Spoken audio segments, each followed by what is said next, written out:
The Lalleyrand Maxim by J. S. Fletcher. Chapter I. Death brings Opportunity.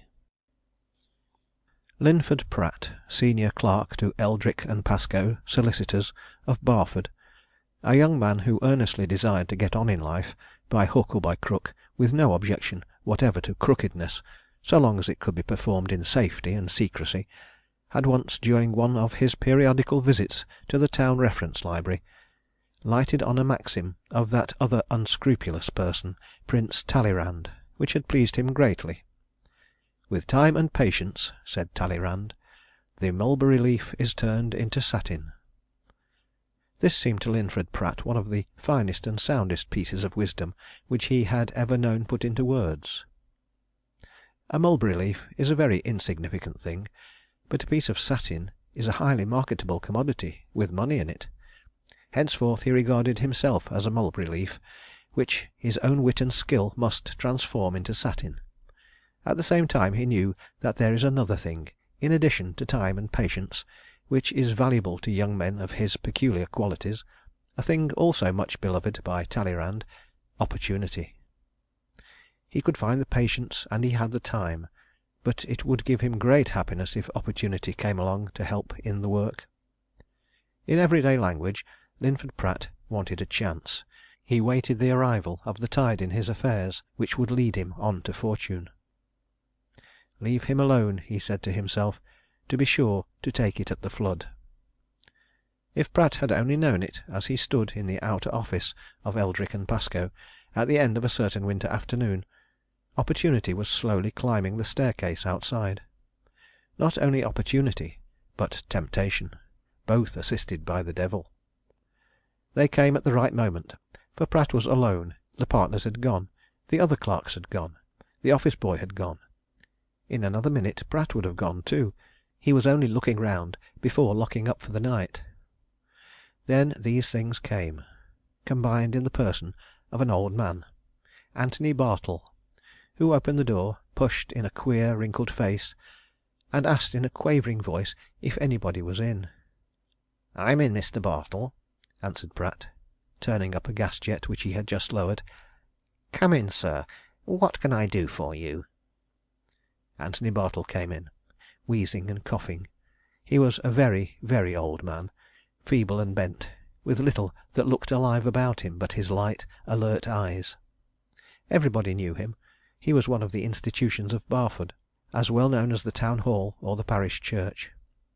For 50 years he had kept a second-hand bookshop in Quag Alley, the narrow passage-way which connected Market Street with Beck Street. It was not by any means a common or ordinary second-hand bookshop. Its proprietor styled himself an antiquarian bookseller, and he had a reputation in 2 continents, and dealt with millionaire buyers and virtuosos in both.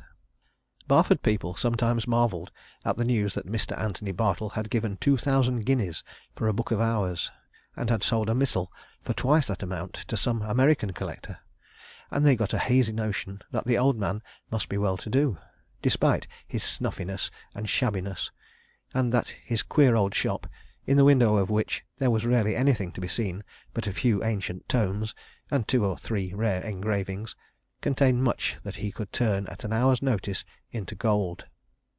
All that was surmise, but Eldrick and Pascoe, which term included Linford Pratt, knew all about Anthony Bartle, being his solicitors. His will was safely deposited in their keeping, and Pratt had been one of the attesting witnesses.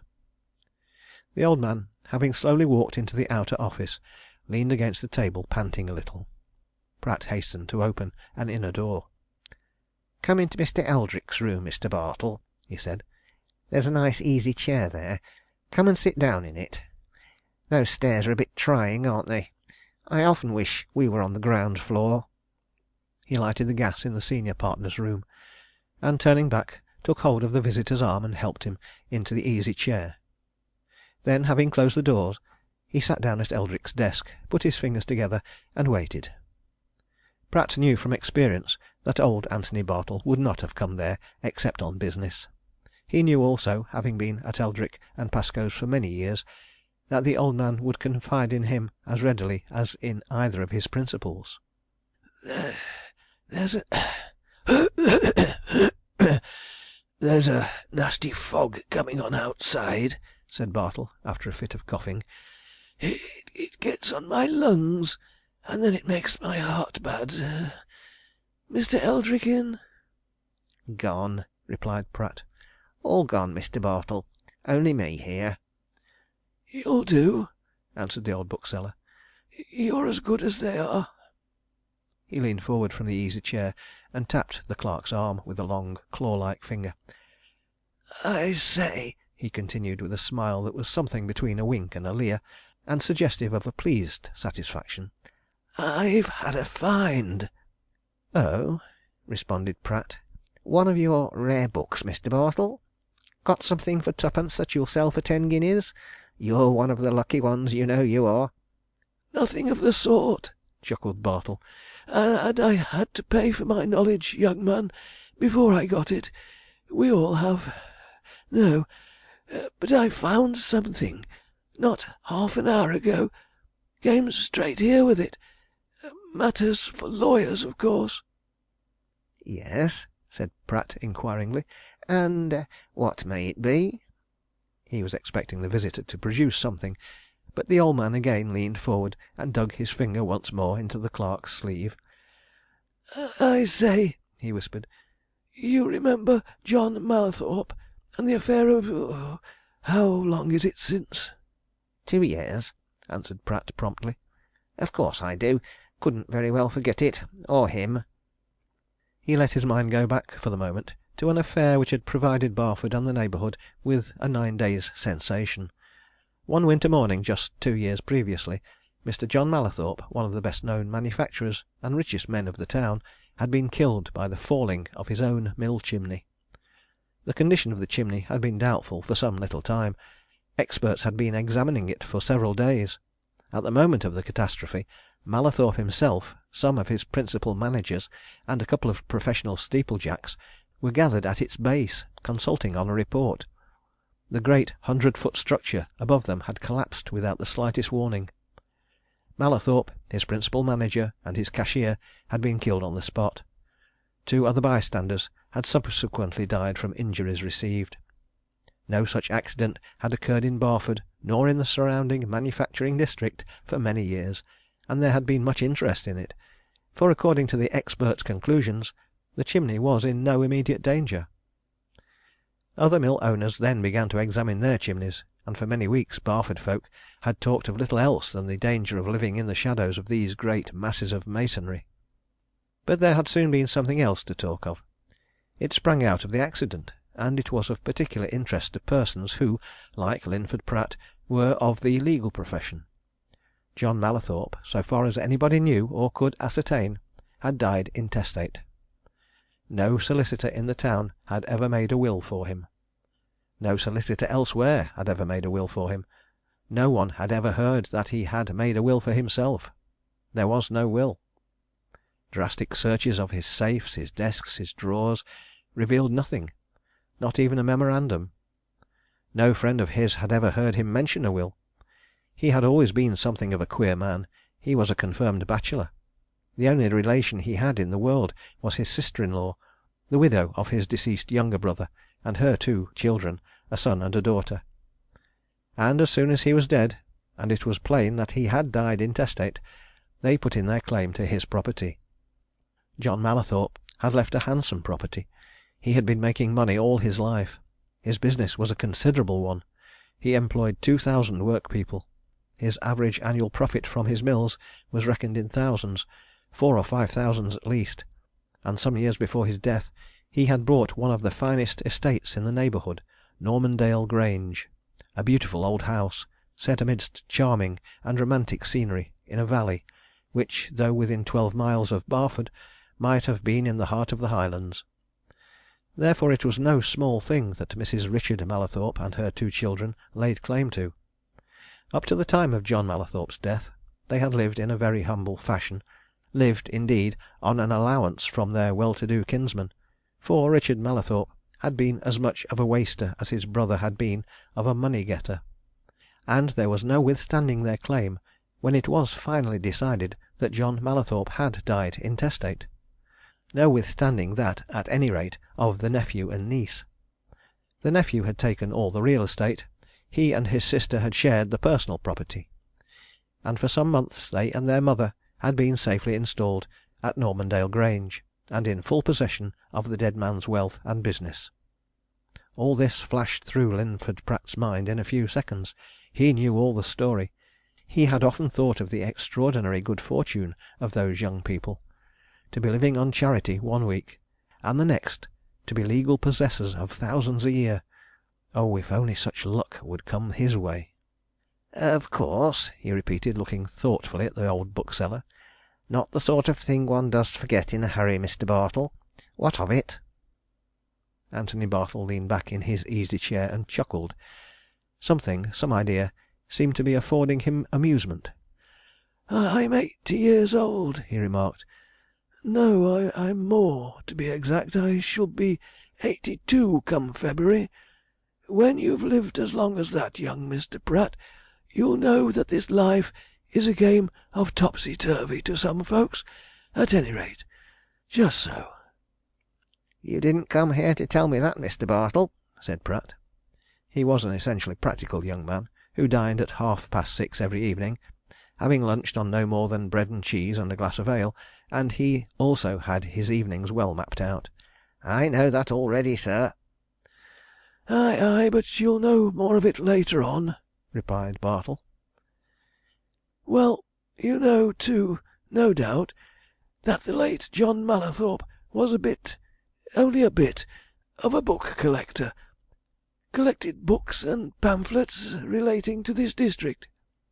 "I've heard of it," answered the clerk. "He had that collection in his private room at the mill," continued the old bookseller, "and when the new folks took hold, I persuaded them to sell it to me. There wasn't such a lot, maybe 100 volumes altogether, but I wanted what there was, and as they were of no interest to them, they sold 'em. That's some months ago. I put all the books in a corner, and I never really examined them until this very afternoon. Then, by this afternoon's post, I got a letter from a Barford man, who's now out in America. He wanted to know if I could supply him with a nice copy of Hopkinson's History of Barford. I knew that there was one in that Mallathorpe collection, so I got it out and examined it. And in the pocket inside, in which there's a map, I found what d'ye think?" "Couldn't say," replied Pratt. He was still thinking of his dinner, and of an important engagement to follow it, and he had not the least idea that old Antony Bartle was going to tell him anything very important. "Letters, bank notes, something of that sort?" The old bookseller leaned nearer, across the corner of the desk, until his queer wrinkled face was almost close to Pratt's sharp youthful one. Again he lifted the claw-like finger. Again he tapped the clerk's arm. "I found John Mallathorpe's will," he whispered. "His will!" Linford Pratt jumped out of his chair. For a second he stared in speechless amazement at the old man. Then he plunged his hands deep into his trousers pocket, opened his mouth, and let out a sudden exclamation. "No," he said. "No, John Mallathorpe's will? His will?" "Made the very day on which he died," answered Bartle, nodding emphatically. "Queer, wasn't it? He might have had some premonition, eh?" Pratt sat down again. "Where is it?" he asked. "Here in my pocket," replied the old bookseller, tapping his rusty coat. "Oh, it's all right, I assure you. All duly made out, signed and witnessed, everything in order. I know, because a very long time ago, I was like you, an attorney's clerk. I've drafted many a will, and witnessed many a will in my time. I've read this, every word of it. It's all right. Nothing can upset it." "Let's see it," said Pratt eagerly. "Well, I've no objection. I know you, of course," answered Bartle. "But I'd rather show it first, Mr. Eldrick. Couldn't you telephone up to his house and ask him to run back here?" "Certainly," replied Pratt. He mayn't be there, though, but I can try. You haven't shown it to anybody else?" "Neither shown it to anybody, nor mentioned it to a soul," said Bartle. "I tell you, it's not much more than half an hour since I found it. It's not a long document. Do you know how it is it's never come out?" he went on, turning eagerly to Pratt, who had risen again. "It's easily explained. The will's witnessed by those two men who were killed at the same time as John Mallathorpe, so, of course, there was nobody to say that it was in evidence. My notion is that he and those two men, Gaukrodger and Marshall, his manager and cashier, had signed it not long before the accident, and that Mallathorpe had popped it into the pocket of that book before going out into the yard, eh? But see if you can get Mr. Eldrick down here, and we'll read it together. And I say, this office seems uncommonly stuffy. Can you open the window a bit or something? I feel oppressed like." Pratt opened a window which looked out on the street. He glanced at the old man for a moment, and saw that his face, always pallid, was even paler than usual. "You've been talking too much," he said. "Rest yourself, Mr. Bartle, while I ring up Mr. Eldrick's house. If he isn't there, I'll try his club. He often turns in there for an hour before going home." He went out by a private door to a telephone box, which stood in a lobby used by various occupants of the building, and when he had rung up Eldrick's private house and was waiting for the answer, he asked himself what this discovery would mean to the present holders of the Mallathorpe property, and his curiosity, a strongly developed quality in him, became more and more excited. If Eldrick was not at home, if he could not get in touch with him, he would persuade old Bartle to let him see his find. He would cheerfully go late to his dinner if he could only get a peep at this strangely discovered document. Romance! Why, this indeed was romance, and it might be what else? Old Bartle had already chuckled about topsy-turvydom. Did that mean that? The telephone bell rang. Eldrick had not yet reached his house. Pratt got on to the club. Eldrick had not been there. He rang off, and went back to the private room. "Can't get hold of him, Mr. Bartle," he began as he closed the door. "He's not at home, and he's not at the club. I say, you might as well let me have a look at—" Pratt suddenly stopped. There was a strange silence in the room. The old man's wheezy breathing was no longer heard, and the clerk moved forward quickly and looked round the high back of the easy chair. He knew at once what had happened. He knew that old Bartle was dead before he laid a finger on the wasted hand which had dropped helplessly at his side. He had evidently died without a sound or a movement, died as quietly as he would have gone to sleep. Indeed, he looked as if he had just laid his old head against the padding of the chair and dropped asleep, and Pratt, who had seen death before, knew that he would never wake again. He waited a moment, listening in silence. Once he touched the old man's hand. Once he bent nearer, still listening. And then, without hesitation, and with fingers that remained as steady as if nothing had happened, he unbuttoned Antony Bartle's coat and drew a folded paper from the inner pocket. End of chapter 1.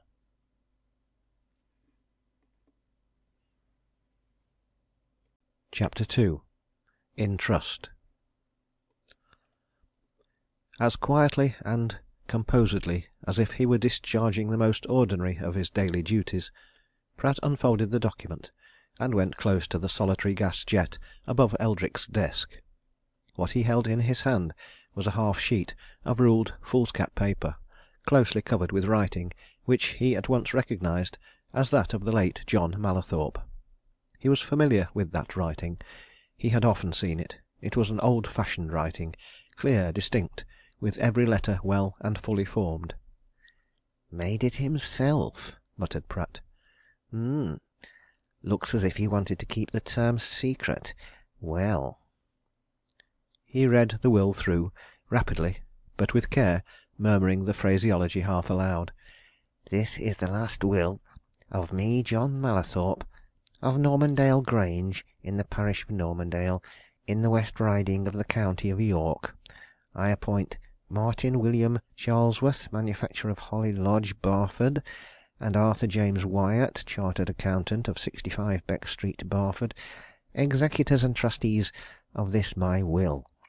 I give and devise all my estate and effects, real and personal, of which I may die possessed, or entitled to, unto the said Martin William Charlesworth and Arthur James Wyatt, upon trust, for the following purposes to be carried out by them, under the following instructions, namely, as soon after my death as is conveniently possible, they will sell all my real estate, either by private treaty or by public auction. They shall sell all my personal property of any nature whatsoever. They shall sell my business at Mallathorpe's mill in Barford, as a going concern, to any private purchaser, or to any company already in existence or formed for the purpose of acquiring it, and they shall collect all debts and moneys due to me, and having sold and disposed of all my property, real and personal, and brought all the proceeds of such sales and of such collection of debts and moneys into one common fund, they shall first pay all debts owing by me, and all legal duties and expenses arising out of my death and this disposition of my property, and shall then distribute my estate as follows, namely, to each of themselves, Martin William Charlesworth and Arthur James Wyatt, they shall pay the sum of £5,000. To my sister-in-law, Anne Mallathorpe, they shall pay the sum of £10,000. To my nephew, Harper John Mallathorpe, they shall pay the sum of £10,000. To my niece, Nesta Mallathorpe, they shall pay the sum of £10,000. And as to the whole of the remaining residue, they shall pay it in one sum to the Mayor and Corporation of the Borough of Barford, in the county of York, to be applied by the said Mayor and Corporation at their own absolute discretion, and in any manner which seems good to them, to the establishment, furtherance, and development of technical and commercial education in the said Borough of Barford. Dated this 16th day of November, 1906. Signed by the testator in the presence of us both, present at the same time, who in this presence, and in the presence of each other, have hereunto set our names as witnesses. John Mallathorpe. Henry Gaukrodger, 16 Florence Street, Barford, mill manager. Charles Watson Marshall, 56 Laburnum Terrace, Barford, cashier. As the last words left his lips, Pratt carefully folded up the will, slipped it into an inner pocket of his coat, and firmly buttoned the coat across his chest. Then, without as much as a glance at the dead man, he left the room, and again visited the telephone box.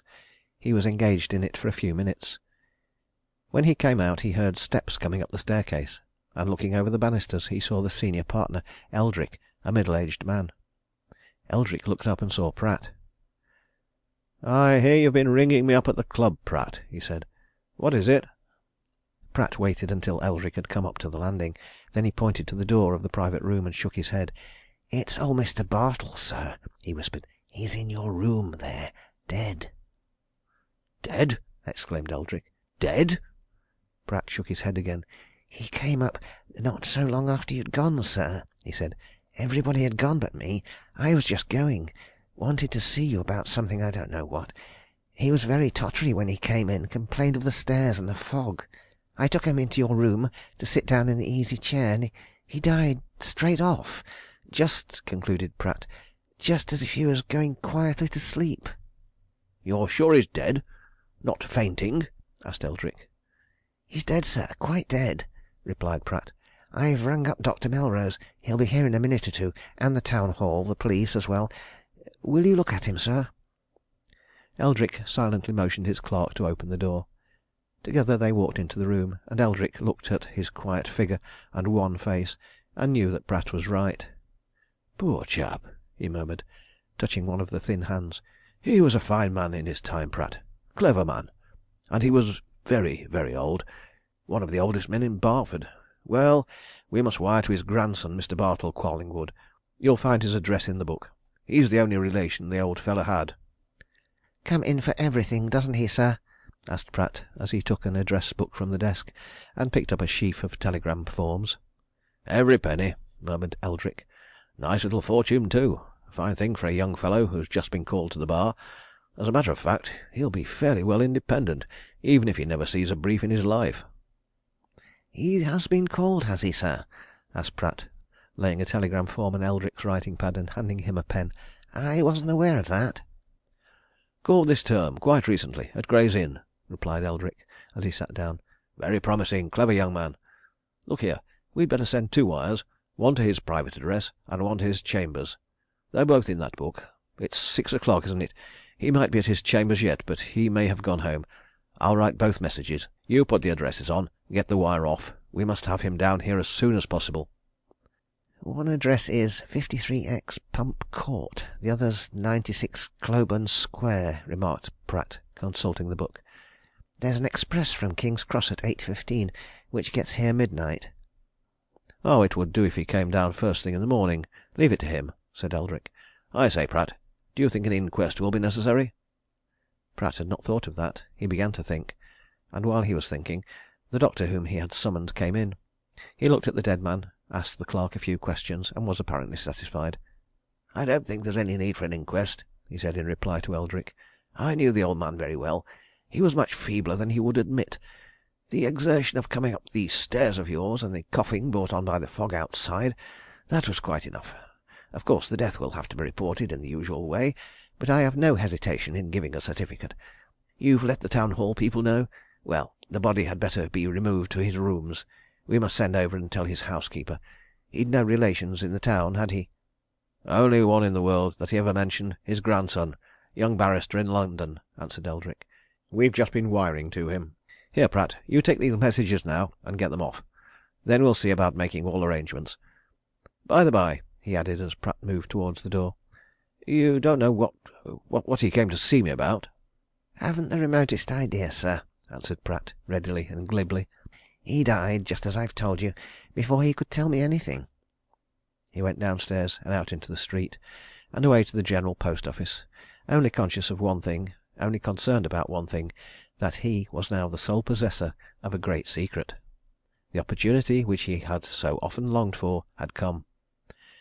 And as he hurried along through the gathering fog, he repeated and repeated a fragment of the recent conversation between the man who was now dead and himself, who remained very much alive. "You haven't shown it to anybody else?" Pratt had asked. "Neither shown it to anybody, nor mentioned it to a soul," Antony Bartle had answered. So, in all that great town of Barford, he, Linford Pratt, he alone out of 250,000 people, knew what? The magnitude of what he knew not only amazed but exhilarated him.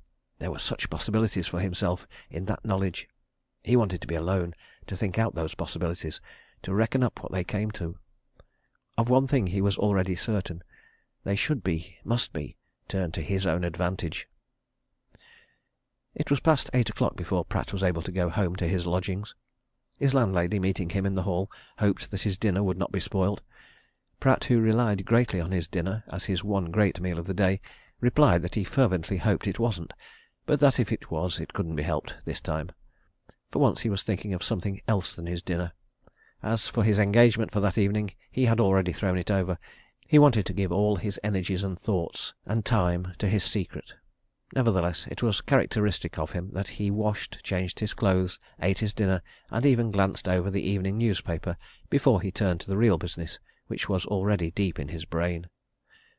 But at last, when the maid had cleared away the dinner things, and he was alone in his sitting room and had lighted his pipe, and mixed himself a drop of whisky and water, the only indulgence in such things that he allowed himself within the 24 hours, he drew John Mallathorpe's will from his pocket and read it carefully 3 times.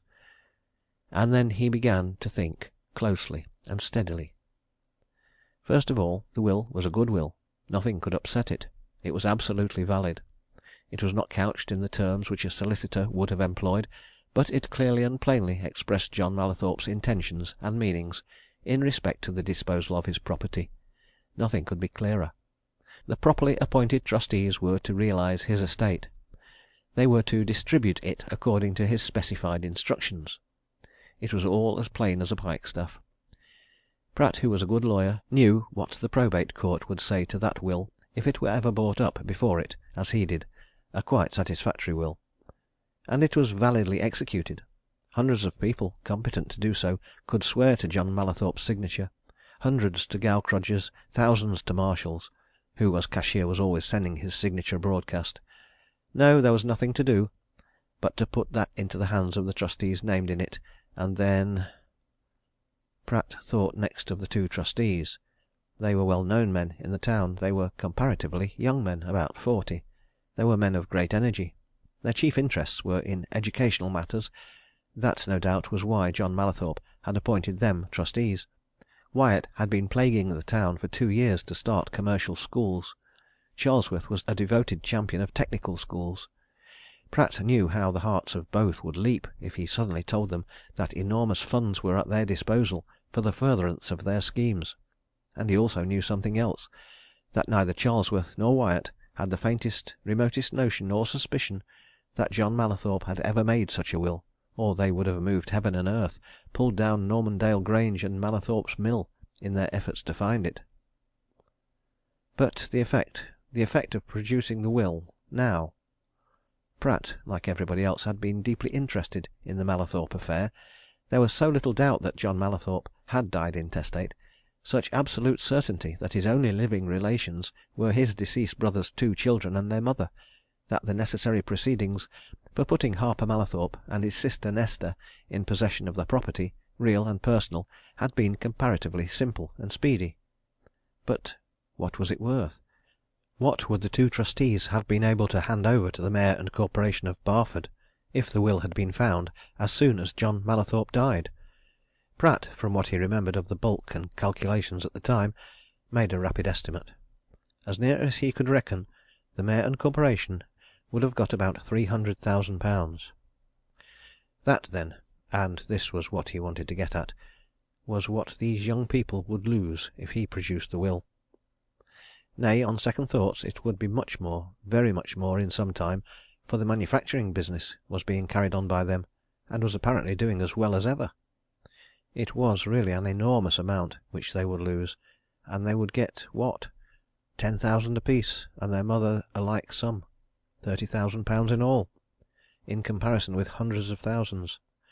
But they would have no choice in the matter. Nothing could upset that will.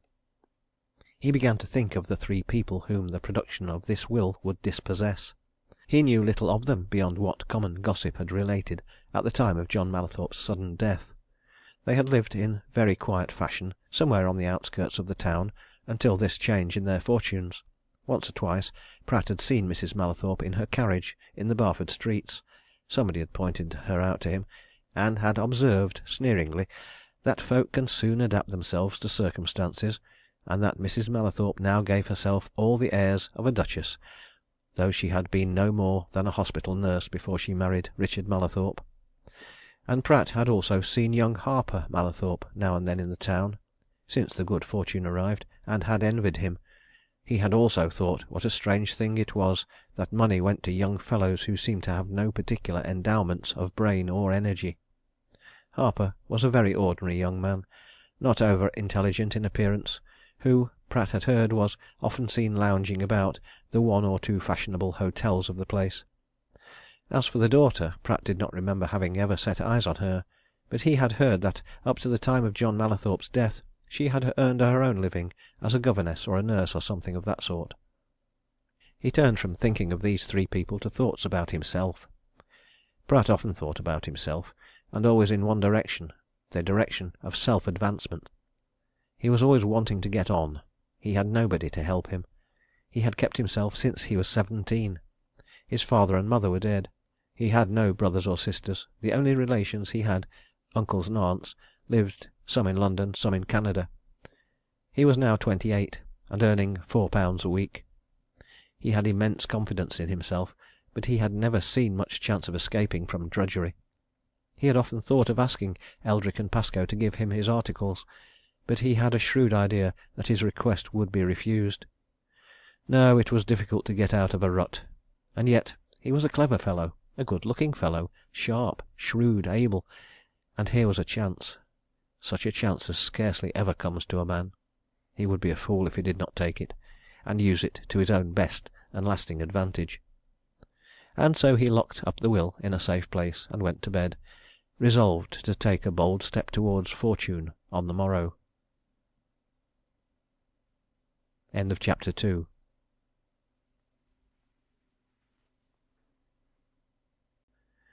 III. The Shop Boy. When Pratt arrived at Eldrick and Pascoe's office at his usual hour of 9 next morning, he found the senior partner already there, and with him was a young man whom the clerk at once set down as Mr. Bartle Collingwood, and looked at with considerable interest and curiosity. He had often heard of Mr. Bartle Collingwood, but had never seen him. He knew that he was the only son of old Anthony Bartle's only child, a daughter who had married a London man. He knew, too, that Collingwood's parents were both dead, and that the old bookseller had left their son everything he possessed. A very nice little fortune, as Eldrick had observed last night. And since last night he had known that Collingwood had just been called to the bar, and was on the threshold of what Eldrick, who evidently knew all about it, believed to be a promising career. Well, there he was in the flesh, and Pratt, who was a born observer of men and events, took a good look at him, as he stood just within the private room, talking to Eldrick. A good-looking fellow, what most folk would call handsome, dark, clean-shaven, tall, with a certain air of reserve about his well-cut features, firm lips, and steady eyes that suggested strength and determination. He would look very well in a wig and gown, decided Pratt. Viewing matters from a professional standpoint, he was just the sort that clients would feel a natural confidence in, and that juries would listen to. Another of the lucky ones, too, for Pratt knew the contents of Anthony Bartle's will, and that the young man at whom he was looking had succeeded to a cool £25,000, at least, through his grandfather's death. "Here is Pratt," said Eldrick, glancing into the outer office as the clerk entered it. "Pratt, come in here. Here's Mr. Bartle Collingwood. He would like you to tell him the facts about Mr. Bartle's death." Pratt walked in, armed and prepared. He was a clever hand at foreseeing things, and he had known all along that he would have to answer questions about the events of the previous night. "There's very little to tell, sir," he said, with a polite acknowledgment of Collingwood's greetings.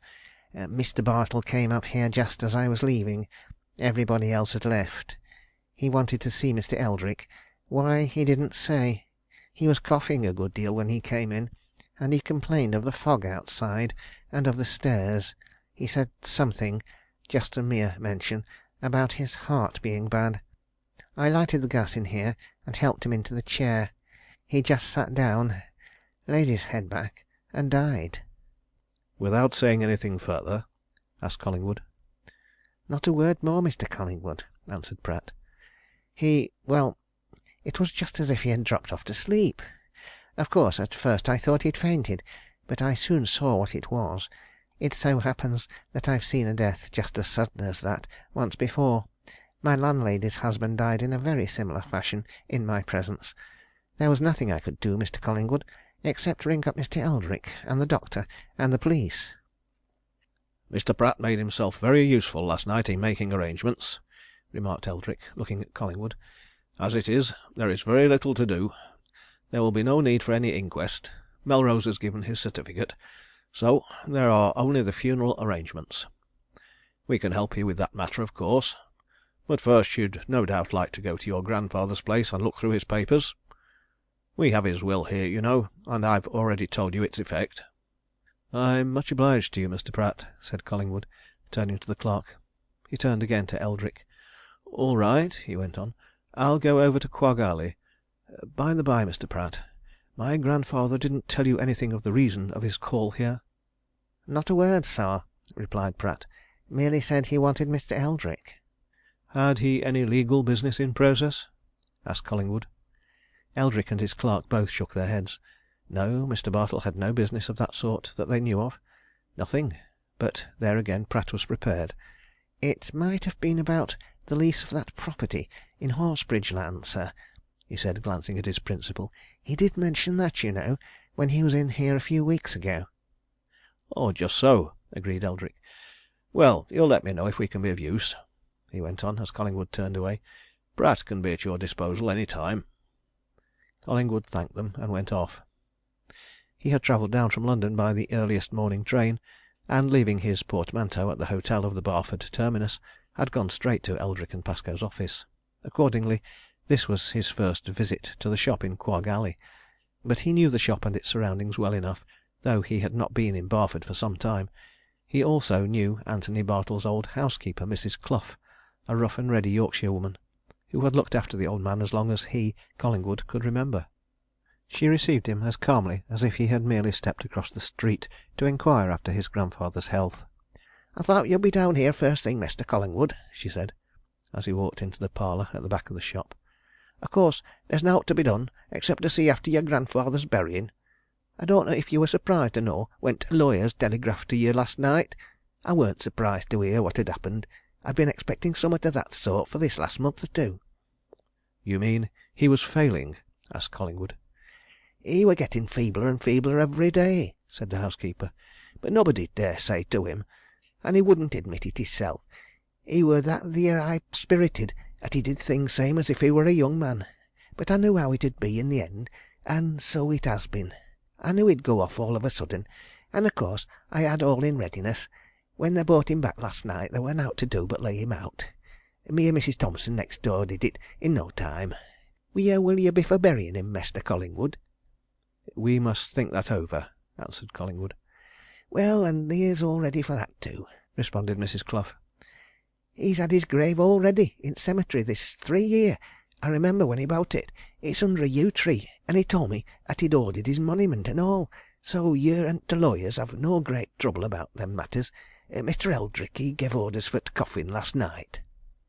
Collingwood left these gruesome details, highly pleasing to their narrator, and went up to look at his dead grandfather. He had never seen much of him, but they had kept up a regular correspondence, and always been on terms of affection, and he was sorry that he had not been with the old man at the last. He remained looking at the queer, quiet old face for a while. When he went down again, Mrs. Clough was talking to a sharp-looking lad, of apparently 16 or 17 years, who stood at the door leading into the shop, and who glanced at Collingwood with keen interest and speculation. "Here's Jabey Naylor wants to know if he's to do out, Mester," said the housekeeper. "Of course, I telled him 'at we can't have the shop open till the burying's over, so I don't know what there is that he can do." "Oh, well, let him come into the shop with me," answered Collingwood. He motioned the lad to follow him out of the parlour. "So you were Mr. Bartle's assistant, eh?" he asked. "Had he anybody else?" "Nobody but me, sir," replied the lad. "I've been with him a year." "And your name's what?" inquired Collingwood. "Jabez Naylor, sir, but everybody calls me Jabey." "I see. Jabey for short, eh?" said Collingwood good humouredly. He walked into the shop, followed by the boy, and closed the door. The outer door into Quagg Alley was locked. A light blind was drawn over the one window. The books and engravings on the shelves and in the presses were veiled in a half gloom. "Well, as Mrs. Clough says, we can't do any business for a few days, Jabey. After that we must see what can be done. You shall have your wages just the same, of course, and you may look in every day to see if there is anything you can do. You were here yesterday, of course? Were you in the shop when Mr. Bartle went out?" "Yes, sir," replied the lad. "I'd been in with him all the afternoon. I was here when he went out, and here when they came to say he'd died at Mr. Eldrick's." Collingwood sat down in his grandfather's chair at a big table, piled high with books and papers, which stood in the middle of the floor. "Did my grandfather seem at all unwell when he went out?" he asked. "No, sir. He had been coughing a bit more than usual, that was all. There were a fog come on about 5 o'clock, and he said it bothered him." "What had he been doing during the afternoon? Anything particular?" "Nothing at all particular before 4:30 or so, sir." Collingwood took a closer look at Jabez Naylor. He saw that he was an observant lad, evidently of superior intelligence, a good specimen of the sharp town lad, well trained in a modern elementary school. "Oh," he said. "Nothing particular before 4:30, eh? Did he do something particular after 4:30? "There was a post came in just about then, sir," answered Jabey. "There was an American letter. That's it, sir, just in front of you. Mr. Bartle read it, and asked me if he'd got a good clear copy of Hopkinson's History of Barford. I reminded him that there were a copy amongst the books that had been bought from Mallathorpe's mill some time ago." "Books that had belonged to Mr. John Mallathorpe, who was killed?" asked Collingwood, who was fully acquainted with the chimney accident. "Yes, sir. Mr. Bartle bought a lot of books that Mr. Mallathorpe had at the mill, local books. They're there in that corner. They were put there when I fetched 'em, and he never looked over 'em since, particularly." "Well, and this history of Barford you reminded him of it?" "I got it out for him, sir. He sat down where you're sitting, and began to examine it. He said something about it being a nice copy, and he'd get it off that night. That's it, sir. I didn't read it, of course, and then he took some papers out of a pocket that's inside it, and he heard him say, 'Bless me soul, who'd have thought it?'" Collingwood picked up the book which the boy indicated, a thick, substantially bound volume, inside one cover of which was a linen pocket, wherein were some loose maps and plans of Barford. "These what he took out?" he asked, holding them up. "Yes, sir, but there was another paper with writing on it, biggish sheet of paper, written all over." "Did you see what the writing was? Did you see any of it?" "No, sir, only that it was writing. I was dusting those shelves out over there when I heard Mr. Bartle say what he did. I just looked round over my shoulder, that was all." "Was he reading this paper that you speak of?" "Yes, sir, he was holding it up to the gas, reading it." "Do you know what he did with it?" "Yes, sir, he folded it up and put it in his pocket." "Did he say any more, or make any remark?" "No, sir, he wrote a letter then." "At once?" "Yes, sir, straight off. But he wasn't more than a minute writing it. Then he sent me to post it at a pillar box at the end of the alley." "Did you read the address?" The lad turned to a book which stood with others in a rack over the chimney piece, and tapped it with his finger. "Yes, sir, because Mr. Bartle gave orders when I first came here that a register of every letter sent out was to be kept. I've always entered them in this book." "And this letter you're talking about, to whom was it addressed?" "Miss Mallathorpe, Normandale Grange, sir." "You went and posted it at once?" "Yeah, that very minute, sir." "Was it soon afterwards that Mr. Bartle went out?" "He went out as soon as I came back, sir." "And you never saw him again?" Jabey shook his head. "Not alive, sir," he answered. "I saw him when they brought him back." "How long had he been out when you heard he was dead?" "About an hour, sir. Just after 6 it was when they told Mrs. Clough and me. He went out at 10 minutes past 5." Collingwood got up. He gave the lad's shoulder a friendly squeeze. "All right," he said. "Now you seem a smart, intelligent lad. Don't mention a word to any one of what we've been talking about. You have not mentioned it before, I suppose? Not a word? That's right, don't. Come in again to morrow morning to see if I want you to be here as usual. I'm going to put a manager into this shop." When the boy had gone, Collingwood locked up the shop from the house side, put the key in his pocket, and went into the kitchen. "Mrs. Clough," he said, "I want to see the clothes which my grandfather was wearing when he was brought home last night. Where are they?" "They're in that little room aside his bedchamber, Mr. Collingwood," replied the housekeeper. "I laid 'em all there, on the clothes press, just as they were taken off him by Lawyer Eldrick's orders. He said they hadn't been examined, and wasn't to be till you came. Nobody whatever's touched 'em since." Collingwood went upstairs and into the little room, a sort of box room, opening out of that in which the old man lay. There were the clothes. He went through the pockets of every garment. He found such things as keys, a purse, loose money, a memorandum book, a bookseller's catalogue or two, 2 or 3 letters of a business sort, but there was no big folded paper covered with writing, such as Jabey Naylor had described. The mention of that paper had excited Collingwood's curiosity. He rapidly summed up what he had learned. His grandfather had found a paper, closely written upon, in a book which had been the property of John Mallathorpe, deceased. The discovery had surprised him, for he had given voice to an exclamation of what was evidently astonishment. He had put the paper in his pocket. Then he had written a letter to Mrs. Mallathorpe of Normandale Grange. When his shop boy had posted that letter, he himself had gone out to his solicitor. What, asked Collingwood, was the reasonable presumption? The old man had gone to Eldrick to show him the paper which he had found. He lingered in the little room for a few minutes, thinking. No one but Pratt had been with Antony Bartle at the time of his seizure and sudden death. What sort of a fellow was Pratt? Was he honest? Was his word to be trusted? Had he told the precise truth about the old man's death? He was evidently a suave, polite, obliging sort of fellow, this clerk, but it was a curious thing that if Antony Bartle had that paper, whatever it was, in his pocket when he went to Eldrick's office, it should not be in his pocket still, if his clothing had really remained untouched. Already suspicion was in Collingwood's mind, vague and indefinable, but there. He was half inclined to go straight back to Eldrick and Pascoe's and tell Eldrick what Jabey Naylor had just told him, but he reflected that while Naylor went out to post the letter, The old bookseller might have put the paper elsewhere, locked it up in his safe perhaps. One thing, however, he, Collingwood, could do at once. He could ask Mrs. Mallathorpe if the letter referred to the paper. He was fully acquainted with all the facts of the Mallathorpe history. Old Bartle, knowing they would interest his grandson, had sent him the local newspaper accounts of its various episodes. It was only 12 miles to Normandale Grange. A motor car would carry him there within the hour. He glanced at his watch. Just 10 o'clock. An hour later Collingwood found himself standing in a fine oak-panelled room, the windows of which looked out on a romantic valley whose thickly wooded sides were still bright with the red and yellow tints of autumn. A door opened. He turned, expecting to see Mrs. Mallathorpe. Instead he found himself looking at a girl, who glanced inquiringly at him, and from him to the card which he had sent in on his arrival. End of chapter 3.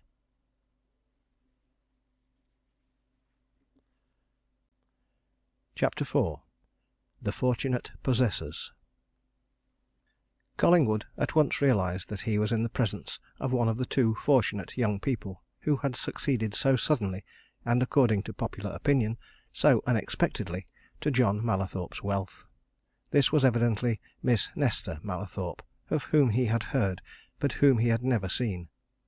She, however, was looking at him as if she knew him, and she smiled a little as she acknowledged his bow. "My mother is out in the grounds with my brother," she said, motioning Collingwood towards a chair. "Won't you sit down, please? I've sent for her. She will be here in a few minutes."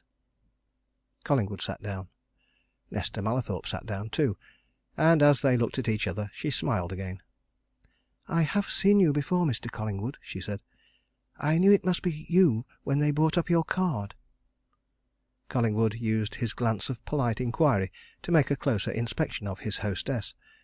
He decided that Nesta Mallathorpe was not so much pretty as eminently attractive. A tall, well-developed, warm-coloured young woman, whose clear grey eyes and red lips and general bearing indicated the possession of a good health and spirits. And he was quite certain that if he had ever seen her before he would not have forgotten it. "Where have you seen me?" he asked, smiling back at her. "Have you forgotten the mock trial, year before last?" she asked. Collingwood remembered what she was alluding to. He had taken part in company with various other law students in a mock trial, a breach of promise case, for the benefit of a certain London hospital. To him had fallen one of the principal parts, that of the counsel for the plaintiff. "When I saw your name I remembered it at once," she went on. "I was there. I was a probationer at St. Chad's Hospital at that time." "Dear me," said Collingwood. "I should have thought our histrionic efforts would have been forgotten. I'm afraid I don't remember much about them, except that we had a lot of fun out of the affair. So you were at St. Chad's?" he continued, with a reminiscence of the surroundings of the institution they were talking of. "Very different to Normandale." "Yes," she replied. "Very, very different to Normandale. But when I was at St. Chad's I didn't know that we should ever come to Normandale." "And now that you are here?" he asked. The girl looked out through the big window on the valley which lay in front of the old house, and she shook her head a little. "It's very beautiful," she answered. "But sometimes I wish I was back at St. Chad's, with something to do. Here there's nothing to do but to do nothing." Collingwood realized that this was not the complaint of the well-to-do young woman who finds time hang heavy. It was rather indicative of a desire for action. "I understand," he said. "I think I should feel like that. One wants, I suppose is it action? Movement? What is it?" "Better call it occupation. That's a plain term," she answered. "We're both suffering from lack of occupation here, my brother and I, and it's bad for us, especially for him." Before Collingwood could think of any suitable reply to this remarkably fresh and candid statement, the door opened, and Mrs. Mallathorpe came in, followed by her son. And the visitor suddenly and immediately noticed the force and meaning of Nesta Mallathorpe's last remark. Harper Mallathorpe, a good-looking but not remarkably intelligent-appearing young man, of about Collingwood's own age, gave him the instant impression of being bored to death. The lack-lustre eye, the aimless lounge, the hands thrust into the pockets of his Norfolk jacket, as if they took refuge there from sheer idleness, all these things told their tale. Here, thought Collingwood, was a fine example of how riches can be a curse. Relieved of the necessity of having to earn his daily bread by labour, Harper Mallathorpe was finding life itself laborious. But there was nothing of aimlessness, idleness, or lack of vigour in Mrs. Mallathorpe. She was a woman of character, energy, of brains. Collingwood saw all that at one glance. A little, neat-figured, compact sort of woman, still very good-looking, still on the right side of 50, with quick movements and sharp glances out of a pair of shrewd eyes. This, he thought, was one of those women who will readily undertake the control and management of big affairs. He felt, as Mrs. Mallathorpe turned inquiring looks on him, that as long as she was in charge of them, the Mallathorpe family fortunes would be safe. "Mother," said Nesta, handing Collingwood's card to Mrs. Mallathorpe, "this gentleman is Mr. Bartle Collingwood. He's aren't you? Yes, a barrister. He wants to see you. Why, I don't know. I have seen Mr. Collingwood before, but he didn't remember me. Now he'll tell you what he wants to see you about." "If you'll allow me to explain why I called on you, Mrs. Mallathorpe," said Collingwood. "I don't suppose you ever heard of me, but you know, at any rate, the name of my grandfather, Mr. Anthony Bartle, the bookseller of Barford. My grandfather is dead. He died very suddenly last night." Mrs. Mallathorpe and Nesta murmured words of polite sympathy. Harper suddenly spoke, as if mere words were some relief to his obvious boredom. "I heard that this morning," he said, turning to his mother. "Hopkins told me. He was in town last night. I meant to tell you." "Dear me!" exclaimed Mrs. Mallathorpe, glancing at some letters which stood on a rack above the mantelpiece. "Why, I had a letter from Mr. Bartle this very morning." "It is that letter that I have come to see you about," said Collingwood. "I only got down here from London at 8:30 this morning, and of course I have made some inquiries about the circumstances of my grandfather's sudden death. He died very suddenly indeed at Mr. Eldrick's office. He had gone there on some business about which nobody knows nothing. He died before he could mention it. And according to his shop boy, J.B. Naylor, the last thing he did was to write a letter to you. Now, I have reason for asking, would you mind telling me, Mrs. Mallathorpe, what that letter was about?" Mrs. Mallathorpe moved over to the hearth and took an envelope from the rack. She handed it to Collingwood, indicating that he could open it. And Collingwood drew out one of old Bartle's memorandum forms, and saw a couple of lines in the familiar, crabbed handwriting. "Mrs. Mallathorpe, Normandale Grange. Madam, if you should drive into town tomorrow, will you kindly give me a call? I want to see you particularly. Respectfully, A. Bartle." Collingwood handed back the letter. "Have you any idea to what he refers?" he asked. "Well, I think I have, perhaps," answered Mrs. Mallathorpe. "Mr. Bartle persuaded us to sell him some books, local books, which my late brother-in-law had at his office in the mill, and since then he has been very anxious to buy more local books and pamphlets about this neighbourhood, and he had some which Mr. Bartle was very anxious indeed to get hold of. I suppose he wanted to see me about that." Collingwood made no remarks for the moment. He was wondering whether or not to tell what J.B. Naylor had told him about this paper taken from the linen pocket inside the History of Barford. But Mrs. Mallathorpe's ready explanation had given him a new idea, and he rose from his chair. "Oh, thank you," he said. "I suppose that's it. You may think it odd that I wanted to know what he'd written about, but as it was certainly the last letter he wrote—" "Oh, I'm quite sure it must have been that!" exclaimed Mrs. Mallathorpe. "And as I'm going into Barford this afternoon, in any case I meant to call at Mr. Bartle's. I'm sorry to hear of his death. Poor old gentleman! But he was very old indeed, wasn't he?" "He was well over 80," replied Collingwood. "Well, thank you again, and good bye. I have a motor car waiting outside there, and I have much to do in Barford when I get back." The two young people accompanied Collingwood into the hall, and Harper suddenly brightened. "I say," he said, "have a drink before you go. It's a long way in and out. Come into the dining room." But Collingwood caught Nesta's eye, and he was quick to read a signal in it. "No, thanks awfully," he answered. "I won't, really. I must get back. I've such a lot of things to attend to. This is a very beautiful place of yours," he went on, as Harper, whose face had fallen at the visitor's refusal, followed with his sister to where the motor car waited. "It might be 100 miles from anywhere." "It's 1,000 miles from anywhere," muttered Harper. "Nothing to do here." "No hunting, shooting, fishing?" asked Collingwood. "Get tired of 'em? Well, why not make a private golf links in your park? You'd get a fine sporting course round there." "That's a good notion, Harper," observed Nesta, with some eagerness. You could have it laid out this winter." Harper suddenly looked at Collingwood. "Going to stop in Barford?" he asked. "Till I settle my grandfather's affairs, yes," answered Collingwood. "Come and see us again," said Harper. "Come for the night. We've got a jolly good billiard table." "Do," added Nesta heartily. "Since you're so kind, I will then," replied Collingwood. "But not for a few days." He drove off, to wonder why he had visited Normandale Grange at all, for Mrs. Mallathorpe's explanation of the letter was doubtless the right one. Collingwood, little as he had seen of Anthony Bartle, knew what a veritable sleuth hound the old man was where rare books or engravings were concerned. Yet why the sudden exclamation on finding that paper? Why the immediate writing of the letter to Mrs. Mallathorpe? Why the setting off to Eldrick and Pascoe's office as soon as the letter was written?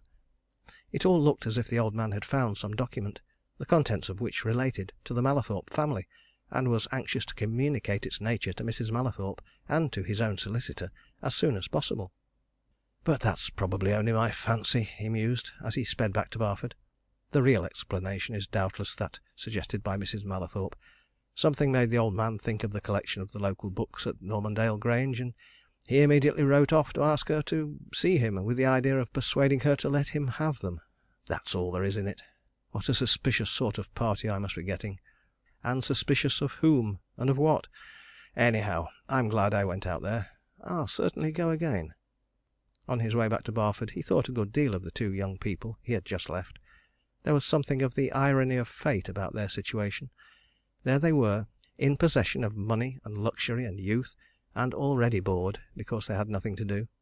He felt what closely approached a contemptuous pity for Harper. Why didn't he turn to some occupation? There was their own business. Why didn't he put in so many hours a day there, instead of leaving it to managers? Why didn't he interest himself in local affairs, work at something? Already he had all the appearance of a man who is inclined to slackness. And in that case, mused Collingwood, his money would do him positive harm. But he had no thoughts of that sort about Nesta Mallathorpe. He had seen that she was of a different temperament. "She'll not stick there, idling," he said. "She'll break out and do something or other. What did she say? Suffering from lack of occupation. A bad thing to suffer from, too. Glad I'm not similarly afflicted." There was immediate occupation for Collingwood himself when he reached the town. He had already made up his mind as to his future plans. He would sell his grandfather's business as soon as he could find a buyer. The old man had left a provision in his will, the gist of which Eldrick had already communicated to Collingwood, to the effect that his grandson could either carry on the business with the help of a competent manager until the stock was sold out, or could dispose of it as a going concern. Collingwood decided to sell it outright, and at once. But first it was necessary for him to look round the collection of valuable books and prints, and get an idea of what it was that he was about to sell. And when he had reached Barford again, and had lunched at his hotel, he went to Quagg Alley, and shut himself in the shop, and made a careful inspection of the treasures which old Bartle had raked up from many quarters. Within 10 minutes of beginning his task, Collingwood knew that he had gone out to Normandale Grange about a mere nothing. Picking up the History of Barford, which J.B. Naylor had spoken of, and turning over its leaves, 2 papers dropped out. One a half sheet of foolscap folded, the other a letter from some correspondent in the United States. Collingwood read the letter first. It was evidently that which Naylor had referred to as having been delivered the previous afternoon. It asked for a good, clear copy of Hopkinson's History of Barford, and then it went on: "If you should come across a copy of what is, I believe, a very rare tract or pamphlet, Customs of the Court Leet of the Manor of Barford, published, I think, about 1720, I should be glad to pay you any price you like to ask for it, in reason." So much for the letter. Collingwood turned from it to the folded paper. It was headed "List of Barford Tracts and Pamphlets in my box marked B.P. in the library at N. Grange," and it was initialled at the foot J.M. Then followed the titles of some 25 or 30 works. Amongst them was the very tract for which the American correspondent had inquired. And now Collingwood had what he believed to be a clear vision of what had puzzled him. His grandfather, having just read the American buyer's request, had found the list of these pamphlets inside the History of Barford, and in it the entry of the particular one he wanted, and at once he had written to Mrs. Mallathorpe, in the hope of persuading her to sell what his American correspondent desired to buy. It was all quite plain, and the old man's visit to Eldrick and Pascoe's had nothing to do with the letter to Mrs. Mallathorpe. Nor had he carried the folded paper in his pocket to Eldrick's. When Jabey Naylor went out to post the letter, Anthony had placed the folded paper and the American letter together in the book and left them there. Quite simple. He had had his run to Normandale Grange and back all about nothing, and for nothing, except that he had met Nesta Mallathorpe, whom he was already sufficiently interested in to desire to see again. But having arrived at an explanation of what had puzzled him and made him suspicious, he dismissed that matter from his mind and thought no more of it. But across the street, all unknown to Collingwood, Linford Pratt was thinking a good deal. Collingwood had taken his car from a rank immediately opposite Eldrick and Pascoe's windows. Pratt, whose desk looked on to the street, had seen him drive away soon after 10 o'clock and return about 12:30. Pratt, who knew everybody in the business centre of the town, knew the man who had driven Collingwood, and when he went out to his lunch he asked him where he had been that morning. The man who knew no reason for secrecy told him, and Pratt went off to eat his bread and cheese and drink his one glass of ale, and to wonder why young Collingwood had been to Normandale Grange. He became slightly anxious and uneasy. He knew that Collingwood must have made some slight examination of old Bartle's papers. Could it be possible that the old man, before going to Eldrick's, had left some memorandum of his discovery in his desk or in a diary? He had said that he had not shown the will nor mentioned the will to a soul, but he might old men were so fussy about things he might have set down in his diary that he had found it on such a day and under such and such circumstances. However, there was one person who could definitely inform him of the reason of Collingwood's visit to Normandale Grange, Mrs. Mallathorpe. He would see her at once, and learn if he had any grounds for fear. And so it came about that at 9 o'clock that evening Mrs. Mallathorpe, for the second time that day, found herself asked to see a limb of the law. End of chapter 4.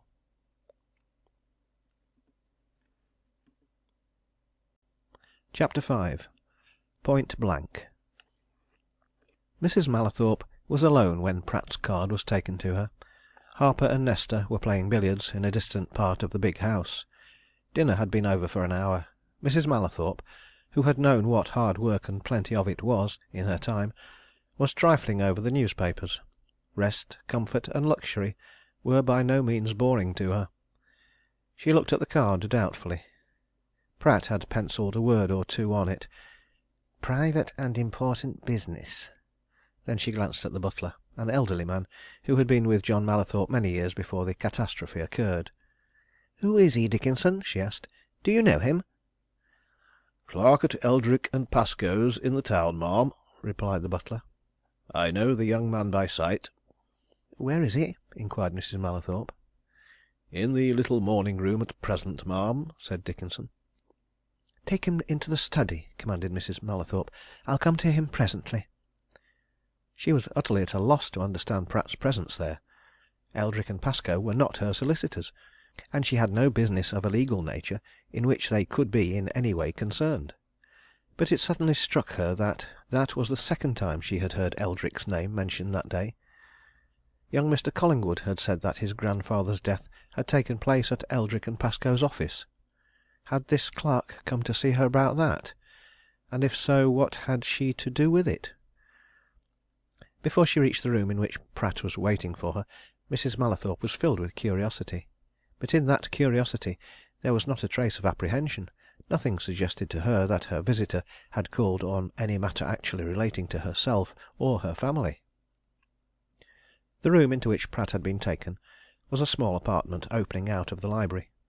John Mallathorpe, when he bought Normandale Grange, had it altered and fitted to suit his own tastes, and Pratt, as soon as he entered it, saw that it was a place in which privacy and silence could be ensured. He noticed that it had double doors, and that there were heavy curtains before the window, and during the few minutes which elapsed between his entrance and Mrs. Mallathorpe's, he took the precaution to look behind those curtains and to survey his surroundings. What he had to say was not to be overheard, if he could help it.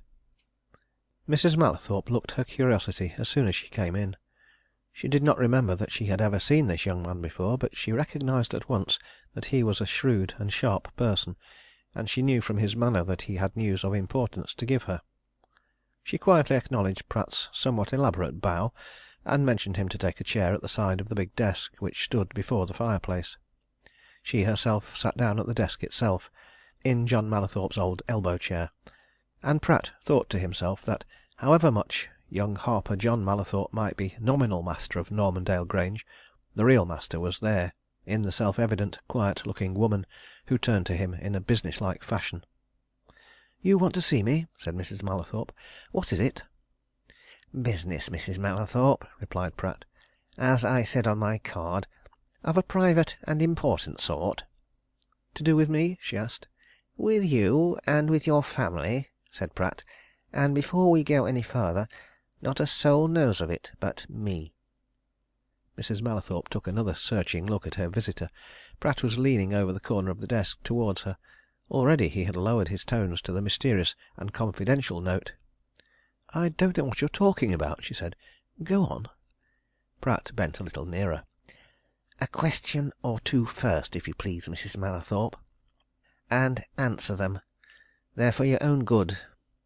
Young Mr. Collingwood called on you today." "Well, and what of it?" "What did he want?" Mrs. Mallathorpe hesitated and frowned a little, and Pratt hastened to reassure her. "I'm using no idle words, Mrs. Mallathorpe. When I say it's for your own good, it is. What did he come for?" "He came to ask what there was in a letter which his grandfather wrote to me yesterday afternoon." "Antony Bartle had written to you, had he? And what did he say, Mrs. Mallathorpe? For that is important." "No more than that he wanted me to call on him today if I happened to be in Barford." "Nothing more?" "Nothing more. Not a word." "Nothing as to why he wanted to see you?" "No. I thought that he probably wanted to see me about buying some books of the late Mr. Mallathorpe's." "Did you tell Collingwood that?" asked Pratt eagerly. "Yes, of course." "Did it satisfy him?" Mrs. Mallathorpe frowned again. "Why shouldn't it?" she demanded. "It was the only explanation I could possibly give him. How do I know what the old man really wanted?" Pratt drew his chair still nearer to the desk. His voice dropped to a whisper, and his eyes were full of meaning. "I'll tell you what he wanted," he said, speaking very slowly. "It's what I've come for. Listen. Antony Bartle came to our office soon after 5 yesterday afternoon. I was alone. Everybody else had gone. I took him into Eldrick's room. He told me that in turning over one of the books which he had bought from Mallathorpe Mill, some short time ago, he had found what do you think?" Mrs. Mallathorpe's cheek had flushed at the mention of the books from the mill. Now, at Pratt's question, and under his searching eye, she turned very pale, and the clerk saw her fingers tighten on the arms of her chair. "What?" she asked. "What?" "John Mallathorpe's will," he answered. "Do you understand? His will." The woman glanced quickly about her, at the doors, the uncurtained window. "Safe enough here," whispered Pratt. "I made sure of that. Don't be afraid. No one knows but me." But Mrs. Mallathorpe seemed to find some difficulty in speaking, and when she at last got out a word her voice sounded hoarse. "Impossible!" "It's a fact," said Pratt. "Nothing was ever more of a fact, as you'll see. But let me finish my story. The old man told me how he found the will only half an hour before, and he asked me to ring up Eldrick so that we might all read it together. I went to the telephone. When I came back, Bartle was dead just dead, and I took the will out of his pocket." Mrs. Mallathorpe made an involuntary gesture with her right hand, and Pratt smiled craftily and shook his head. "Much too valuable to carry about, Mrs. Mallathorpe," he said. "I've got it, all safe, under lock and key. But, as I've said, nobody knows of it but myself. Not a living soul. No one has any idea. No one can have any idea. I was a bit alarmed when I heard that young Collingwood had been to you, for I thought that the old man though he didn't tell me of any such thing. Might have dropped you a line saying what he'd found, but as he didn't, well, not one living soul knows that the will's in existence, except me and you." Mrs. Mallathorpe was regaining her self-possession. She had had a great shock, but the worst of it was over. Already she knew from Pratt's manner, insidious and suggesting, that the will was of a nature that would dispossess her and hers of this recently acquired wealth. The clerk had made that evident by look and tone. So there was nothing but to face things. What does it say?" she asked, with an effort. Pratt unbuttoned his overcoat, plunged a hand into the inner pocket, drew out a sheet of paper, unfolded it and laid it on the desk. "An exact copy," he said tersely. "Read it for yourself." In spite of the determined effort which she made to be calm, Mrs. Mallathorpe's fingers still trembled as she took up the sheet on which Pratt had made a fair copy of the will. The clerk watched her narrowly as she read. He knew that presently there would be a tussle between them. He knew, too, that she was a woman who would fight hard in defence of her own interest, and for the interests of her children. Always keeping his ears open to local gossip, especially where money was concerned, Pratt had long since heard that Mrs. Mallathorpe was a keen and sharp business woman. And now he was not surprised when, having slowly and carefully read the copy of the will from beginning to end, she laid it down and turned to him with a businesslike question. "The effect of that?" she asked. "What would it be, curtly?" "Precisely what it says," answered Pratt. "Couldn't be clearer." "We should lose all?" she demanded, almost angrily. "All?" "All except what he says there," agreed Pratt. "And that," she went on, drumming her fingers on the paper, "that would stand?" "What it's a copy of would stand," said Pratt. "Oh, yes, don't you make any mistake about it, Mrs. Mallathorpe. Nothing can upset that will. It is plain as a pikestaff how it came to be made. Your late brother-in-law evidently wrote his will out it's all in his own handwriting and took it down to the mill with him the very day of the chimney accident. Just as evidently he signed it in the presence of his manager, Gaukrodger, and his cashier marshal. They signed at the same time, as it says there. Now, I take it that very soon after that Mr. Mallathorpe went out into his mill yard to have a look at the chimney. Gaukrodger and Marshall went with him. Before he went, he popped the will into the book, where old Bartle found it yesterday. Such things are easily done. Perhaps he was reading the book. Perhaps it lay handy. He slipped the will inside, anyway, and then he was killed. And, what's more, the two witnesses were killed with him. So there wasn't a man left who could tell of that will. But there's half Barford could testify to these three signatures. Mrs. Mallathorpe, there's not a chance for you if I put that will into the hands of the two trustees." He leaned back in his chair after that, nodding confidently, watching keenly. And now he saw that the trembling fingers were interlacing each other, twisting the rings on each other, and that Mrs. Mallathorpe was thinking as she had most likely never thought in her life. After a moment's pause, Pratt went on. "Perhaps you didn't understand," he said. "I mean, you don't know the effect. Those two trustees, Charlesworth and Wyatt, could turn you all clean out of this tomorrow. In a way of speaking, everything's theirs. They can demand an account of every penny that you've all had out of the estate and the business, from the time you all took hold. If anything's been saved, put aside, they can demand that. You're entitled to nothing but the three amounts of 10,000 each.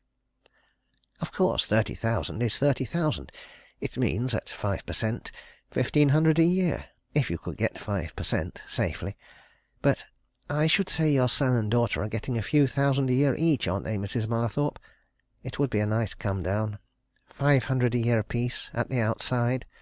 A small house, instead of Normandale Grange. Genteel poverty, comparatively speaking, instead of riches. That is, if I hand over the will to Charlesworth and Wyatt." Mrs. Mallathorpe slowly turned her eyes on Pratt, and Pratt suddenly felt a little afraid. There was anger in those eyes, anger of a curious sort.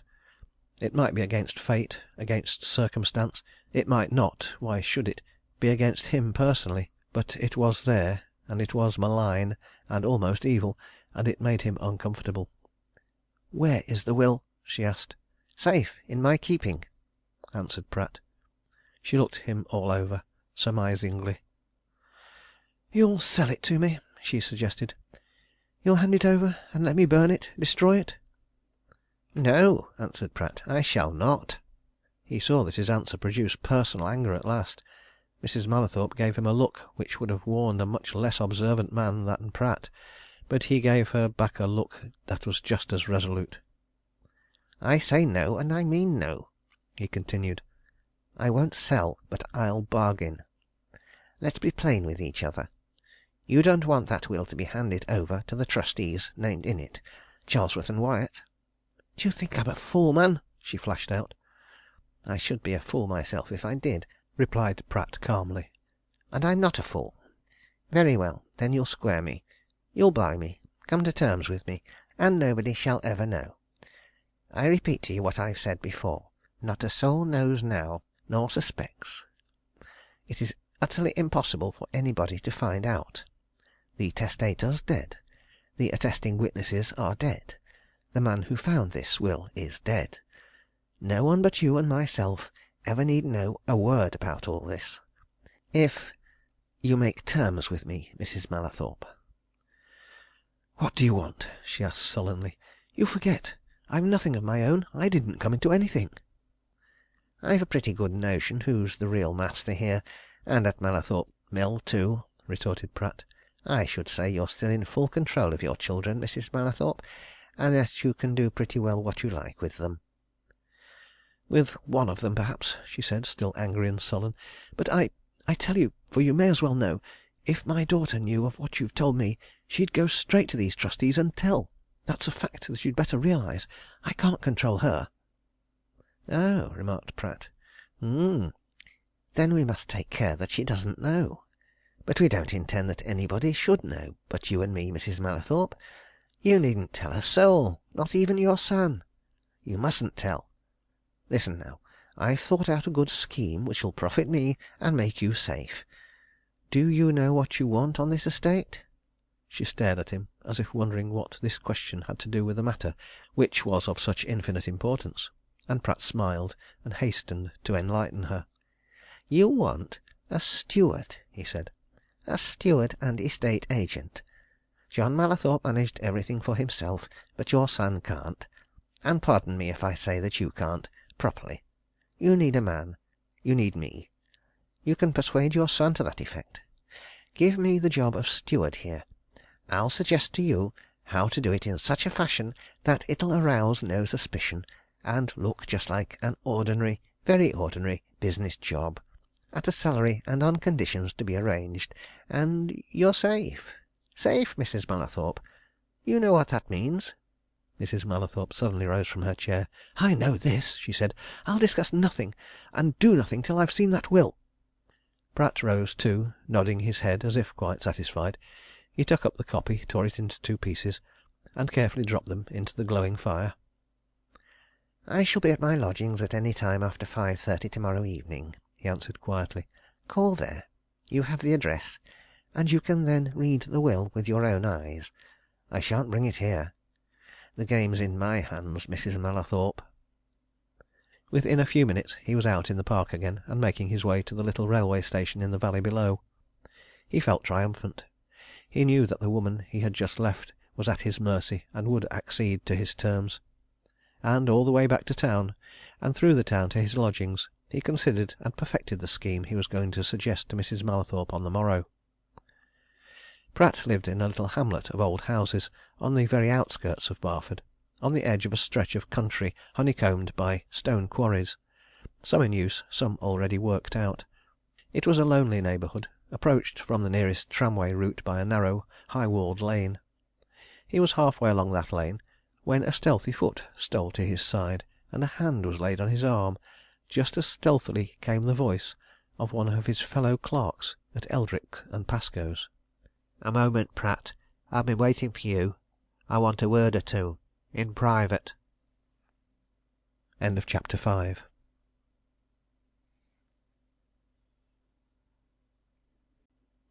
Chapter 6. The Unexpected. Pratt started when he heard that voice and felt the arresting hand. He knew well enough to whom they belonged. They were those of one James Parrawhite, a little weedy, dissolute chap, who had been in Eldrick and Pascoe's employ for about a year. It had always been a mystery to him and the other clerks that Parrawhite had been there at all, and that being there he was allowed to stop. He was not a Barford man. Nobody knew anything whatever about him, though his occasional references to it seemed to indicate that he knew London pretty thoroughly. Pratt shrewdly suspected that he was a man whom Eldrick had known in other days, possibly a solicitor who had been struck off the rolls, and to whom Eldrick, for old time's sake, was disposed to extend a helping hand. All that any of them knew was that one morning some 15 months previously, Parrawhite, a complete stranger, had walked into the office, asked to see Eldrick, had remained closeted with him half an hour, and had been given a job at £2 a week, there and then. That he was a clever and useful clerk no one denied, but no one liked him. He was always borrowing half-crowns. He smelt of rum. He was altogether undesirable. It was plain to the clerks that Pascoe disliked him, but he was evidently under Eldrick's protection, and he did his work and did it well, and there was no doubt that he knew more law than either of the partners, and was better up in practice than Pratt himself. But he was not desirable, and Pratt never desired him less than on this occasion. "What are you after, coming on a man like that?" growled Pratt. "You," replied Parrawhite. "I knew you'd got to come up this lane, so I waited for you. I've something to say." "Get it said, then," retorted Pratt. "Not here," answered Parrawhite. "Come down by the quarry. Nobody about there."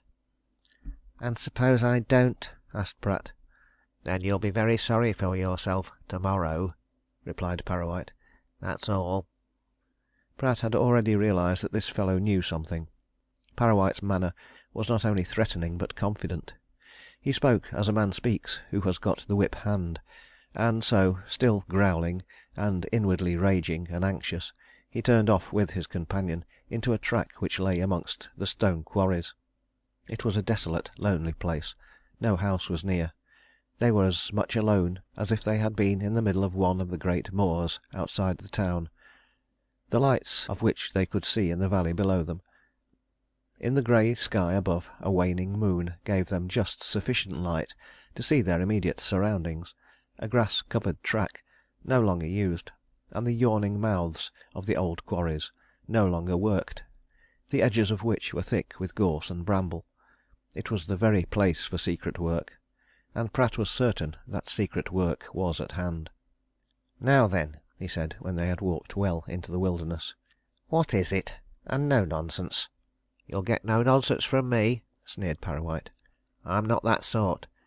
This is what I want to say. I was in Eldrick's office last night. All the time you were there with old Bartle." This swift answer went straight through Pratt's defences. He was prepared to hear something unpleasant and disconcerting, but not that. And he voiced the first thought that occurred to him. "That's a lie!" he exclaimed. "There was nobody there." "No lie," replied Parrawhite. "I was there. I was behind the curtain of that recess, you know. And since I know what you did, I don't mind telling you we're in the same boat, my lad, what I was going to do. You thought I'd gone with the others, but I hadn't. I'd merely done what I've done several times without being found out, slipped in there to wait until you'd gone. Why? Because friend Eldrick, as you know, is culpably careless about leaving loose cash in the unlocked drawer of his desk, culpably careless, too, about never counting it. And a stray sovereign or half sovereign is useful to a man who only gets £2 a week. Understand?" "So you're a thief," said Pratt bitterly. "I'm precisely what you are, a thief," retorted Parrawhite. "You stole John Mallathorpe's will last night. I heard everything, I tell you, and saw everything. I heard the whole business, what the old man said, what you later said to Eldrick. I saw old Bartle die. I saw you take the will from his pocket, read it, and put it in your pocket. I know all, except the terms of the will. but I've got a pretty good idea of what those terms are. Do you know why? Because I watched you set off to Normandale by the 8:20 train to night." "Hang you for a dirty sneak!" growled Pratt. Parrawhite laughed, and flourished a heavy stick which he carried. "Not a bit of it," he said almost pleasantly. "I thought you were more of a philosopher. I fancied I'd seen gleams, mere gleams, of philosophy in you at times. Fortunes of warmer boy. Come now, you've seen enough of me to know I'm an adventurer. This is an adventure of the sort I love. Go into it heart and soul, man. Own up. You've found out that the will leaves the property away from the present holders, and you've been to Normandale to bargain? Come now." "What then?" demanded Pratt. "Then, of course, I come in at the bargaining," answered Parrawhite. "I'm going to have my share, that's a certainty. You'd better take my advice, because you're absolutely in my power. I've nothing to do but to tell Eldrick tomorrow morning." "Suppose I tell Eldrick tomorrow morning of what you've told me?" interjected Pratt. "Eldrick will believe me before you," retorted Parrawhite imperturbably. "I'm a much cleverer, more plausible man than you are, my friend. I've had an experience of the world which you haven't. I can easily invent a fine excuse for being in that room. For 2 pins I'll incriminate you. See? Be reasonable. For if it comes to a contest of brains, you haven't a rabbit's chance against a fox. Tell me all about the will, and what you've done. You've got to, for by the Lord Harry, I'm going to have my share. Come now." Pratt stood in a little hollow wherein they had paused, and thought, rapidly and angrily. There was no doubt about it he was trapped. This fearful scoundrel at his side, who boasted of his cleverness, would stick to him like a leech. He would have to share. All his own smart schemes for exploiting Mrs. Mallathorpe, for ensuring himself a competence for life, were knocked on the head. There was no helping it he would have to tell, and to share. And so, sullenly, resentfully, he told. Parrawhite listened in silence, taking in every point. Pratt, knowing that concealment was useless, told the truth about everything, concisely, but omitting nothing. "All right," remarked Parrawhite at the end. "Now then, what terms do you mean to insist on?" "What's the good of going into that?" growled Pratt. "Now that you've stuck your foot in, what do my terms matter?" "Quite right," agreed Parrawhite. "They don't. What matters is our terms. Now let me suggest no, insist on what they must be. Cash. Do you know why I insist on that? No? Then I'll tell you. Because this young barrister chap, Collingwood, has evidently got some suspicion of something." "I can't see it," said Pratt uneasily. "He was only curious to know what that letter was about." "Never mind," continued Parrawhite. "He had some suspicion, or he wouldn't have gone out there almost as soon as he reached Barford after his grandfather's death. And even if suspicion is put to sleep for a while, it can easily be reawakened. So, cash. We must profit at once, before any future risk arises. But what terms were you thinking of?" "Stewardship of this estate for life," muttered Pratt gloomily. "With the risk of some discovery being made some time, any time?" sneered Parrawhite. "Where are your brains, man? The old fellow John Mallathorpe probably made a draft or two of that will before he did his fair copy. He may have left those drafts among his papers." "If he did, Mrs. Mallathorpe'd find 'em," said Pratt slowly. "I don't believe there's the slightest risk. I've figured everything out. I don't believe there's any danger from Collingwood, or for anybody. It's impossible. And if we take cash now, we're selling for a penny what we ought to get pounds for." "The present is much more important than the future, my friend," answered Parrawhite. "To me, at any rate. Now then, this is my proposal. I'll be with you when this lady calls at your place tomorrow evening. We'll offer her the will, to do what she likes with, for £10,000. She can find that quickly. When she pays, as she will, we share equally. And then, well, you can go to the devil. I shall go somewhere else. So that's settled." "No!" said Pratt. Parrawhite turned sharply, and Pratt saw a sinister gleam in his eyes. "Did you say no?" he asked. "I said no," replied Pratt. "I'm not going to take £5,000 for a chance that's worth £50,000. Hang you! If you hadn't been a black sneak thief, as you are, I'd have had the whole thing to myself. And I don't know that I will give way to you. If it comes to it, my word's as good as yours. And I don't believe Eldrick would believe you before me. Pascoe wouldn't, anyway. You've got a past in quod, I should think. My past's all right. I've a jolly good mind to let you do your worst. After all, I've got the will. And by George, now I come to think of it, you can do your worst. Tell what you like tomorrow morning. I shall tell him what you are a scoundrel." He turned away at that, and as he turned, Parrawhite, with a queer cry of rage that might have come from some animal which saw its prey escaping, struck out at him with the heavy stick. The blow missed Pratt's head, but it grazed the tip of his ear, and fell slantingly on his left shoulder. And then the anger that had been boiling in Pratt ever since the touch on his arm in the dark lane, burst out in activity, and he turned on his assailant, gripped him by the throat before Parrawhite could move, and after choking and shaking him until his teeth rattled and his breath came in jerking sobs, flung him violently against the masses of stone by which they had been standing. Pratt was of considerable physical strength. He played cricket and football. He visited a gymnasium thrice a week. His hands had the grip of a blacksmith.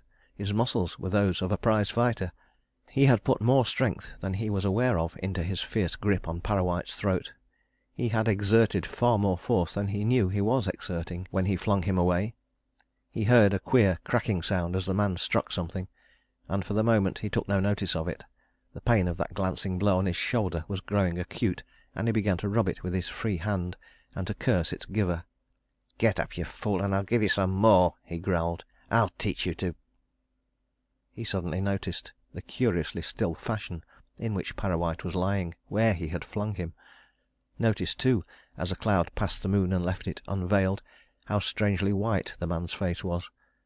And just as suddenly Pratt forgot his own injury, and dropped on his knees beside his assailant. An instant later, and he knew that he was once more confronting death. For Parrawhite was as dead as Anthony Bartle. Violent contact of his head with the rock had finished what Pratt had nearly completed with that vicious grip. There was no questioning it, no denying it. Pratt was there in that lonely place, staring half consciously, half in terror, at a dead man.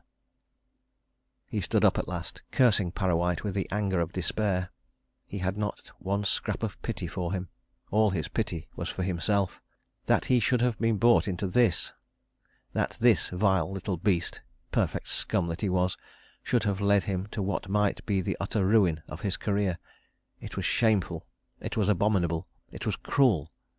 He felt as if he could cheerfully tear Parrawhite's dead body to pieces. But even as these thoughts came, others of a more important nature crowded on them, for there lay a dead man, who was not to be put in one's pocket like a will.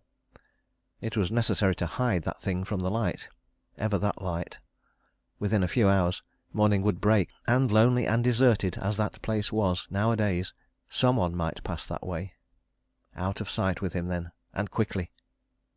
Pratt was very well acquainted with the spot at which he stood. Those old quarries had a certain picturesqueness. They had become grass-grown. Ivy, shrubs and trees had clustered about them. The people who lived in the few houses half a mile away sometimes walked around them. The children made a playground of the place. Pratt himself had often gone into some quiet corner to read and smoke. And now his quick mind immediately suggested a safe hiding-place for this thing that he could not carry away with him, and dare not leave to the morning sun.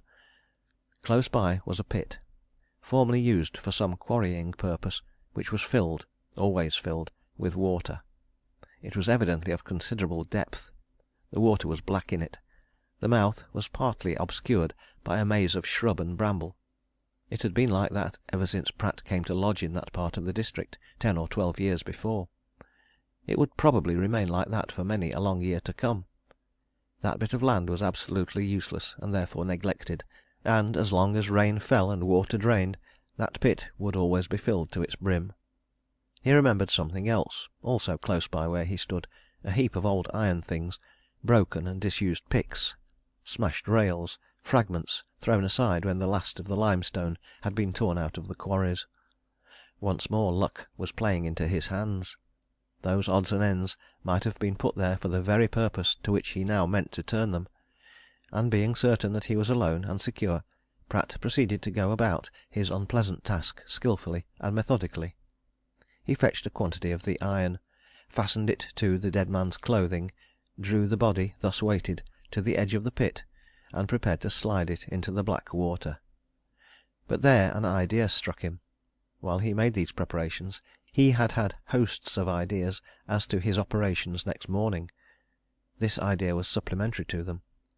Quickly and methodically he removed the contents of Parrawhite's pockets to his own, everything, money, watch and chain, even a ring which the dead man had been evidently vain of.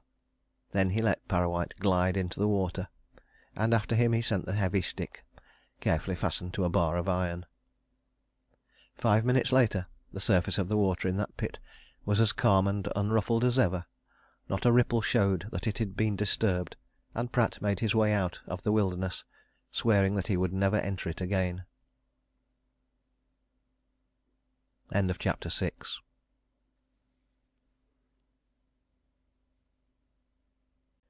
Chapter 7. The Supreme Inducement. Pratt was in Eldrick and Pascoe's office soon after 8:30 next morning, and for nearly 40 minutes he had the place entirely to himself. But it took only a few of those minutes for him to do what he had carefully planned before he went to bed the previous night. Shutting himself into Eldrick's private room, and making sure that he was alone that time, he immediately opened the drawers in the senior partner's desk, wherein Eldrick, culpably enough, as Parrawhite had sneeringly remarked, was accustomed to put loose money. Eldrick was strangely careless in that way. He would throw money into that drawer in presence of his clerks, notes, gold, silver. If it happened to occur to him, he would take the money out at the end of the afternoon and hand it to Pratt to lock up in the safe, but as often as not it did not occur. Pratt had more than once ventured on a hint which was almost a remonstrance, and Eldrick had paid no attention to him. He was a careless, easy-going man in many respects, Eldrick, and liked to do things in his own way. After all, as Pratt had decided, when he found that his hints were not listened to, it was Eldrick's own affair if he liked to leave the money lying about. There was money lying about in that drawer when Pratt drew it open. It was never locked, day or night, or if it was, the key was left in it. As soon as he opened it he saw gold, 2 or 3 sovereigns, and silver, a little pile of it, and under a letter weight 4 bank notes of £10 each. But this was precisely what Pratt had expected to see. He himself had handed bank notes, gold and silver to Eldrick the previous evening, just after receiving them from a client who had called to pay his bill, and he had seen Eldrick place them in the drawer as usual, and soon afterwards Eldrick had walked out, saying he was going to the club, and he had never returned. What Pratt now did was done as the result of careful thought and deliberation. There was a cheque book lying on top of some papers in the drawer. He took it up and tore 3 cheques out of it. Then he picked up the bank notes, tore them and the abstracted blank cheques into pieces, and dropped the pieces in the fire recently lighted by the caretaker. He watched these fragments burn, and then he put the gold and silver in his hip pocket, where he already carried a good deal of his own, and walked out. 9 o'clock brought the office boy, 9:15 brought the clerks. At 10 o'clock Eldrick walked in. According to custom, Pratt went into Eldrick's room with the letters, and went through them with him. One of them contained a legal document, over which the solicitor frowned a little. "Ask Parrawhite's opinion about that," he said presently, indicating a marked paragraph. "Parrawhite has not come in this morning, sir," observed Pratt, gathering up letters and papers. "I'll draw his attention to it when he arrives." He went into the outer office, only to be summoned back to Eldrick a few minutes later. The senior partner was standing by his desk, looking a little concerned, and, thought Pratt, decidedly uncomfortable. He motioned the clerk to close the door. "Has Parrawhite come?" he asked. "No," replied Pratt. "Not yet, Mr. Eldrick." Is he usually late?" inquired Eldrick. "Usually quite punctual. 9:30, said Pratt. Eldrick glanced at his watch, then at his clerk. "Didn't you give me some cash last night?" he asked. £43.9, answered Pratt. "Thompson's bill of costs. He paid it yesterday afternoon." Eldrick looked more uncomfortable than ever. "Well, the fact is," he said, "I meant to hand it to you to put in the safe, Pratt, but I didn't come back from the club, and it's gone." Pratt simulated concern, but not astonishment, and Eldrick pulled open the drawer and waved a hand over it. "I put it down there," he said. "Very careless of me, no doubt, but nothing of this sort has ever happened before, and however, there's the unpleasant fact, Pratt. The money's gone." Pratt, who had hastily turned over the papers and other contents of the drawer, shook his head and used his privilege as an old and confidential servant. "I've always said, sir, that it was a great mistake to leave loose money lying about," he remarked mournfully. "If there'd only been a practice of letting me lock anything of that sort up in the safe every night, and this cheque book too, sir, and then I know," said Eldrick. "Very reprehensible on my part. I'm afraid I am careless. No doubt of it. But " He in his turn was interrupted by Pratt, who was turning over the cheque book. "Some cheque forms have been taken out of this," he said. "3 at the end. Look there, sir." Eldrick uttered an exclamation of intense annoyance and disgust. He looked at the despoiled cheque book and flung it into the drawer. "Pratt," he said, turning half appealingly, half confidentially to the clerk, "don't say a word of this. Above all, don't mention it to Mr. Pascoe. It's my fault, and I must make the £43 good. Pratt, I'm afraid this is Parrawhite's work. Well, I may as well tell you. He'd been in trouble before he came here. I gave him another chance. I'd known him years ago. I thought he'd go straight. But I fear he's been tempted.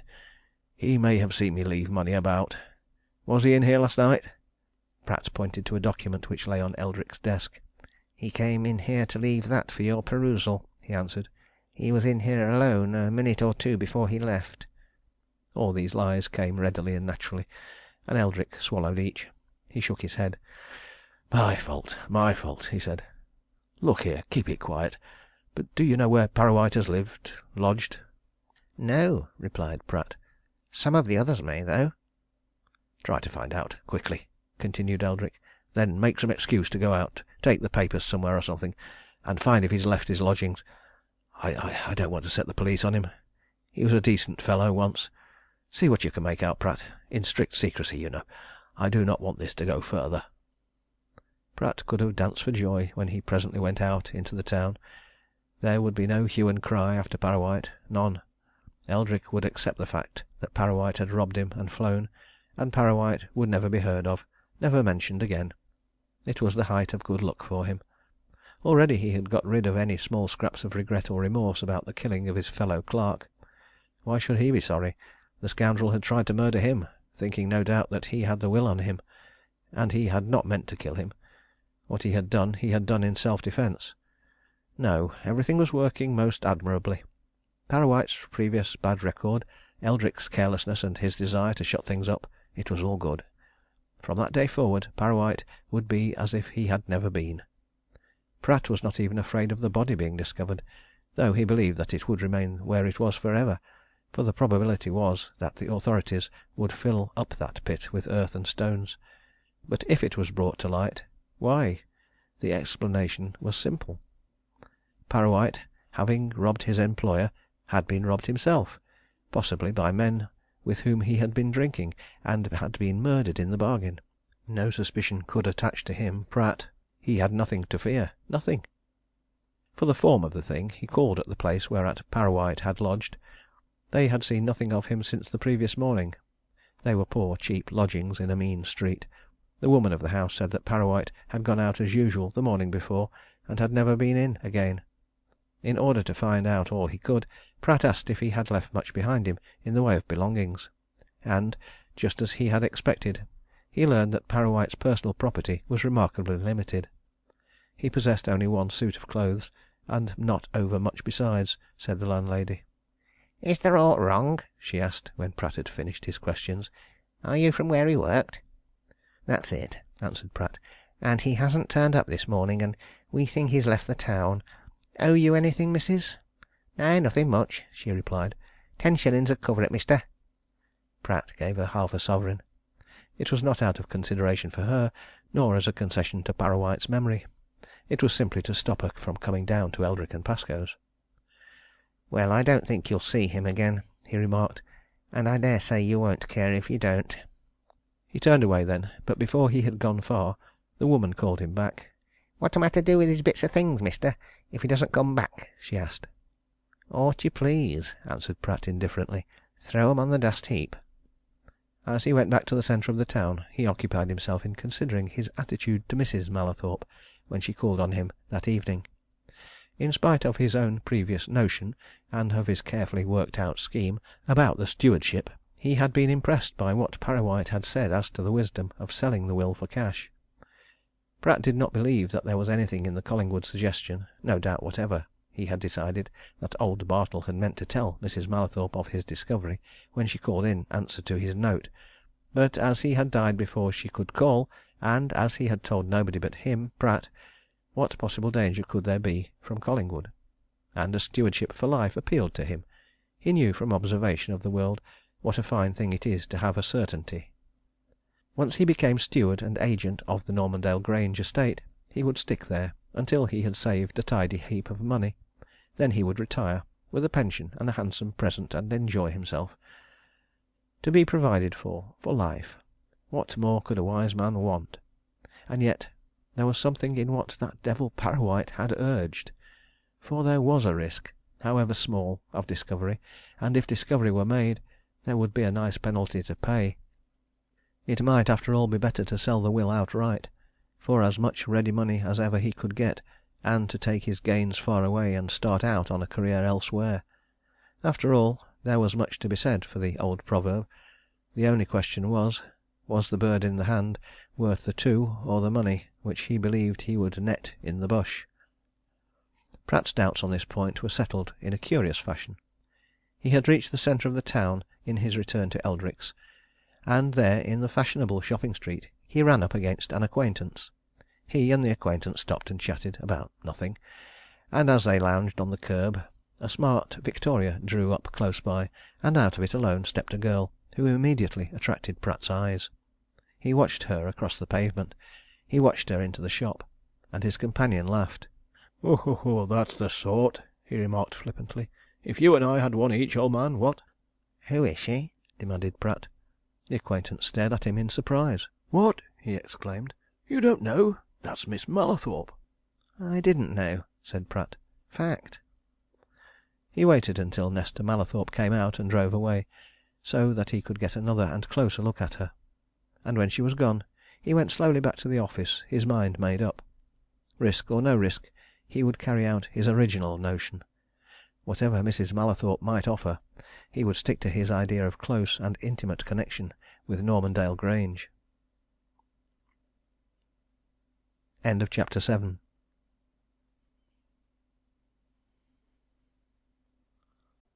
Chapter 8. Terms. Mrs. Mallathorpe, left to face the situation which Pratt had revealed to her in such sudden and startling fashion, had been quick to realize its seriousness. It had not taken much to convince her that the clerk knew what he was talking about.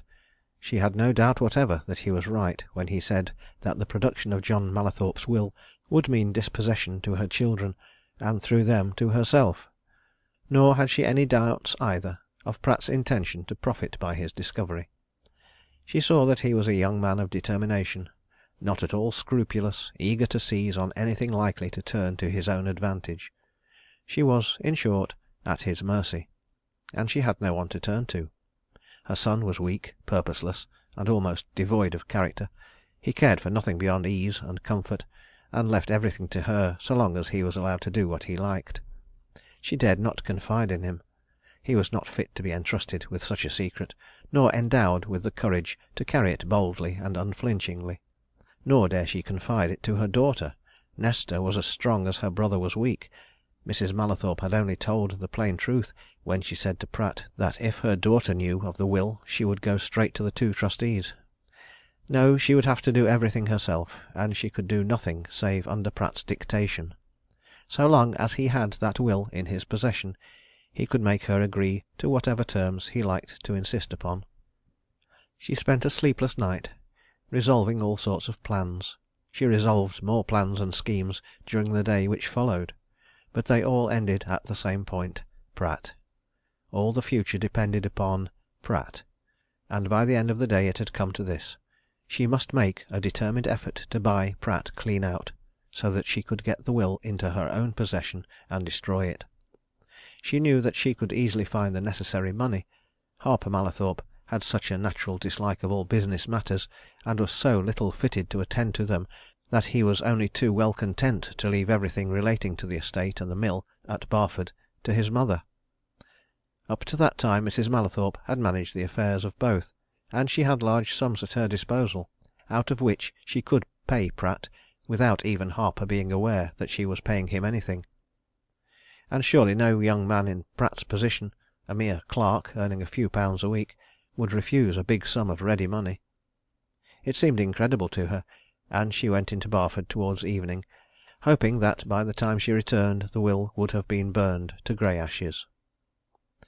Mrs. Mallathorpe used some ingenuity in making her visit to Pratt. Giving out that she was going to see a friend in Barford, of whose illness she had just heard, she drove into the town, and on arriving near the town hall dismissed her carriage, with orders to the coachman to put up his horses at a certain livery stable, and to meet her at the same place at a specified time.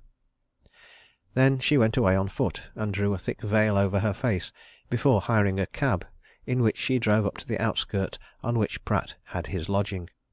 She was still veiled when Pratt's landlady showed her into the clerk's sitting room. "Is it safe here?" she asked at once. "Is there no fear of anybody hearing what we may say?" "None," answered Pratt reassuringly. "I know these folks. I've lived here several years, and nobody could hear however much they put their ears to the keyhole. Good thick old walls these, Mrs. Mallathorpe, and a solid door. We're as safe here as we were in your study last night."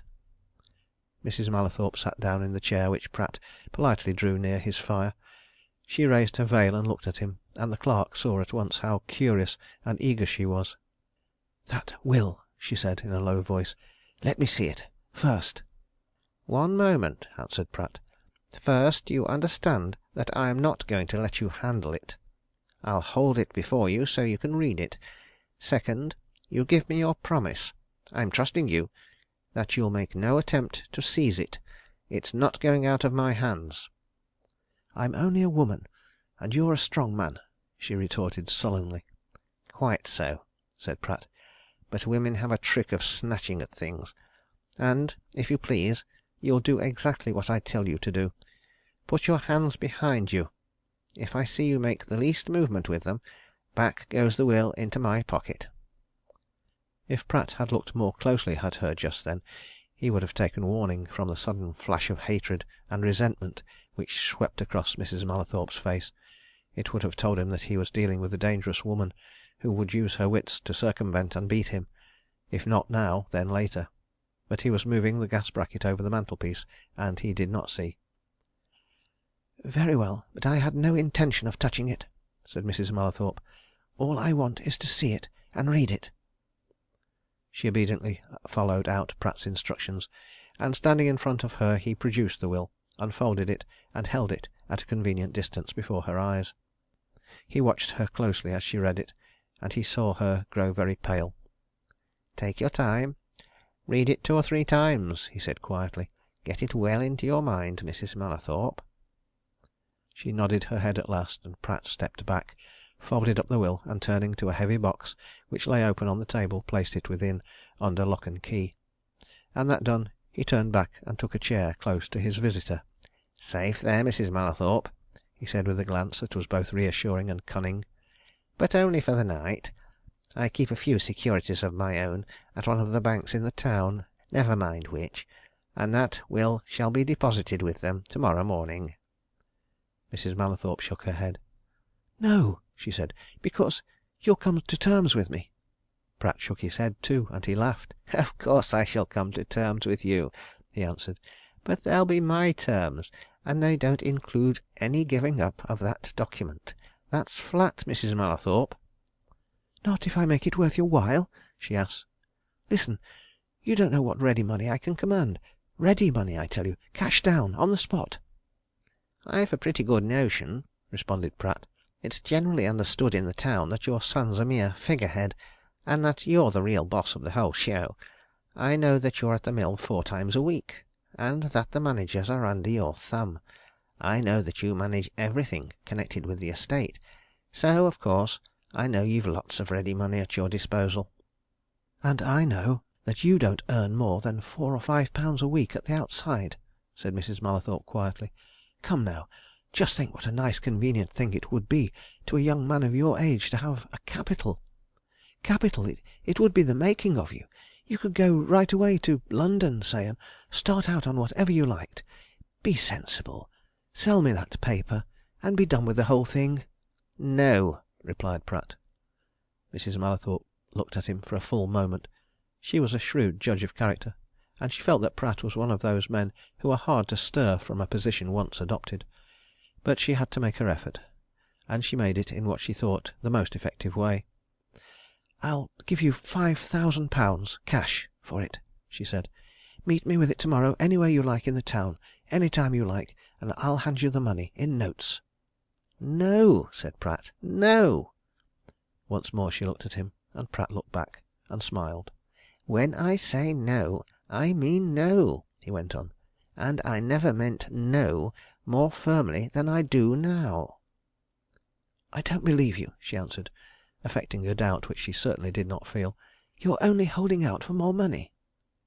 "If I were holding out for more money, Mrs. Mallathorpe," replied Pratt, "if I meant to sell you that will for cash payment, I should have stated my terms to you last night. I should have said precisely how much I wanted, and I shouldn't have budged from the amount. Mrs. Mallathorpe, it's no good. I've got my own schemes and my own ideas, and I'm going to carry 'em out. I want you to appoint me steward to your property, your affairs, for life." "Life!" she exclaimed. "Life!" "My life," answered Pratt. "And let me tell you, you'll find me a first class man, a good, faithful, honest servant. I'll do well by you and yours. You'll never regret it as long as you live. It'll be the best day's work you've ever done. I'll look after your son's interests, everybody's interests, as if they were my own. As indeed," he added, with a sly glance, "they will be." Mrs. Mallathorpe realized the finality, the resolve in all this, but she made one more attempt. "£10,000!" she said. "Come now, think what £10,000 in cash would mean to you." "No, nor 20,000," replied Pratt. "I've made up my mind I'll have my own terms. It's no use, not one bit of use, haggling or discussing matters further. I'm in possession of the will, and therefore of the situation, Mrs. Mallathorpe. You've just got to do what I tell you." He got up from his chair, and going over to a side table took from it a blotting pad, some writing paper, and a pencil. For the moment his back was turned, and again he did not see the look of almost murderous hatred which came into his visitor's eyes. Had he seen and understood it, he might even then have reconsidered matters and taken Mrs. Mallathorpe's last offer. But the look had gone when he turned again, and he noticed nothing as he handed over the writing materials. "What are these for?" she asked. "You'll see in a moment," replied Pratt, reseating himself and drawing his chair a little nearer her own. "Now listen, because it's no good arguing any more. You're going to give me that stewardship and agency. You'll simply tell your son that it's absolutely necessary to have a steward. He'll agree. If he doesn't, no matter, you'll convince him. Now then, we must do it in a fashion that won't excite any suspicion. Thus, in a few days, say next week, you'll insert in the Barford papers, all 3 of them, the advertisement I'm going to dictate to you. We'll put it in the usual formal phraseology. Write this down, if you please, Mrs. Mallathorpe." He dictated an advertisement, setting forth the requirements of which he had spoken, and Mrs. Mallathorpe obeyed him and wrote. She hated Pratt more than ever at that moment. There was a quiet, steadfast implacability about him that made her feel helpless. But she restrained all sign of it, and when she had done his bidding, she looked at him as calmly as he looked at her. "I am to insert this in the Barford papers next week," she said. "And what then?" "Oh, then you'll get lots of applications for the job," chuckled Pratt. "There'll be mine amongst them. You can throw most of them in the fire. Keep a few for form's sake. Profess to discuss them with Mr. Harper, but let the discussion be all on your side. I'll send 2 or 3 good testimonials. You'll incline to me from the first. You'll send for me. Your interview with me will be highly satisfactory, and you'll give me the appointment." "And your terms?" asked Mrs. Mallathorpe, now that her own scheme had failed. She seemed quite placable to all Pratt's proposals, a sure sign of danger to him if he had only known it. "Better let me know them now and have done with it." "Quite so," agreed Pratt. "But first of all, can you keep this secret to yourself and me? The money part, anyway." "I can and shall," she answered. "Good," said Pratt. "Very well. I want 1,000 a year. Also I want 2 rooms and a business room at the Grange. I shall not interfere with you or your family, or your domestic arrangements, but I shall expect to have all my meals served to me from your kitchen, and to have one of your servants at my disposal. I know the Grange. I've been over it more than once. There's much more room there than you can make use of. Give me the rooms I want in one of the wings. I shan't disturb any of you. You'll never see me except on business, and if you want to." Again the calm acquiescence which would have surprised some men. Why Pratt failed to be surprised by it was because he was just then feeling exceedingly triumphant. He believed that Mrs. Mallathorpe was, metaphorically, at his feet. He had more than a little vanity in him, and it pleased him greatly, that dictating of terms. He saw himself a conqueror with his foot on the neck of his victim. "Is that all, then?" asked the visitor. "All," answered Pratt. Mrs. Mallathorpe calmly folded up the draft advertisement and placed it in her purse. Then she rose and adjusted her veil. "Then there is nothing to be done until I get your answer to this, your application?" she asked. "Very well." Pratt showed her out and walked to the cab with her. He went back to his rooms highly satisfied, and utterly ignorant of what Mrs. Mallathorpe was thinking as she drove away. Chapter IX.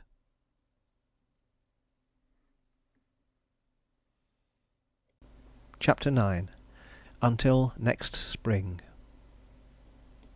Within a week of his sudden death in Eldrick's private office, old Anthony Bartle was safely laid in the tomb under the yew tree of which Mrs. Clough had spoken with such appreciation, and his grandson had entered into virtual possession of all that he had left. Collingwood found little difficulty in settling his grandfather's affairs. Everything had been left to him. He was sole executor, as well as sole residuary legatee. He found his various tasks made uncommonly easy. Another bookseller in the town hurried to buy the entire stock, and business, goodwill, book debts, everything. Collingwood was free of all responsibility of the shop in Quag Alley within a few days of the old man's funeral. And when he had made a handsome present to the housekeeper, a suitable one to the shop boy, and paid his grandfather's last debts, he was free to depart, a richer man by some £25,000 than when he hurried down to Barford in response to Eldrick's telegram. He sat in Eldrick's office one afternoon, winding up his affairs with him. There were certain things that Eldrick and Pascoe would have to do. As for himself, it was necessary for him to get back to London. "There's something I want to propose to you," said Eldrick, when they had finished the immediate business. "You're going to practice, of course?" "Of course," replied Collingwood, with a laugh, "if I get the chance." "You'll get the chance," said Eldrick. "What were you going in for?" "Commercial law, company law, as a special thing," answered Collingwood. "Why?" "I'll tell you what it is," continued Eldrick eagerly. "There's a career for you, if you'll take my advice. Leave London, come down here and take chambers in the town, and go to the North Eastern Circuit. I'll promise you, for our firm alone, plenty of work. You'll get more. There's lots of work waiting here for a good, smart young barrister. Ah, you smile, but I know what I'm talking about. You don't know Barford men. They believe in the old adage that one should look at home before going abroad. They're terribly litigious, too, and if you were here, on the spot, they'd give you work. What do you say, Collingwood?" "That sounds very tempting, but I was thinking of sticking to London." "Not 1/100th part of the chance in London that there is here," affirmed Eldrick. "We badly want 2 or 3 barristers in this place, A man who's really well up in commercial and company law would soon have his hands full. There's work, I tell you. Take my advice and come." "I couldn't come, in any case, for a few months," said Collingwood, musingly. "Of course, if you really think there's an opening—" "I know there is," asserted Eldrick. "I'll guarantee you lots of work our work. I'm sick of fetching men down all the way from town, or getting them from Leeds. Come, and you'll see." "I might come in a few months' time, and try things for a year or two," replied Collingwood. "But I'm off to India, you know, next week, and I shall be away until the end of spring 4 months or so." "To India!" exclaimed Eldrick. "What are you going to do there?" "Sir John Standridge," said Collingwood, mentioning a famous legal luminary of the day, "is going out to Hyderabad to take certain evidence and hold a sort of inquiry in a big case, and I'm going with him as his secretary and assistant. I was in his chambers for 2 years, you know. We leave next week, and we shall not be back until the end of April." "Lucky man," remarked the solicitor. "Well, when you return, don't forget what I've said. Come back you'll not regret it. Come and settle down. By the by, you're not engaged, are you?" "Engaged?" said Collingwood. "To what? To whom? What do you mean?" "Engaged to be married," answered Eldrick coolly. "You're not? Good. If you want a wife, there's Miss Mallathorpe. Nice, clever girl, my boy, and no end of what Barford folk call brass. The very woman for you." "Do you Barford people ever think of anything else but what you call brass?" asked Collingwood, laughing. "Sometimes," replied Eldrick. "But it's generally of something that nothing but brass can bring or produce.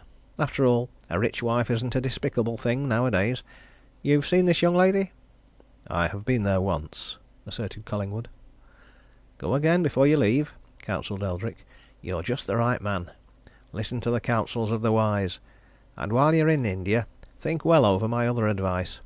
I tell you there's a career for you here in the north that you'll never get in town." Collingwood left him and went out, to find a motor car and drive off to Normandale Grange, not because Eldrick had advised him to go, but because of his promise to Harper and Nesta Mallathorpe.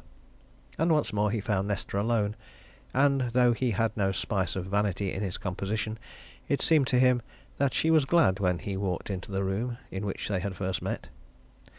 "My mother is out, gone to town, to the mill," she said, "and Harper is knocking around the park with a gun, killing rabbits and time. He'll be in presently for tea, and he'll be delighted to see you. Are you going to stay in Barford much longer?" "I'm going up to town this evening 7 o'clock train," answered Collingwood, watching her keenly. "All my business is finished now, for the present." "But you'll be coming back?" she asked. "Perhaps," he said. "I may come back after a while." "When you do come back," she went on, a little hurriedly, "will you come and see us again? It's difficult to explain, but I do wish Harper knew more men the right sort of men. Do you understand?" "You mean he needs more company?" "More company of the right kind. He doesn't know many nice men, and he has so little to occupy him. He's no head for business. My mother attends to all that, and he doesn't care much about sport. And when he goes into Barford, he only hangs about the club, and, I'm afraid, at 2 or 3 of the hotels there, and it's not good for him." "Can't you get him interested in anything?" suggested Collingwood. "Is there nothing that he cares about?" "He never did care about anything," replied Nesta with a sigh. "He's apathetic. He just moves along. Sometimes I think he was born half asleep, and he's never really been awakened. Pity, isn't it?" "Considering everything, a great pity," agreed Collingwood. "But he's provided for." Nesta gave him a swift glance. "It might have been a good deal better for him if he hadn't been provided for," she said. "He'd have just had to do something then. But if you come back, will you come here sometimes?" "Of course," answered Collingwood.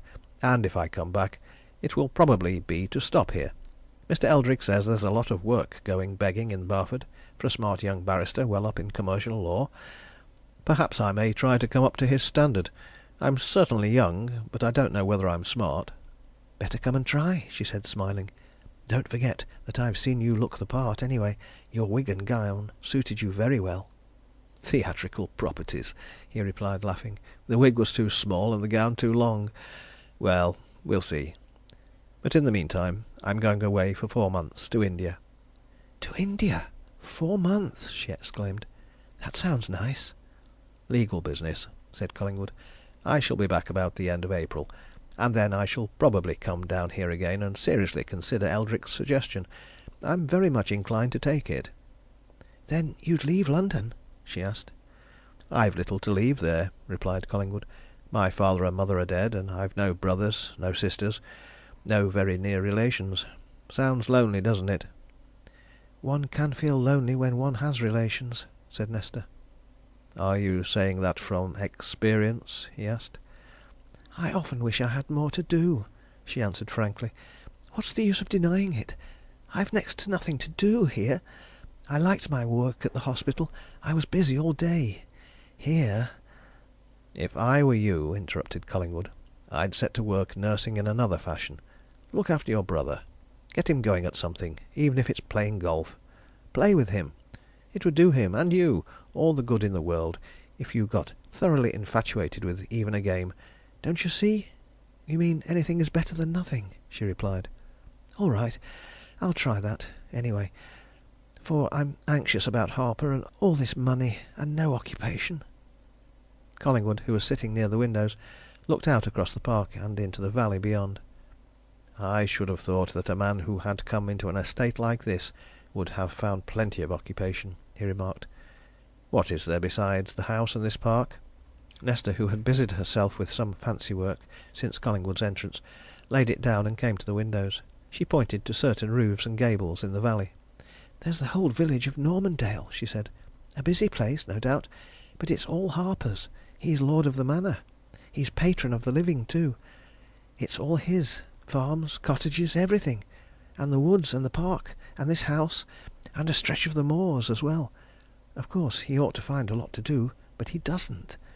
Perhaps because my mother does everything. She really is a business woman." Collingwood looked out over the area which Nesta had indicated. Harper Mallathorpe, he calculated, must be possessed of some 3,000 or 4,000 acres. "A fine property," he said. "He's a very fortunate fellow." Just then this very fortunate fellow came in. His face, dull enough as he entered, lighted up at the sight of a visitor, and fell again when Collingwood explained that his visit was a mere flying one, and that he was returning to London that night. Collingwood led him on to the project which he had mentioned at his previous visit, the making of golf links in the park, and pointed out, as a devotee of the sport, what a fine course could be made. Before he left he had succeeded in arousing like interest in Harper. He promised to go into the matter, and to employ a man whom Collingwood recommended as an expert in laying out golf courses. "You'll have got your greens in something like order by this time next year, if you start operations soon," said Collingwood. "And then, if I settle down at Barford, I'll come out now and then, if you'll let me." "Let you?" exclaimed Harper. "By Jove! We're only too glad to have anybody out here, aren't we, Nesta?" "We shall always be glad to see Mr. Collingwood," said Nesta. Collingwood went away with that last intimation warm in his memory. He had an idea that the girl meant what she said, and for a moment he was sorry that he was going to India. He might have settled down at Barford there and then, and... But at that he laughed at himself. "A young woman with several thousands a year of her own," he said. "Of course, she'll marry some big pot in the country. They feel a little lonely, those two just now, because everything's new to them, and they're new to their changed circumstances. But when I get back, I guess they'll have got plenty of people around them." And he determined, being a young man of sense, not to think any more, for already he had thought a good deal of Nesta Mallathorpe, until he returned from his Indian travels. Let him attend to his business, and leave possibilities until they came nearer. "All the same," he mused, as he drew near the town again, "I'm pretty sure I shall come back here next spring. I feel like it." He called in at Eldrick's office on his way to the hotel, to take some documents which he had been preparing for him. It was then late in the afternoon, and no one but Pratt was there.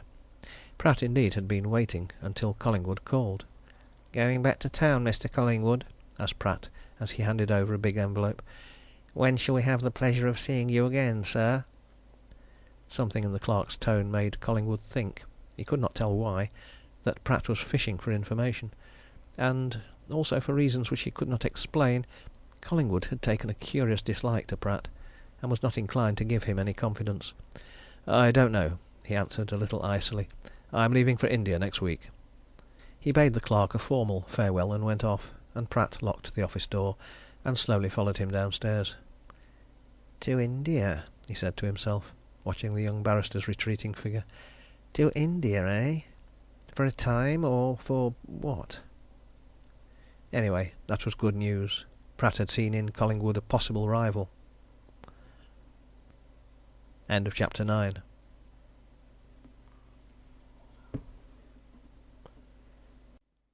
Chapter 10. The Footbridge. Collingwood's return to London was made on a Friday evening. Next day he began the final preparations for his departure to India on the following Thursday. He was looking forward to his journey and his stay in India with keen expectation. He would have the society of a particularly clever and brilliant man. They were to break their journey in Italy and in Egypt. He would enjoy exceptional facilities for seeing the native life of India. He would gain valuable experience. It was a chance at which any young man would have jumped, and Collingwood had been greatly envied when it was known that Sir John Standridge had offered it to him. And yet he was conscious that if he could have done precisely what he desired, he would have stayed longer at Barford, in order to see more of Nesta Mallathorpe. Already it seemed a long time to the coming spring, when he would be back and free to go north again. But Collingwood was fated to go north once more, much sooner than he had dreamed of. As he sat at breakfast in his rooms on the Monday morning after his departure from Barford, turning over his newspaper with no particular aim or interest, his attention was suddenly and sharply arrested by a headline. Even that headline might not have led him to read what lay beneath, but in the same instant in which he saw it, he also saw a name, Mallathorpe. In the next he knew that heavy trouble had fallen on Normandale Grange the very day after he had left it. This is what Collingwood read as he sat, coffee cup in one hand, newspaper in the other, staring at the lines of unleaded type. Tragic fate of young Yorkshire squire. A fatal accident of a particularly sad and disturbing nature occurred near Barford, Yorkshire, on Saturday. About 4 o'clock on Saturday afternoon, Mr. Linford Pratt, managing clerk to Messrs. Eldrick and Pascoe, solicitors, of Barford, who was crossing the grounds of Normandale Grange on his way to a business appointment, discovered the dead body of Mr. H. J. Mallathorpe, the owner of the Normandale estate, lying in a roadway, which at that point is spanned, 40 feet above, by a narrow footbridge. The latter is an ancient construction of wood, and there is no doubt that it was in extremely bad repair, and had given way when the unfortunate young gentleman, who was out shooting in his park, stepped upon it. Mr. Mallathorpe, who was only 24 years of age, succeeded to the Normandale estates, one of the finest properties in the neighbourhood of Barford, about 2 years ago, under somewhat romantic and also tragic circumstances. Their previous owner, his uncle, Mr. John Mallathorpe, a well-known Barford manufacturer, meeting a sudden death by the falling of his mill chimney, a catastrophe which also caused the deaths of several of his employees. Mr. John Mallathorpe died intestate, and the estate at Normandale passed to the young gentleman who met such a sad fate on Saturday afternoon. Mr. H. J. Mallathorpe was unmarried, and it is understood that Normandale, which includes the village of that name, the advowson of the living, and about 4,000 acres of land, now becomes the property of his sister, Miss Nesta Mallathorpe. Collingwood set down his cup and dropped the newspaper. He was but half-way through his breakfast, but all his appetite had vanished. All that he was conscious of was that here was trouble and grief for a girl in whom, it was useless to deny it, he had already begun to take a warm interest. And suddenly he started from his chair and snatched up a railway guide. As he turned over its pages he thought rapidly. The preparations for his journey to India were almost finished. What was not done he could do in a few hours. He had no further appointment with Sir John Standridge until 9 o'clock on Thursday morning, when he was to meet him at the train for Dover and Paris. Monday, Tuesday, Wednesday, he had 3 days. Ample time to hurry down to Normandale, to do what he could to help there, and to get back in time to make his own last arrangements. He glanced at his watch. he had 40 minutes in which to catch an express from King's Cross to Barford. Without further delay he picked up a suit case, which was already packed, and set out for the station. He was in Barford soon after 2 o'clock, in Eldrick's office by 2:30. Eldrick shook his head at the sight of him. "I can guess what's brought you down, Collingwood," he said. "Good of you, of course. I don't think they've many friends out there." "I can scarcely call myself that yet," answered Collingwood. "But I thought I might be of some use. I'll drive out there presently. But first, how was it?" Eldrick shook his head. "Don't know much more than what the papers say," he answered. "There's an old footbridge there that spans a road in the park, road cut through a ravine. They say it was absolutely rotten, and the poor chap's weight was evidently too much for it, and there was a drop of 40 feet into a hard road. Extraordinary thing that nobody on the estate seems to have known of the dangerous conditions of that bridge. But they say it was little used, simply a link between one plantation and another. However, it's done now. Our clerk, Pratt, you know, found the body. Hadn't been dead 5 minutes, Pratt says." "What was Pratt doing there?" asked Collingwood. "Oh, on business of his own," replied Eldrick. "Not ours. There was an advertisement in Saturday's papers which set out that a steward was wanted for the Normandale estate, and Pratt mentioned it to me in the morning that he thought of applying for the job if we'd give him a good testimonial. I suppose he'd gone out there to see about the preliminaries. Anyway, he was walking through the park when he found young Mallathorpe's body. I understand he made himself very useful, too, and I've sent him out there again to day to do anything he can. Smart chap, Pratt." "Possibly, then, there's nothing I can do," remarked Collingwood. "I should say you'll do a lot by merely going there," answered Eldrick. "As I said just now, they've few friends and no relations, and I hear that Mrs. Mallathorpe is absolutely knocked over. Go, by all means. A bit of sympathy goes a long way on these occasions. I say, what a regular transformation an affair of this sort produces. Do you know, that young fellow, just like his uncle, had not made any will. Fact! I had it from Robson, their solicitor, this very morning. The whole of the estate comes to the sister, of course. She and the mother will share the personal property. By that lad's death, Nesta Mallathorpe becomes one of the wealthiest young women in Yorkshire."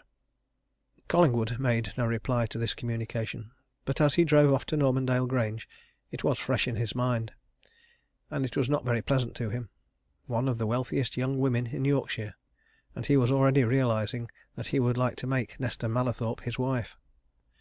It was because he felt what he did for her that he had rushed down to do anything he could that would be of help. Supposing, only supposing, that people, anybody, said that he was fortune hunting.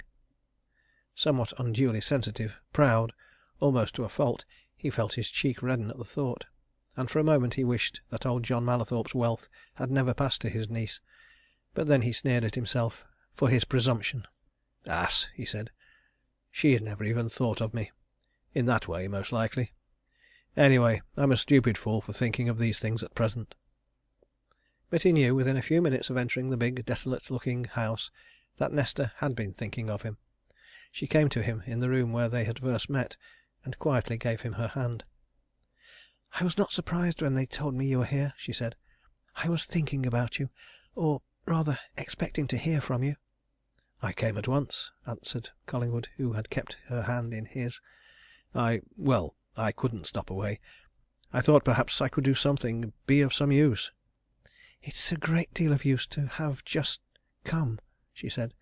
"Thank you. But I suppose you'll have to go." "Not for 2 days, anyway," he replied. "What can I do?" "I don't know that you can actually do anything," she answered. "Everything is being done. Mr. Eldrick sent his clerk, Mr. Pratt, who found Harper. He's been most kind and useful. He and our own solicitor are making all arrangements. There's got to be an inquest. Now, I don't know that you can do actual things, but while you're here, you can look in when you like. My mother is very ill. She has scarcely spoken since Saturday." "I'll tell you what I will do," said Collingwood determinedly. "I noticed in coming through the village just now that there's quite a decent inn there. I'll go down and arrange to stay there until Wednesday evening. Then I shall be close by, if you should need me." He saw by her look of quick appreciation and relief that this suggestion pleased her. She pressed his hand and withdrew her own. "Thank you again," she said. "Do you know, I can't quite explain I should be glad if you were close at hand. Everybody has been very kind, but I do feel that there is nobody I can talk to. If you arrange this, will you come in again this evening?" "I shall arrange it," answered Collingwood. "I'll see to it now. Tell your people I am to be brought in whenever I call, and I'll be close by whenever you want me."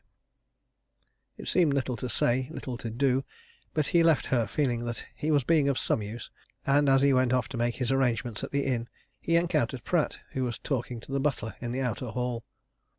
The clerk looked at Collingwood with an unconcern and a composure which he was able to assume, because he had already heard of his presence in the house.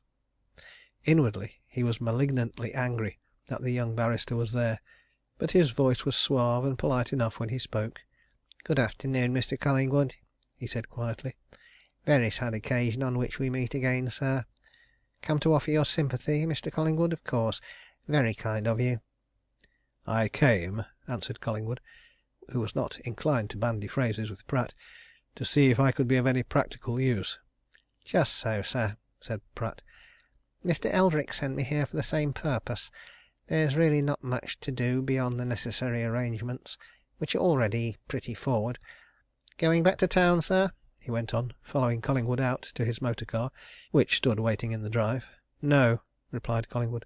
"I'm going to send this man to Barford to fetch my bag to the inn down there in the village, where I'm going to stay for a few days. Did you hear that?" he continued, turning to the driver. "Go back to Barford, get my bag from the Station Hotel there, and bring it to the Normandale Arms. I'll meet you there on your return." The car went off, and Collingwood, with a nod to Pratt, was about to turn down a side path towards the village. But Pratt stopped him. "Would you care to see the place where the accident happened, Mr. Collingwood?" he said. "It's close by. Won't take 5 minutes." Collingwood hesitated a moment.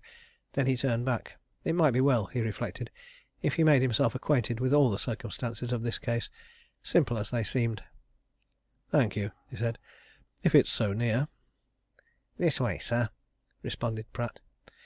He led his companion along the front of the house, through the shrubberies at the end of a wing, and into a plantation by a path thickly covered with pine needles.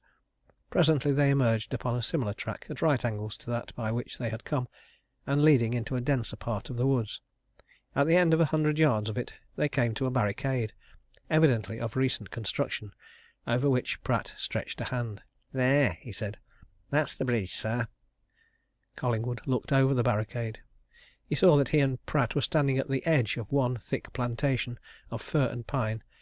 The edge of a similar plantation stretched before them, some 10 yards away, but between the two lay a deep dark ravine, which immediately in front of the temporary barricade was spanned by a narrow rustic bridge, a fragile looking thing of planks, railed in by boughs of trees, and in the middle was a jagged gap in both floor and side rails, showing where the rotten wood had given way. "I'll explain, Mr. Collingwood," said the clerk presently. "I knew this park, sir. I knew it well, before the late Mr. John Mallathorpe bought the property. That path at the other end of the bridge makes a short cut down to the station in the valley, through the woods and the lower part of the park. I came up that path from the station on Saturday afternoon, intending to cross this bridge and go on to the house, where I had private business. When I got to the other end of the bridge there, I saw the gap in the middle, and then I looked down into the cut. There's a road, a paved road down there, and I saw him, and so I made shift to scramble down. Stiff job it was, to get to him, but he was dead, Mr. Collingwood. Stone dead, sir. Though I'm certain he hadn't been dead 5 minutes, and—" "Aye, and he'd never ha' been dead at all, wouldn't young Squire, if only his ma had listened to what I telled her," interrupted a voice behind them. "He'd ha' been alive at this minute, he would, if his ma had done what I said ought to be done. Now then!"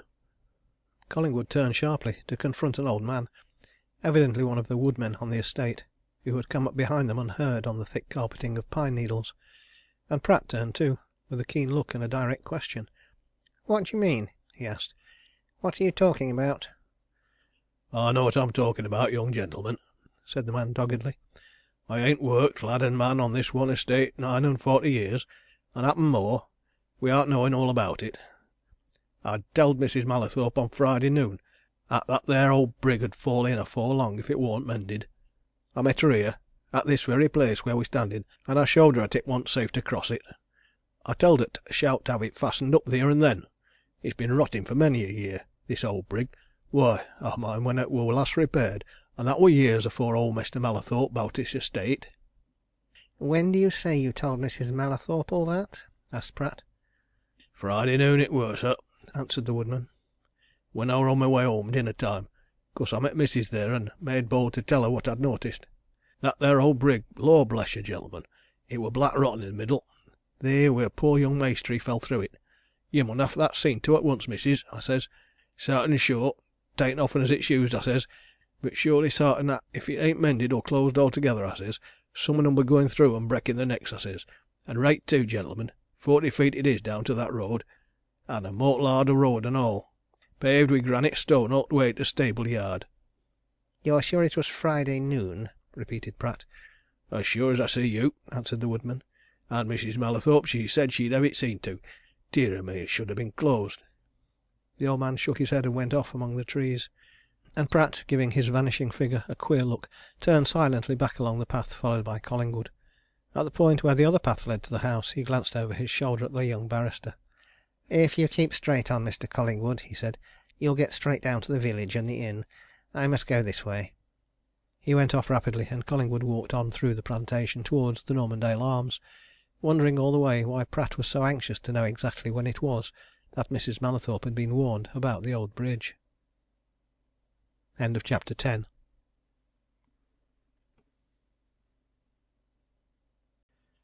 Chapter 11. The Prevalent Atmosphere. Until that afternoon, Collingwood had never been in the village to which he was now bending his steps. On that and his previous visits to the Grange, he had only passed the end of its one street. Now, descending into it from the slopes of the park, he found it to be little more than a hamlet, a church, a farmstead or two, a few cottages in their gardens, all clustering about a narrow stream spanned by a high-arched bridge of stone. The Normandale Arms, a roomy, old-fashioned place, stood at one end of the bridge, and from the windows of the room into which Collingwood was presently shown, he could look out on the stream itself and on the meadows beyond it. A peaceful, pretty, quiet place, but the gloom which was heavy at the big house on the hill seemed to have spread to everybody that he encountered. "Bad job this, sir," said the landlord, an elderly, serious-faced man, to whom Collingwood had made known his wants, and who had quickly formed the opinion that his guest was of the legal profession. "And a queer one, too. Odd thing, sir, that our old squire, and now the young one, should both have met their deaths in what you might term violent fashion." "Accident in both cases," remarked Collingwood. The landlord nodded his head, and then shook it in a manner which seemed to indicate that while he agreed with this proposition in one respect, he entertained some sort of doubt about it in others. "Ah, well," he answered. "Of course, a mill chimney falling, without notice, as it were, and a bridge giving way, them's accidents, to be sure. But it's a very strange thing about this footbridge, up yonder at the Grange. Very strange indeed. There's queer talk about it already." "What sort of talk?" asked Collingwood. Ever since the old woodman had come up to him and Pratt, as they stood looking at the footbridge, he had been aware of a curious sense of mystery, and the landlord's remark tended to deepen it. What are people talking about? "Nay, it's only one or two," replied the landlord. "There's been two men in here since the affair happened that crossed the bridge Friday afternoon, and both of 'em big, heavy men. According to what one can learn, that there bridge wasn't used much by the Grange people. It led to nowhere in particular for them. But there is a right of way across that part of the park, and these two men, as I'm speaking of, they made use of it on Friday, getting towards dark. I know 'em well. They'd both of 'em weigh 4 times as much, together, as young Squire Mallathorpe, and yet he didn't give way under them. And then, only a few hours later, as you might say, down it goes with him."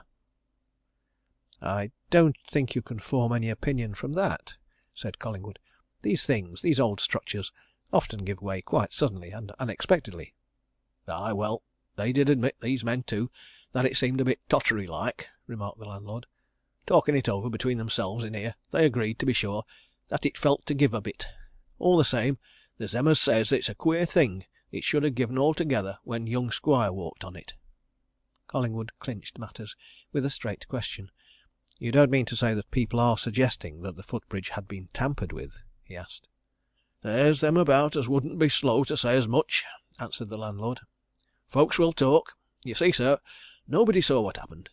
And when country folk doesn't see what takes place with their own eyes, then they " "Make mysteries out of it," interrupted Collingwood, a little impatiently. "I don't think there's any mystery here, landlord. I understood that this footbridge was in a very unsafe condition.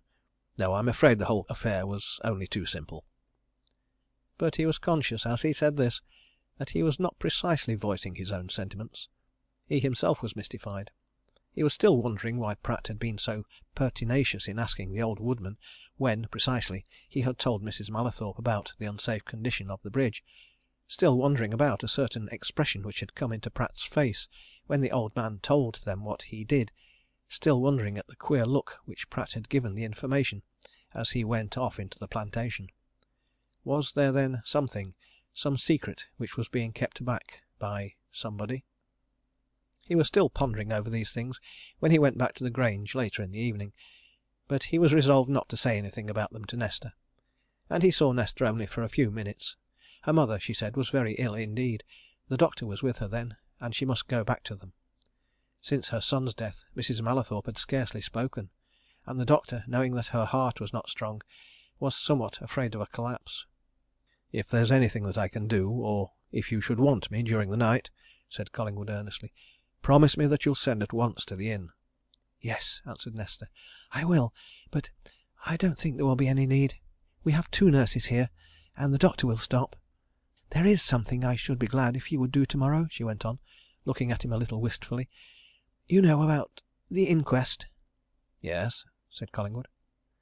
"They say that is, I because, of course, my mother couldn't that I need not be present," she continued. "Mr. Robson, our solicitor, says it will be a very short, formal affair. He will be there, of course, but would you mind being there too, so that you can afterwards tell me all about it?" "Will you tell me something straight out?" answered Collingwood, looking intently at her.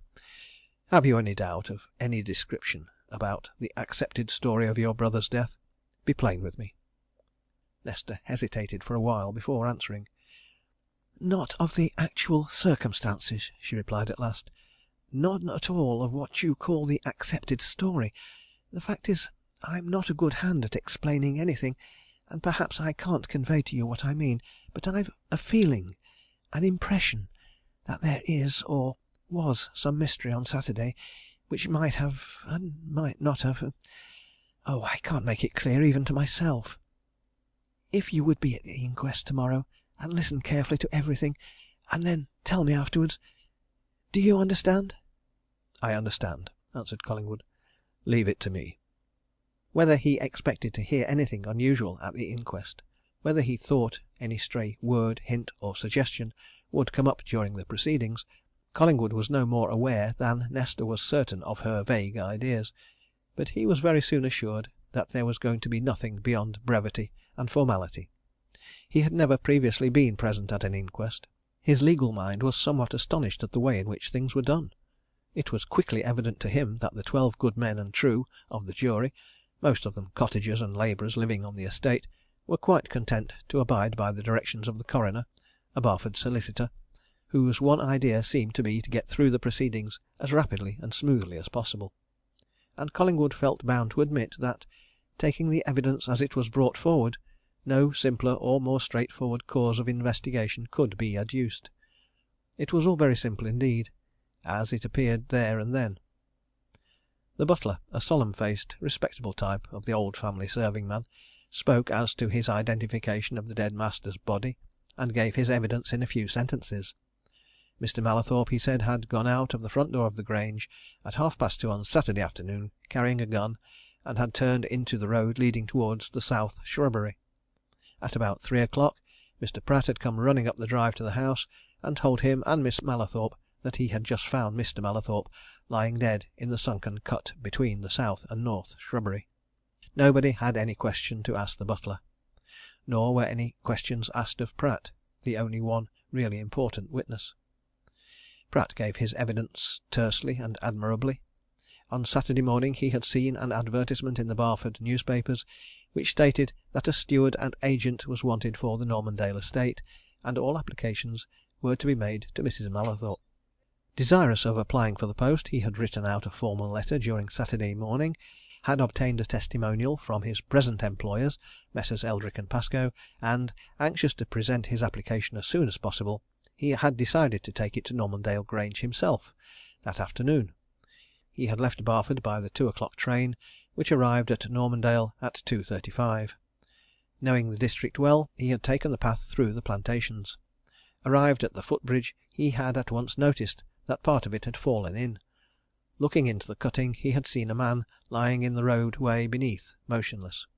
He had scrambled down the side of the cutting, discovered that the man was Mr. Harper Mallathorpe, and that he was dead, and had immediately hurried up the road to the house, where he had informed the last witness and Miss Mallathorpe. A quite plain story, evidently, thought everybody. No questions needed.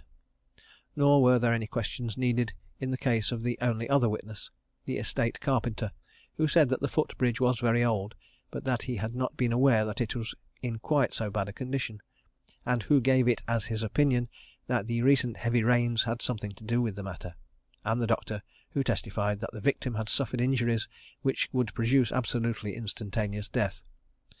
A clear case. Nothing could be clearer, said the coroner to his obedient jury, who presently returned the only verdict, one of accidental death, which on the evidence was possible. Collingwood heard no comments on the inquest from those who were present, but that evening, as he sat in his parlour at the Normandale Arms, the landlord, coming in on pretence of attending to the fire, approached him with an air of mystery and jerked his thumb in the direction of the regions which he had just quitted. "You remember what we were talking of this afternoon when you came in, sir?" he whispered. "There's some of 'em regular nightly customers, village folk, you understand, talking of the same thing now, and of this here inquest, and if you'd like to hear a bit of what you may call local opinion, and especially one man's, I'll put you where you can hear it, without being seen. It's worth hearing, anyway." Collingwood, curious to know what the village wiseacres had to say, rose and followed the landlord into a small room at the back of the bar parlour. An open hatchment in the wall, covered by a thin curtain, allowed him to hear every word which came from what appeared to be a full company. But it was quickly evident that in that company there was one man who either was, or wished to be, dictator and artifex, a man of loud voice and domineering tone, who was laying down the law to the accompaniment of vigorous thumpings on the table at which he sat. "What I say is, and say it again, I reckon nowt at all of Crowner's quests," he was affirming, as Collingwood and his guide drew near the curtained opening. "What is a Crowner's quest, anyway? It's nowt but formality, all form and show. It means nowt. And them as sits on t' jury, and says just what t' Crowner tells 'em to say and do, they never ax no questions out o' their own mouths. They're as dumb as sheep. That's what yon jury wore this morning. Now then!" "That's James Stringer, the blacksmith," whispered the landlord, coming close to Collingwood's elbow. "He thinks he knows everything." "And pray what would you ha' done, Mestur Stringer, if you'd been on yon jury?" inquired a milder voice. "I suppose you'd ha' wanted to know a bit more, what?" "Mr. Stringer 'ud ha' wanted to know a deal more," observed another voice. "He would do." "There's many things I want to know," continued the blacksmith, with a stout thump on the table. "They all tak it for granted 'at young squire walked on to yon bridge, and at it theer and then fell to pieces. Who seed it fall to pieces? Who was theer to see what did happen?" "What else did happen, or could happen, or what were testified to?" asked a new voice. "Theer were what they call circumstantial evidence to show how all t' affair happened." "Circumstantial evidence be blowed!" sneered the blacksmith heartily. "I reckon nowt o' circumstantial evidence. Look ye here, how do you know, how does anybody know 'at young squire wasn't thrown off that bridge, and 'at t' bridge collapsed when he wor thrown? He might ha' met somebody on t' bridge and quarrelled wi' 'em, and whoiver it wor might ha' been Strong's man and flung him into t' road beneath." "Aye, but in that case t'other feller, t' assailant, 'ud ha' fallen wi' him," objected somebody. "Nowt o' t' sort!" retorted the blacksmith. "He'd be safe on t' sound part o' t' bridge. It's only a piece on 't gave way. I say that theer idea wants a queerin' into. And there's another thing. What were that lawyer clerk chap fro' Barford, Pratt, doing about theer? What right had he to be prowling round t' neighbourhood on that bridge, and At that time? Come now, there's a tickler for somebody." "He telled that," exclaimed several voices. "He had business i' t' place. He had some papers to deliver." "Then why didn't he go to the nearest way to house to deliver 'em?"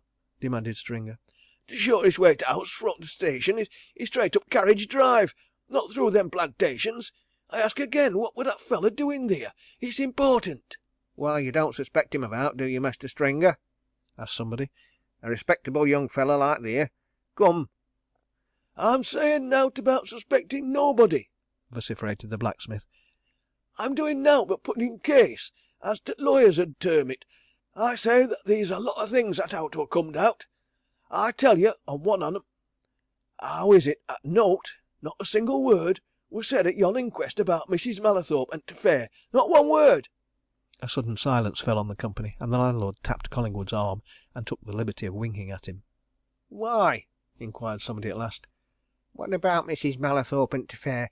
What has she to do with t' affair?" The blacksmith's voice became judicial in its solemnity. "You listen to me," he said with emphasis. "I know what I'm talking about. You know what came out at t'inquest. When this here Pratt ran to tell t' news at t'house, he returned to what they termed t' fatal spot i' company wi' t' butler and a couple o' footmen, and Dan Scholes, one o' t' grooms. Now, theer worn't a word said at t'inquest about what that lot, 5 on 'em, mind you, found when they reached t' dead corpse. Not one word. But I know. Dan Scholes telled me." "What did they find then, Mestur Stringer?" asked an eager member of the assemblage. "What wor it?" The blacksmith's voice sank to a mysterious whisper. "I'll tell you," he replied. "They found Mrs. Mallathorpe lying dead faint close by, and they say as she's never done nowt but go out o' one faint and into another iver since. So, o' course, she's never been able to tell if she saw owt or knew owt. And what I say is," he concluded with a heavy thump on the table, "that theer Crowner's quest ought to ha' been what they termed adjourned until Mrs. Mallathorpe could tell if she did see owt, or if she knew owt, or heerd owt. She mun ha' been close by, or else they wouldn't ha' found her lying there aside o' corpse. What did she see? What did she hear? Does she know owt? I tell you, theer's questions as wants answerin', and theer's trouble ahead for somebody if they aren't answered now then." Collingwood went away from his retreat, beckoning the landlord to follow. In the parlour he turned to him. "Have you heard anything of what Stringer said just now?" he asked. "I mean, about Mrs. Mallathorpe?" "Heard just the same, and from the same chap, Scholes, the groom, sir," replied the landlord. "Oh, yes. Of course, people will wonder why they didn't get some evidence from Mrs. Mallathorpe, just as Stringer says." Collingwood sat a long time that night, thinking over the things he had heard. He came to the conclusion that the domineering blacksmith was right in one of his dogmatic assertions. There was trouble ahead. And next morning, before going up to the Grange, he went to the nearest telegraph office and sent Sir John Standridge a lengthy message in which he resigned the appointment that would have taken him to India. End of chapter 11.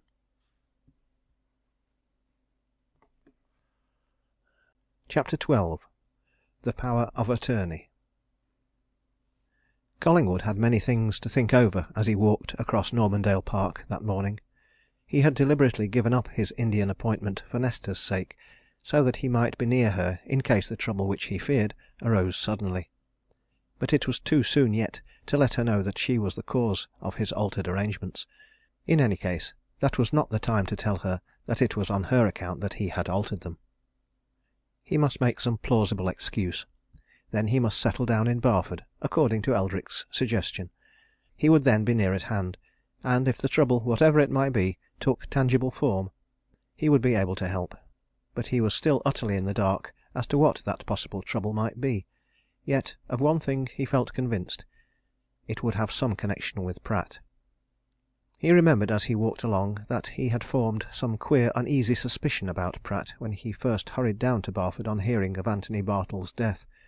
That feeling, subsequently allayed to some extent, had been revived. There might be nothing in it, he said to himself, over and over again. Everything that seemed strange might be easily explained. The evidence of Pratt at the inquest had appeared absolutely truthful and straightforward, and yet the blunt, rough, downright question of the blacksmith, crudely voiced as it was, found a ready agreement in Collingwood's mind. As he drew near the house he found himself repeating Stringer's broad Yorkshire, What wor that lawyer clerk chap for Barford, Pratt, doin' about theer? What reight had he to be prowlin' round t' neighbourhood o' that bridge, and at that time? Come now, theer's a tickler for somebody." And even as he smiled at the remembrance of the whole rustic conversation of the previous evening, and thought that the blacksmith's question certainly might be a ticklish one for somebody, he looked up from the frosted grass at his feet and saw Pratt. Pratt, a professional looking bag in his hand, a morning paper under the other arm, was standing at the gate of one of the numerous shrubberies which flanked the Grange, talking to a woman who leaned over it. Collingwood recognised her as a person whom he had seen twice in the house during his visits on the day before: a middle aged, slightly built woman, neatly dressed in black, and wearing a sort of nurse's cap, which seemed to denote some degree of domestic servitude. She was a woman who had once been pretty, and who still retained much of her good looks. She was also evidently of considerable shrewdness and intelligence, and possessed a pair of remarkably quick eyes the sort of eyes, thought Collingwood, that see everything that happens within their range of vision, and she had a firm chin and a mouth which expressed determination. He had seen all that as she exchanged some conversation with the old butler in Collingwood's presence a noticeable woman altogether. She was evidently in close conference with Pratt at that moment, but as Collingwood drew near she turned and went slowly in the direction of the house, while Pratt, always outwardly polite, stepped towards the interrupter of this meeting and lifted his hat. "Good morning, Mr. Collingwood," he said. "A fine, sharp morning, sir. I was just asking Mrs. Mallathorpe's maid how her mistress is this morning. She was very ill when I left last night. Better, sir, I'm glad to say. Mrs. Mallathorpe has had a much better night." "I'm very pleased to hear it," replied Collingwood. He was going towards the front of the Grange, and Pratt walked at his side, evidently in the same direction. "I'm afraid she has had a great shock. You are still here, then?" he went on, feeling bound to make some remark, and saying the first obvious thing. "Still busy?" "Mr. Eldrick has lent me, so to speak, until the funeral's over tomorrow," answered Pratt. "There are a lot of little things in which I can be useful, you know, Mr. Collingwood. I suppose your arrangements you said you were sailing for India won't permit of your being present tomorrow, sir?" Collingwood was not sure if the clerk was fishing for information. Pratt's manner was always polite, his questions so innocently put that it was difficult to know what he was actually after. But he was not going to give him any information, either then or at any time. "I don't quite know what my arrangements may be," he answered. And just then they came to the front entrance, and Collingwood was taken off in one direction by a footman, while Pratt, who already seemed to be fully acquainted with the house and its arrangements, took himself and his bag away in another. Nesta came to Collingwood, looking less anxious than when he had left her at his last call the night before. He had already told her what his impressions of the inquest were, and he was now wondering whether to tell her of the things he had heard said at the village inn. But remembering that he was now going to stay in the neighbourhood, he decided to say nothing at that time. If there was anything in these vague feelings and suspicions, it would come out, and could be dealt with when it arose. At present he had need of a little diplomacy.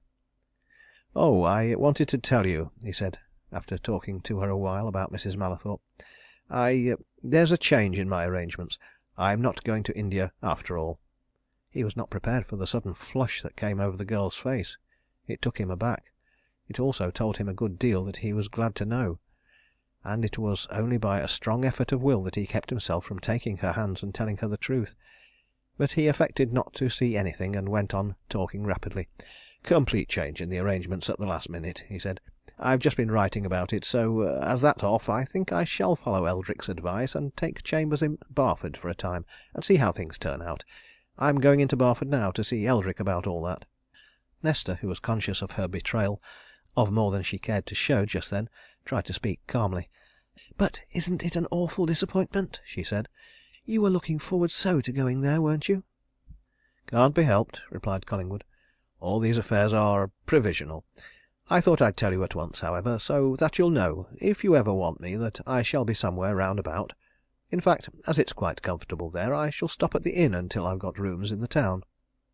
Then, not trusting himself to remain longer, he went off to Barford, certain that he was now definitely pledged in his own mind to Nesta Mallathorpe, and not much less that when the right time came she would not be irresponsive to him.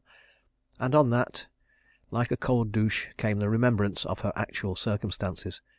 She was what Eldrick had said, one of the wealthiest young women in Yorkshire. The thought of her riches made Collingwood melancholy for a while. He possessed a curious sort of pride, which made him hate and loathe the notion of being taken for a fortune hunter. But suddenly, and with a laugh, he remembered that he had certain possessions of his own, ability, knowledge, and perseverance. Before he reached Eldrick's office he had had a vision of the woolsack. Eldrick received Collingwood's news with evident gratification. He immediately suggested certain chambers in an adjacent building. He volunteered information as to where the best rooms in town were to be had, and in proof of his practical interest in Collingwood's career, he there and then engaged his professional services for 2 cases which were to be heard at a local court within the following week. "Pratt shall deliver the papers to you at once," he said. "That is, as soon as he's back from Normandale this afternoon. I sent him there again to make himself useful." "I saw him this morning," remarked Collingwood. "He appears to be a very useful person." "Clever chap," asserted Eldrick carelessly. "I don't know what'll be done about that stewardship that he was going to apply for. Everything will be altered now that young Mallathorpe's dead. Of course, I personally shouldn't have thought that Pratt would have done for a job like that, but Pratt has enough self-assurance and self-confidence for a dozen men. And he thought he would do, and I couldn't refuse him a testimonial. And as he's made himself very useful out there, it may be that if this steward business goes forward, Pratt will get the appointment. As I say, he's a smart chap." Collingwood offered no comment, but he was conscious that it would not be at all pleasing to him to know that Linford Pratt held any official position at Normandale. Foolish as it might be, mere inspiration though it probably was, he could not get over his impression that Eldrick's clerk was not precisely trustworthy. And yet, he reflected, he himself could do nothing. It would be utter presumption on his part to offer any gratuitous advice to Nesta Mallathorpe in business matters. He was very certain of what he eventually meant to say to her about his own personal hopes some time hence, when all the present trouble was over, but in the meantime, as regarded anything else, he could only wait and watch, and be of service to her if she asked him to render any. Some time went by before Collingwood was asked to render service of any sort. At Normandale Grange events progressed in apparently ordinary and normal fashion. Harper Mallathorpe was buried. His mother began to make some recovery from the shock of his death. The legal folk were busied in putting Nesta in possession of the estate, and herself and her mother in proprietorship of the mill and the personal property. In Barford things went on as usual too. Pratt continued his round of duties at Eldrick and Pascoe's. No more was heard, by outsiders at any rate, of the stewardship at Normandale. As for Collingwood, he settled down in chambers and lodgings, and, as Eldrick had predicted, found plenty of work. And he constantly went out to Normandale Grange, and often met Nesta elsewhere, and their knowledge of each other increased, and as the winter passed away, and spring began to show on the Normandale woods and moors, Collingwood felt that the time was coming when he might speak. He was professionally engaged in London for nearly 3 weeks in the early part of that spring. When he returned, he had made up his mind to tell Nesta the truth at once. He had faced it for himself. He was by that time so much in love with her that he was not going to let monetary considerations prevent him from telling her so. But Collingwood found something else than love to talk about when he presented himself at Normandale Grange on the morning after his arrival from his 3 weeks' absence in town. As soon as he met her, he saw that Nesta was not only upset and troubled, but angry. "I'm glad you have come," she said, when they were alone. "I want some advice. Something has happened, something that bothers and puzzles me very, very much. I'm dreadfully bothered." "Tell me," suggested Collingwood. Nesta frowned at some recollection or thought. "Yesterday afternoon," she answered, "I was obliged to go into Barford on business. I left my mother fairly well. She has been recovering fast lately, and she only has one nurse now. Unfortunately, she too was out for the afternoon. I came back to find my mother ill and much upset. And there's no use denying it. She'd all the symptoms of having been, well, frightened. I can't think of any other term than that frightened. And then I learned that, in my absence, Mr. Eldrick's clerk, Mr. Pratt you know him had been here, and had been with her for quite an hour. I am furiously angry." Collingwood had expected this announcement as soon as she began to explain. So the trouble was beginning. "How came Pratt to be admitted to your mother?" he asked. "That makes me angry too," answered Nesta. though I confess I ought to be angry with myself for not giving stricter orders. I left the house about 2. He came about 3, and asked to see my mother's maid, Esther Mawson. He told her that it was absolutely necessary for him to see my mother on business, and she told my mother he was here. My mother consented to see him, and he was taken up, and as I say, I found her ill and frightened, and that's not the worst of it." "What is the worst of it?" asked Collingwood anxiously. "Better tell me. I may be able to do something." "The worst of it," she said, "is just this. My mother won't tell me what that man came about. She flatly refuses to tell me anything. She will only say that it was business of her own. She won't trust me with it, you see. Her own daughter! What business can that man have with her, or she with him? Eldrick and Pascoe are not our solicitors. There's some secret, and—" "Will you answer 1 or 2 questions?" said Collingwood quietly. He had never seen Nesta angry before, and he now realized that she had certain possibilities of temper and determination which would be formidable when roused. "First of all, is that maid you speak of, Esther Mawson, reliable?" "I don't know," answered Nesta. "My mother has had her for 2 years. She's a Barford woman. Sometimes I think she's sly and cunning, but I've given her such strict orders now that she'll never dare to let any one see my mother again without my consent." "The other question is this," said Collingwood. "Have you any idea, any suspicion, of why Pratt wanted to see your mother?" "Not unless it was about that stewardship," replied Nesta. "But how could that frighten her? Besides, all that's over. Normandale is mine, and if I have a steward, or an estate agent, I shall see to the appointment myself. No, I do not know why he should have come here. But there's some mystery. The curious thing is—" "What?" asked Collingwood as she paused. "Why," she said, shaking her head wonderingly, "that I'm absolutely certain that my mother never even knew this man Pratt. I don't think she ever knew his name until quite recently. I know when she got to know him, too. It was just about the time that you first called here at the time of Mr. Bartle's death. Our butler told me this morning that Pratt came here late one evening, just about that time, and asked to see my mother, and was with her for some time in the study. Oh, what is it all about? And why doesn't she tell me?" Collingwood stood silently staring out of the window. At the time of Antony Bartle's death. An evening visit. Evidently of a secret nature. And why paid to Mrs. Mallathorpe at that particular time? He suddenly turned to Nesta. "What do you wish me to do?" he asked. "Will you speak to Mr. Eldrick?" she said. "Tell him that his clerk must not call upon or attempt to see my mother. I will not have it." Collingwood went off to Barford, and straight to Eldrick's office. He noticed, as he passed through the outer rooms, that Pratt was not in his accustomed place. As a rule, it was impossible to get at either Eldrick or Pascoe without first seeing Pratt. "Oh, hello!" said Eldrick. "Just got in from town. That's lucky. I've got a big case for you." "I got in last night," replied Collingwood. "But I went out to Normandale first thing this morning. I've just come back from there. I say, Eldrick, here's an unpleasant matter to tell you of." And he told the solicitor all that Nesta had just told him, and also of Pratt's visit to Mrs. Mallathorpe about the time of Antony Bartle's death. "Whatever it is," he concluded sternly, "it's got to stop. If you've any influence over your clerk—" Eldrick made a grimace and waved his hand. "He's our clerk no longer," he said. "He left us the week after you went up to town, Collingwood. He was only a weekly servant, and he took advantage of that to give me a week's notice. Now, what game is Master Pratt playing? He's smart, and he's deep, too. He—" Just then the office boy announced Mr. Robson, the Mallathorpe family solicitor, a bustling, rather rough and ready type of man who came into Eldrick's room looking not only angry but astonished. He nodded to Collingwood and flung himself into a chair at the side of Eldrick's desk. "Look here, Eldrick!" he exclaimed. "What on earth has that clerk of yours, Pratt, got to do with Mrs. Mallathorpe? Do you know what Mrs. Mallathorpe has done?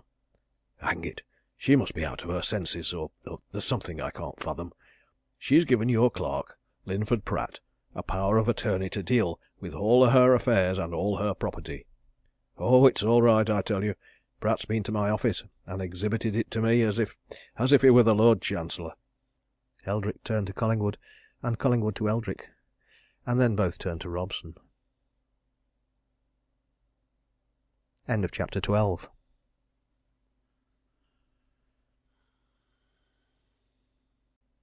Chapter 13. The First Trick. The Mallathorpe family solicitor shook his head impatiently under those questioning glances. "It's not a bit of use appealing to me to know what it means," he exclaimed. "I know no more than what I've told you. That chap walked into my office as bold as brass half an hour ago, and exhibited to me a power of attorney, all duly drawn up and stamped, executed in his favour by Mrs. Mallathorpe yesterday, and as Mrs. Mallathorpe is, as far as I know, in her senses, why, there you are." "What is it?" asked Eldrick. "A general power or a special?" "General," answered Robson, with an air of disgust. "Authorises him to act for her in all business matters. It means, of course, that that fellow now has full control over why, a tremendous amount of money. The estate, of course, is Miss Mallathorpe's he can't interfere with that. But Mrs. Mallathorpe shares equally with her daughter as regards the personal property of Harper Mallathorpe, his share in the business, and all that he left, and what's more, Mrs. Mallathorpe is administratrix of the personal property. She's simply placed in Pratt's hands an enormous power. And for what reason? Who on earth is Pratt? What right, title, age, or qualification has he to be entrusted with such a big affair? I never knew of such a business in the whole course of my professional experiences." "Nor I," agreed Eldrick. "But there's one thing in which you're mistaken, Robson. You ask what qualification Pratt has for a post of that sort. Pratt's a very smart, clever, managing chap." "Oh, of course he's your clerk," retorted Robson, a little sneeringly. "Naturally, you've a big idea of his abilities, but " "He's not our clerk any longer," said Eldrick. "He left us about a week ago. I heard this morning that he's set up an office in Market Street, in the Atlas Building, and I wondered for what purpose." "Purpose of fleecing Mrs. Mallathorpe, I should say," grumbled Robson. "Of course, everything of hers must pass through his hands. What on earth can her daughter have been thinking of to allow " "Stop a bit," interrupted Eldrick. "Collingwood came in to tell me about that. He's just come from Normandale Grange. Miss Mallathorpe complains that Pratt called there yesterday in her absence. That's probably when this power of attorney was signed. But Miss Mallathorpe doesn't know anything of it. She insists that Pratt shall not visit her mother." Robson stirred impatiently in his chair. "That's all bosh!" he said. "She can't prevent it. I saw Mrs. Mallathorpe myself 3 days ago. She's recovering very well, and she's in her right senses, and she's capable of doing business. Her daughter can't prevent her from doing anything she likes. And if she did what she liked yesterday, when she signed that document, why, everybody's powerless except Pratt." "There's the question of how the document was obtained," remarked Collingwood. "There may have been undue influence." The two solicitors looked at each other. Then Eldrick rose from his chair. "I'll tell you what I'll do," he said. "It's no affair of mine, but we employed Pratt for years, and he'll confide in me. I'll go and see him, and ask him what it's all about. Wait here a while, you two." He went out of his office and across into Market Street, where the Atlas Building, a modern range of offices and chambers, towered above the older structures at its foot. In the entrance hall a man was gilding the name of a new tenant on the address board. That name was Pratt's, and Eldrick presently found himself ascending in the lift to Pratt's quarters on the 5th floor. Within 5 minutes of leaving Collingwood and Robson, he was closeted with Pratt in a well-furnished and appointed little office of 2 rooms, the inner one of which was almost luxurious in its fittings. And Pratt himself looked extremely well satisfied, and confident, and quite at his ease. He wheeled forward an easy chair for his visitor, and pushed a box of cigarettes towards him. "Glad to see you, Mr. Eldrick," he said with a cordial politeness, which suggested, however, somehow that he and the solicitor were no longer master and servant. "How do you like my little place of business?" "You're making a comfortable nest of it, anyhow, Pratt," answered Eldrick, looking round. "And what sort of business are you going to do, pray?" "Agency," replied Pratt promptly.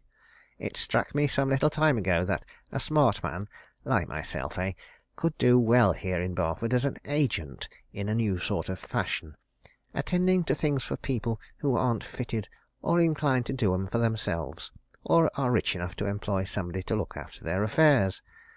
Of course, that Normandale stewardship dropped out when young Harper died, and I don't suppose the notion'll be revived now that his sister's come in. But I've got one good job to go on with. Mrs. Mallathorpe's given me her affairs to look after." Eldrick took one of the cigarettes and lighted it, as a sign of his peaceable and amicable intentions. "Pratt," he said, That's just what I've come to see you about. Unofficially, mind. In quite a friendly way. It's like this," and he went on to tell Pratt of what had just occurred at his own office. "So there you are," he concluded. "I'm saying nothing, you know, it's no affair of mine, but if these people begin to say that you've used any undue influence " "Mr. Collingwood and Mr. Robson and Miss Mallathorpe and anybody," answered Pratt slowly and firmly, "had better mind what they are saying, Mr. Eldrick. There's such a thing as slander, as you're well aware. I'm not the man to be slandered or libelled, or to have my character defamed, without fighting for my rights. There has been no undue influence. I went to see Mrs. Mallathorpe yesterday at her own request. The arrangement between me and her is made with her approval and free will. If her daughter found her a bit upset, it's because she'd such a shock at the time of her son's death. I did nothing to frighten her, not I. The fact is, Miss Mallathorpe doesn't know that her mother and I have had a bit of business together of late, and all that Mrs. Mallathorpe has entrusted to me is the power to look after her affairs for her. And why not? You know that I'm a good man of business, a really good hand at commercial accountancy, and well acquainted with the trade of this town. You know, too, Mr. Eldrick, that I'm scrupulously honest. I've had many and many £1,000 of yours and your partner's through my hands. Who's got anything to say against me? I'm only trying to earn an honest living." "Well, well," said Eldrick, who, being an easy-going and kindly dispositioned man, was somewhat inclined to side with his old clerk. "I suppose Mr. Robson thinks that if Mrs. Mallathorpe wished to put her affairs in anybody's hands, she should have put them in his. He's their family solicitor, you know, Pratt, while you're a young man with no claim on Mrs. Mallathorpe." Pratt smiled, a queer, knowing smile, and reached out his hand to some papers which lay on his desk. "You're wrong there, Mr. Eldrick," he said. "But of course you don't know. I didn't know myself, nor did Mrs. Mallathorpe until lately. But I have a claim, and a good one, to get a business lift from Mrs. Mallathorpe. I'm a relation." "What, of the Mallathorpe family?" exclaimed Eldrick, whose legal mind was at once bitten by notion of kinship and succession, and who knew that Harper Mallathorpe was supposed to have no male relatives at all, of any degree. "You don't mean it?" "No, but of hers, Mrs. Mallathorpe," answered Pratt. "My mother was her cousin. I found that out by mere chance, and when I'd found it, I worked out the facts from our parish church register. They're all here, fairly copied. Mrs. Mallathorpe has seen them, so I have some claim, even if it's only that of a poor relation." Eldrick took the sheets of foolscap which Pratt handed to him, and looked over them with interest and curiosity. He was something of an expert in such matters, and had helped to edit a print more than once of the local parish registers. He soon saw from a hasty examination of the various entries of marriages and births that Pratt was quite right in what he said. "I call it a poor and a mean game," remarked Pratt, while his old master was thus occupied. "A very mean game, indeed, of well-to-do folk like Mr. Collingwood and Mr. Robson, to want to injure me in a matter which is no business of theirs. I shall do my duty by Mrs. Mallathorpe. You yourself know I'm fully competent to do it, and I shall fully earn the percentage that she'll pay me. What right have these people, what right has her daughter, to come between me and my living?" "Oh, well, well," said Eldrick, as he handed back the papers and rose. "It's one of those matters that hasn't been understood. You made a mistake, you know, Pratt, when you went to see Mrs. Mallathorpe yesterday in her daughter's absence. You shouldn't have done that." Pratt pulled open a drawer, and after turning over some loose papers, picked out a letter. "Do you know Mrs. Mallathorpe's handwriting?" he asked. "Very well, there it is. Isn't that a request from her that I should call on her yesterday afternoon? Very well, then." Eldrick looked at the letter with some surprise. He had a good memory, and he remembered that Collingwood had told him that Nesta had said that Pratt had gone to Normandale Grange, seen Esther Mawson, and told her that it was absolutely necessary for him to see Mrs. Mallathorpe. And though Eldrick was naturally unsuspicious, an idea flashed across his mind. Had Pratt got Mrs. Mallathorpe to write that letter while he was there yesterday, and brought it away with him? "I think there's a good deal of misunderstanding," he said. "Mr. Collingwood says that you went there and told her maid that it was absolutely necessary for you to see her mistress. Sort of forced yourself in, you see, Pratt." "Nothing of the sort," retorted Pratt. He flourished the letter in his hand. "Doesn't it say here in Mrs. Mallathorpe's own handwriting that she particularly desires to see me at 3 o'clock? It does! Then it was absolutely necessary for me to see her. Come, now, and Mr. Collingwood had best attend to his own business. What's he got to do with all this? After Miss Mallathorpe and her money, I should think. That's about it." Eldrick said another soothing word or two, and went back to his own office. He was considerably mystified by certain things, but inclined to be satisfied about others, and in giving an account of what had just taken place, he unconsciously seemed to take Pratt's side, much to Robson's disgust, and to Collingwood's astonishment. "You can't get over this, you know, Robson," said Eldrick. "Pratt went there yesterday by appointment went at Mrs. Mallathorpe's own express desire, made in her own handwriting. And it's quite certain that what he says about the relationship is true. I examined the proof myself. It's not unnatural that Mrs. Mallathorpe should desire to do something for her own cousin's son." "To that extent?" sneered Robson. "Bless me! You talk as if it were no more than presenting him with a £20 note, instead of it being what it is, giving him the practical control of many £1,000 every year. There'll be more heard of this yet." He went away angrier than when he came, and Eldrick looked at Collingwood and shook his head. "I don't see what more there is to do," he said. "So far as I can make out or see, Pratt is within his rights. If Mrs. Mallathorpe liked to entrust her business to him, what is to prevent it? I see nothing at all strange in that. But there is a fact which does seem uncommonly strange to me. It's this how is it that Mrs. Mallathorpe doesn't consult, hasn't consulted, doesn't inform, hasn't informed her daughter about all this?" "That," answered Collingwood, "is precisely what strikes me, and I can't give any explanation. Nor, I believe, can Miss Mallathorpe." He felt obliged to go back to Normandale and tell Nesta the result of the afternoon's proceedings. And having seen during his previous visit how angry she could be, he was not surprised to see her become angrier and more determined than ever. "I will not have Mr. Pratt coming here!" she exclaimed. "He shall not see my mother under my roof, at any rate. I don't believe she sent for him." "Mr. Eldrick saw her letter," interrupted Collingwood quietly. "Then that man made her write it while he was here!" exclaimed Nesta. "As to the relationship, it may be so I never heard of it. But I don't care what relation he is to my mother, he is not going to interfere with her affairs."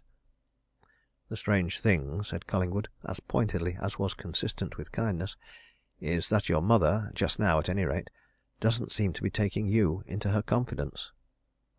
Nesta looked steadily at him for a moment without speaking. When she did speak it was with decision. "Quite so," she said. "She is keeping something from me. And if she won't tell me things well, I must find them out for myself." She would say no more than that, and Collingwood left her, and as he went back to Barford he cursed Linford Pratt soundly for a deep and underhand rogue who was most certainly playing some fine game. But Pratt himself was quite satisfied. Up to that point he had won his first trick, and he had splendid cards still left in his hand, and he was reckoning his chances on them one morning a little later, when a ring at his bell summoned him to his office door, whereat stood Nesta Mallathorpe alone. End of chapter 13.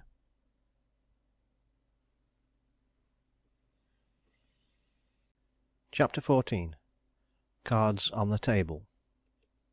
Had any third person been present closely to observe the meeting of these two young people, he would have seen that the one to whom it was unexpected and a surprise was outwardly as calm and self-possessed as if the other had come there to keep an ordinary business appointment. Nesta Mallathorpe, looking very dignified and almost stately in her mourning, was obviously angry, indignant, and agitated, but Pratt was as cool and as fully at his ease as if he were back in Eldrick's office, receiving the everyday ordinary client. He swept his door open and executed his politest bow, and was clever enough to pretend that he saw nothing of his visitor's agitation. Yet deep within himself he felt more tremors than one, and it needed all his powers of dissimulation to act and speak as if this were the most usual of occurrences. "Good morning, Miss Mallathorpe," he said. "You wish to see me? Come into my private office, if you please. I haven't fixed on a clerk yet," he went on, as he led his visitor through the outer room and to the easy chair by his desk. "I have several applications from promising aspirants, But I have to be careful, you know, Miss Mallathorpe. It's a position of confidence. And now," he concluded, as he closed the door upon Nesta and himself, "how is Mrs. Mallathorpe to day? Improving, I hope?" Nesta made no reply to these remarks or to the question, and instead of taking the easy chair which Eldrick had found so comfortable, she went to one which stood against the wall opposite Pratt's desk, and seated herself in it in as upright a position as the wall behind her. "I wish to speak to you plainly," she said, as Pratt, who now regarded her somewhat doubtfully, realizing that he was in for business of a serious nature, sat down at his desk. "I want to ask you a plain question, and I expect a plain answer. Why are you blackmailing my mother?" Pratt shook his head, as if he felt more sorrow than anger. He glanced depreciatingly at his visitor. "I think you'll be sorry, on reflection, that you said that, Miss Mallathorpe," he answered.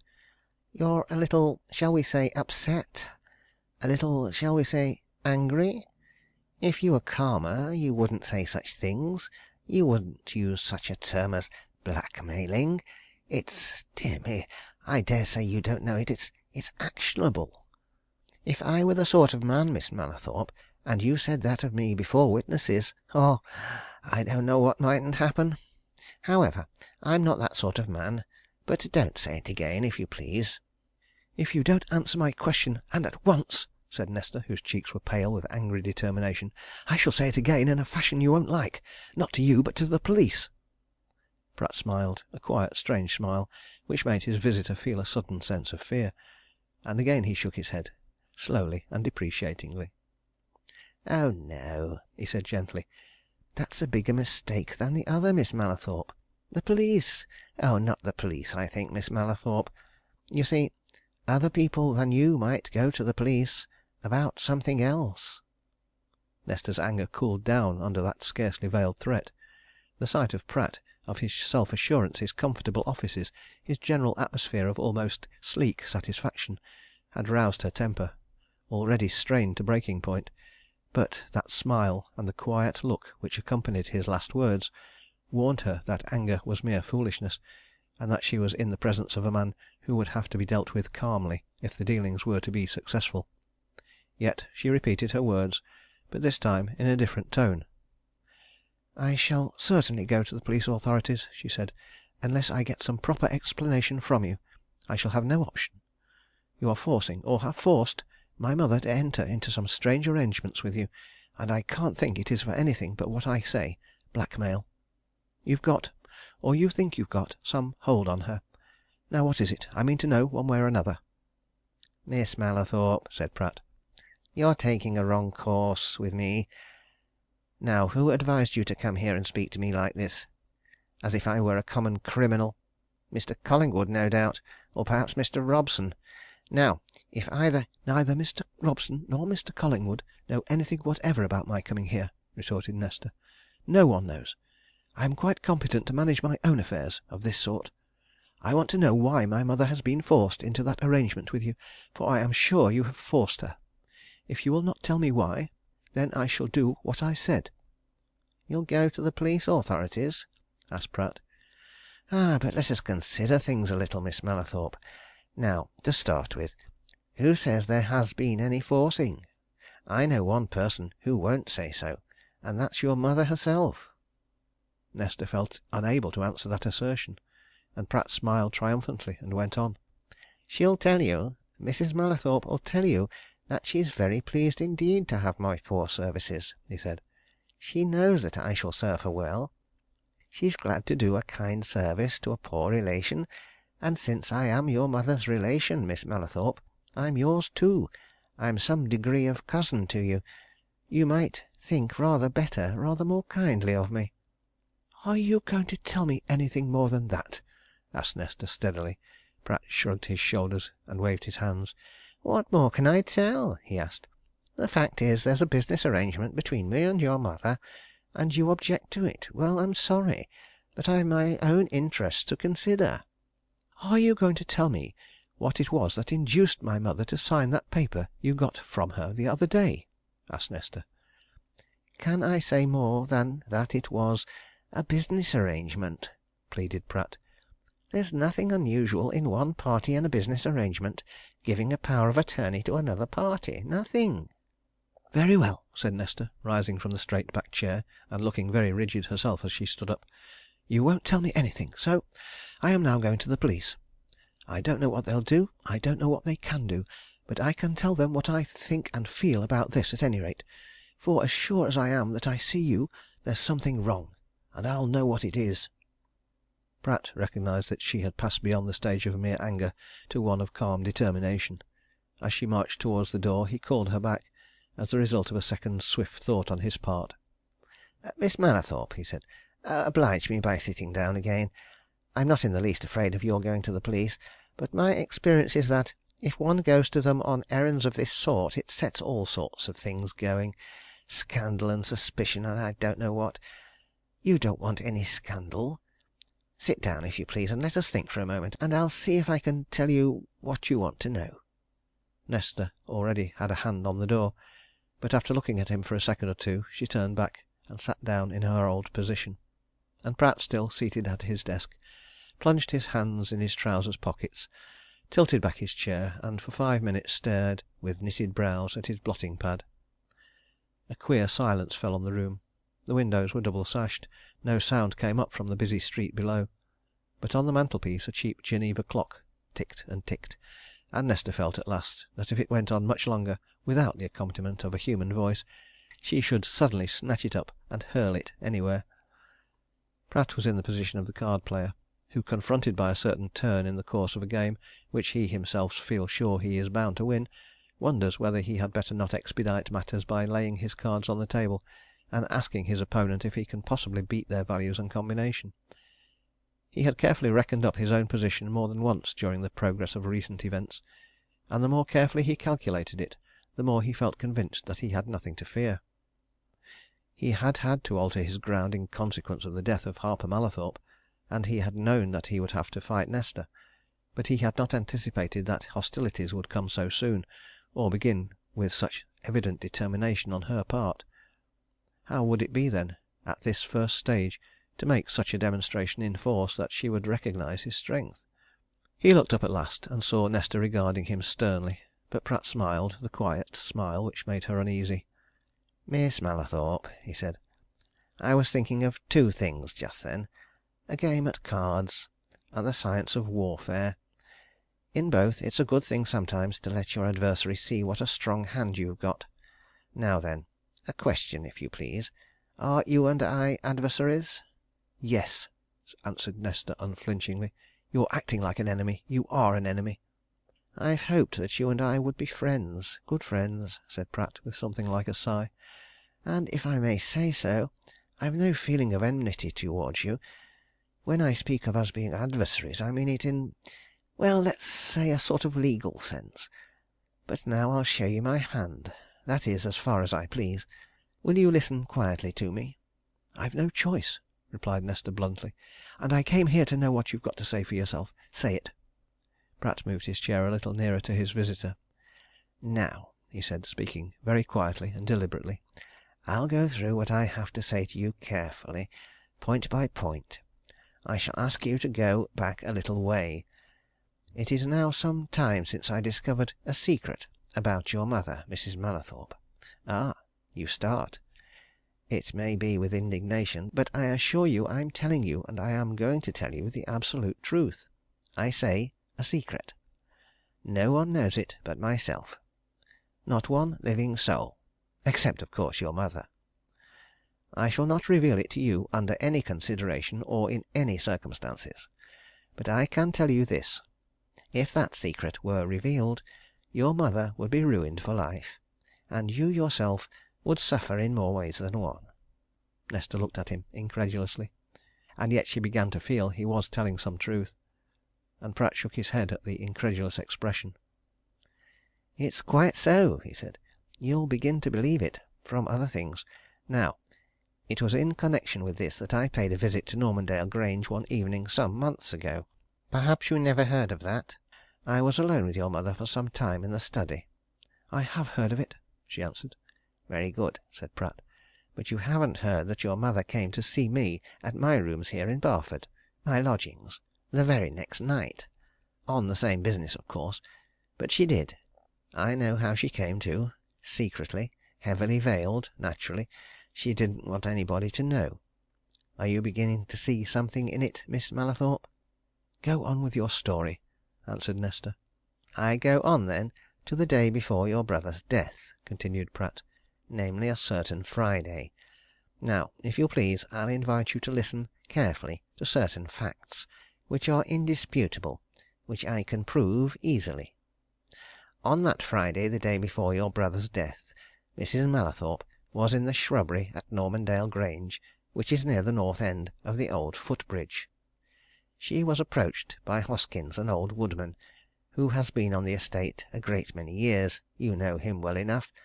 Hoskins told Mrs. Mallathorpe that the footbridge between the north and south shrubberies, spanning the cut, which was made there a long time since, so that a nearer road could be made to the stables, was in an extremely dangerous condition. So dangerous, in fact, that in his opinion it would collapse under even a moderate weight. I impress this fact upon you strongly." "Well?" said Nesta. "Hoskins," Pratt went on, "urged upon Mrs. Mallathorpe the necessity of having the bridge closed at once, or barricaded. He pointed out to her from where they stood certain places in the bridge and in the railing on one side of it, which already sagged in such a fashion that he, as a man of experience, knew that planks and railings were literally rotten with damp. Now, what did Mrs. Mallathorpe do? She said nothing to Hoskins, except that she'd have the thing seen to. But she immediately went to the estate carpenter's shop, and there she procured 2 short lengths of chain and 2 padlocks, and she herself went back to the footbridge and secured its wicket gate at both ends. I beg you will bear that in mind too, Miss Mallathorpe." "I'm bearing everything in mind," said Nesta resolutely. "Don't be afraid that I shall forget one word that you say." "I hear that sneer in your voice," answered Pratt as he turned, unlocked a drawer, and drew out some papers. "But I think you will soon learn that the sneer at what I am telling you is foolish. Mrs. Mallathorpe had a set purpose in locking up those gates, as you will see presently. You will see from it what I am now going to tell you.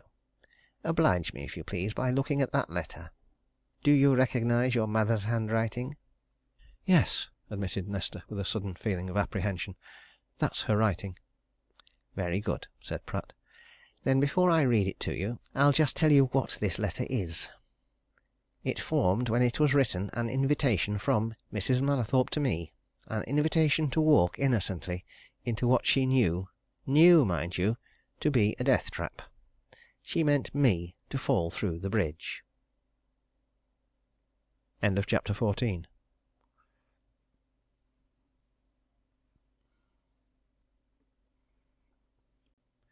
Chapter 15. Pratt offers a hand. For a full moment of tense silence, Nesta and Pratt looked at each other across the letter which he held in his outstretched hand looked steadily and with a certain amount of stern inquiry. And it was Nesta's eyes which first gave way, beaten by the certainty in Pratt's. She looked aside. Her cheeks flamed. She felt as if something were rising in her throat to choke her. "I can't believe that," she muttered. "You're mistaken. Oh, utterly mistaken." "No mistake," said Pratt confidently. "I tell you your mother meant me to meet my death at that bridge. Here's the proof in this letter. I'll tell you, first, when I received it, then I'll read you what's in it, and if you doubt my reading of it, you shall read it yourself. But it won't go out of my hands. And first as to my getting it, for that's important. It reached me by registered post, mind you, on the Saturday morning on which your brother met his death. It was handed in at Normandale village post office for registration late on the Friday afternoon. And by whom do you think?" I don't know," replied Nesta faintly. This merciless piling up of details was beginning to frighten her. Already she felt as if she herself were some criminal, forced to listen from the dock to the opening address of a prosecuting counsel. "How should I know? How can I think?" "It was handed in for registration by your mother's maid, Esther Mawson," said Pratt with a dark look. "I've got her evidence, anyway. And that was all part of a plan. just as a certain something that was enclosed was a part of the same plan a plot. And now I'll read you the letter, and you'll bear it in mind that I got it by first post that Saturday morning. This is what your mother says. I particularly wish to see you again at once about the matter between us, and to have another look at that document. Can you come here, bringing it with you, to-morrow, Saturday afternoon, by the train which leaves soon after 2 o'clock? As I am most anxious that your visit should be private and unknown to any one here, do not come to the house. Take the path across the park to the shrubberies near the house, so that if you are met people would think you were taking a near cut to the village. I will meet you in the shrubbery on the house side of the little foot-bridge. The gates Pratt suddenly paused, and before proceeding looked harder at his visitor.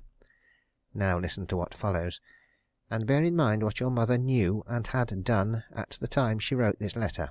This is how the letter goes on. Let every word fix itself in your mind, Miss Mallathorpe. The gates of the foot-bridge are locked, but the enclosed keys will open them. I will meet you amongst the trees on the further side. Be sure to come and to bring that document. I have something to say about it on seeing it again. Pratt turned to the drawer from which he had taken the letter, and took out 2 small keys, evidently belonging to patent padlocks. He held them up before Nesta. "There they are," he said triumphantly. "Been in my possession ever since, and will remain there. Now, do you wish to read the letter? I've read it to you word for word. You don't? Very good. Back it goes in there with these keys. And now then," he continued, having replaced letter and keys in his drawer, and turned to her again. "Now then, you see what a diabolical scheme it was that was in your mother's mind against me. She meant me to meet with the fate which overtook her own son. She meant me to fall through that bridge. Why, she hoped that I should break my neck, as he did. She wanted to silence me, but she also wanted more. She wanted to take from my dead body, or my unconscious body, the certain something which she was so anxious I should bring with me, which she referred to as that document. She was willing to risk anything, even to murder, to get hold of that. And now you know why I went to Normandale Grange that Saturday. You know now the real reason. I told a deliberate lie at the inquest, for your mother's sake, for your sake if you know it. I did not go there to hand in my application for the stewardship. I went in response to the letter I've just read. Is all this clear to you?" Nesta could only move her head in silent acquiescence. She was already convinced that, whether all this was entirely true or not, there was truth of some degree in what Pratt had told her. And she was thinking of her mother, and of the trap which she certainly appeared to have laid, and of her brother's fate. And for the moment she felt sick and beaten. But Pratt went on in that cold, calculating voice, telling his story point by point. "Now I come to what happened that Saturday afternoon," he said. "I may as well tell you that in my own interest I have carefully collected certain evidence which never came out at the inquest, which indeed has nothing to do with the exact matter of the inquest. Now, that Saturday your mother and you had lunch together. Your brother, as we shall see in a moment, being away, at your lunch time, 1:45. About 20 minutes past 2, your mother left the house. She went out into the gardens. She left the gardens for the shrubberies. And at 25 minutes to 3 she was seen by one of your gardeners, Featherstone, in what was, of course, hiding amongst the trees at the end of the north shrubbery. What was she doing there, Miss Mallathorpe? She was waiting until a certain hoped-for accident happened to me. Then she would come out of her hiding-place in the hope of getting that document from my pocket. Do you see how cleverly she'd laid her plans? Murderous plans!" Nesta was making a great effort to be calm. She knew now that she was face to face with some awful mystery, which could only be solved by patience and strenuous endeavour. She knew, too, that she must show no sign of fear before this man. "Will you finish your story, if you please?" she asked. "In my own time, in my own time," answered Pratt. "I now come to your mother. On the Friday noon, the late Mr. Harper Mallathorpe went to Barford to visit a friend, young Stemthwaite, at the Hollies. He was to stay the night there, and was not expected home until Saturday evening. He did stay the night, and remained in Barford until noon on Saturday, but he unexpectedly returned to the house at 2:30, and almost as soon as he'd got in, he picked up a gun and strolled out into the gardens and the north shrubbery. And, as you know, he went to the footbridge. You see, Miss Mallathorpe, your mother, clever as she was, had forgotten one detail. The gates of that footbridge were merely low 4-barred things, and there was nothing to prevent an active young man from climbing them. She forgot another thing, too, that warning had not been given at the house that the bridge was dangerous. And, of course, she'd never calculated that your brother would return sooner than he was expected, or that on his return he'd go where he did. And so, but I'll spare you any reference to what happened. Only you know now how it was that Mrs. Mallathorpe was found by her son's body. She'd been waiting about for me, but the fate she'd meant for me was dealt out to him. In spite of herself, Nesta gave way to a slight cry. "I can't bear any more of that," she said. "Have you finished?" "There's not much more to say now, at any rate," replied Pratt. "And what I have to say shall be to the point. I'm sorry enough to have been obliged to say all that I have said, but you know, you forced me to it. You threatened me. The real truth, Miss Mallathorpe, is just this. You don't understand me at all. You come here, excuse my plain speech, hectoring and bullying me with talk about the police, and blackmail, and I don't know what. It's I who ought to go to the police. I could have your mother arrested, and put in the dock on a charge of attempted murder. This very day. I've got all the proofs." "I suppose you held that out as a threat to her when you forced her to sign that power of attorney," observed Nesta. For the first time since her arrival, Pratt looked at his visitor in an unfriendly fashion. His expression changed, and his face flushed a little. "You think that, do you?" he said. "Well, you're wrong. I'm not a fool. I held out no such threat. I didn't even tell your mother what I'd found out. I wasn't going to show her my hand all at once, though I've shown you a good deal of it."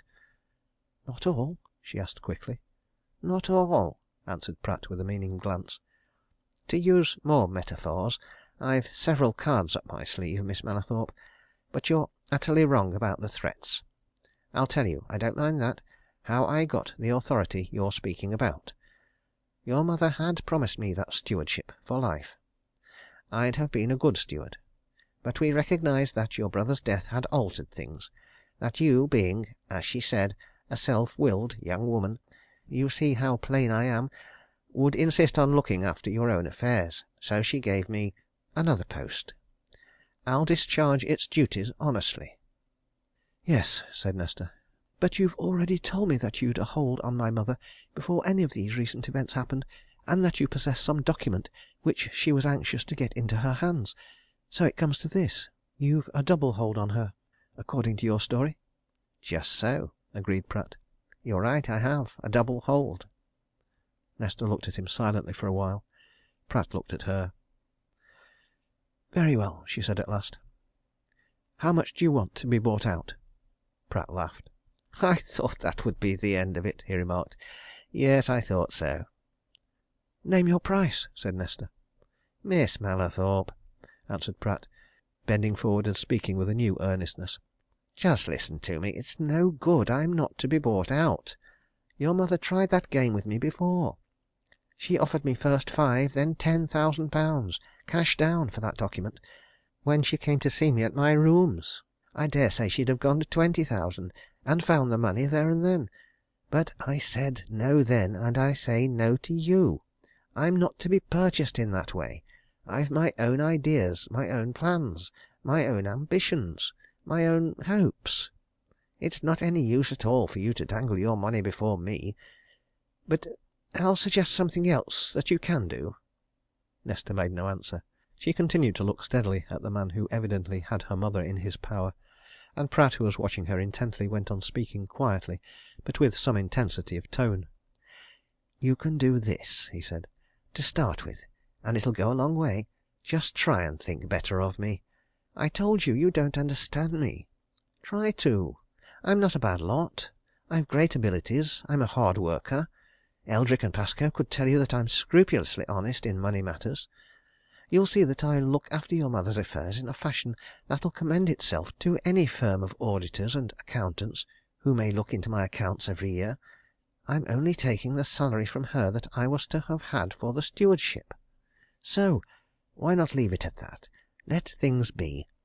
Perhaps, in time, you'll come to see that I'm to be trusted." "How can I trust a man who deliberately tells me that he holds a secret and a document over a woman's head?" demanded Nesta. "You've admitted a previous hold on my mother. You say you're in possession of a secret that would ruin her, quite apart from recent events. Is that honest?" "It was none of my seeking," retorted Pratt. "I gained the knowledge by accident." "You're giving yourself away," said Nesta. "Or you've some mental twist or defect which prevents you from seeing things straight. It's not how you got your knowledge, but the use you're making of it that's the important thing. You're using it to force my mother to " "Excuse me," interrupted Pratt, with a queer smile. "It is you who don't see things straight. I'm using my knowledge to protect all of you. Let your mind go back to what was said at first to what I said at first. I said that I'd discovered a secret which, if revealed, would ruin your mother and injure you. So it would more than ever now. So, you see, in keeping it, I'm taking care not only of her interests, but of yours." Nesta rose. She realized that there was no more to be said or done, and Pratt rose too and looked at her almost appealingly. "I wish you'd try to see things as I've put them, Miss Mallathorpe," he said. "I don't bear malice against your mother for that scheme she contrived. I'm willing to put it clear out of my head. Why not accept things as they are? I'll keep that secret for ever. No one shall ever know about it. Why not be friends? Now, why not shake hands?" He held out his hand as he spoke, but Nesta drew back. "No," she said. "My opinion is just what it was when I came here." Before Pratt could move she had turned swiftly to the door and let herself out, and in another minute she was amongst the crowds in the street below. For a few minutes she walked in the direction of Robson's offices, but when she had nearly reached them she turned and went deliberately to those of Eldrick and Pascoe. CHAPTER XVI.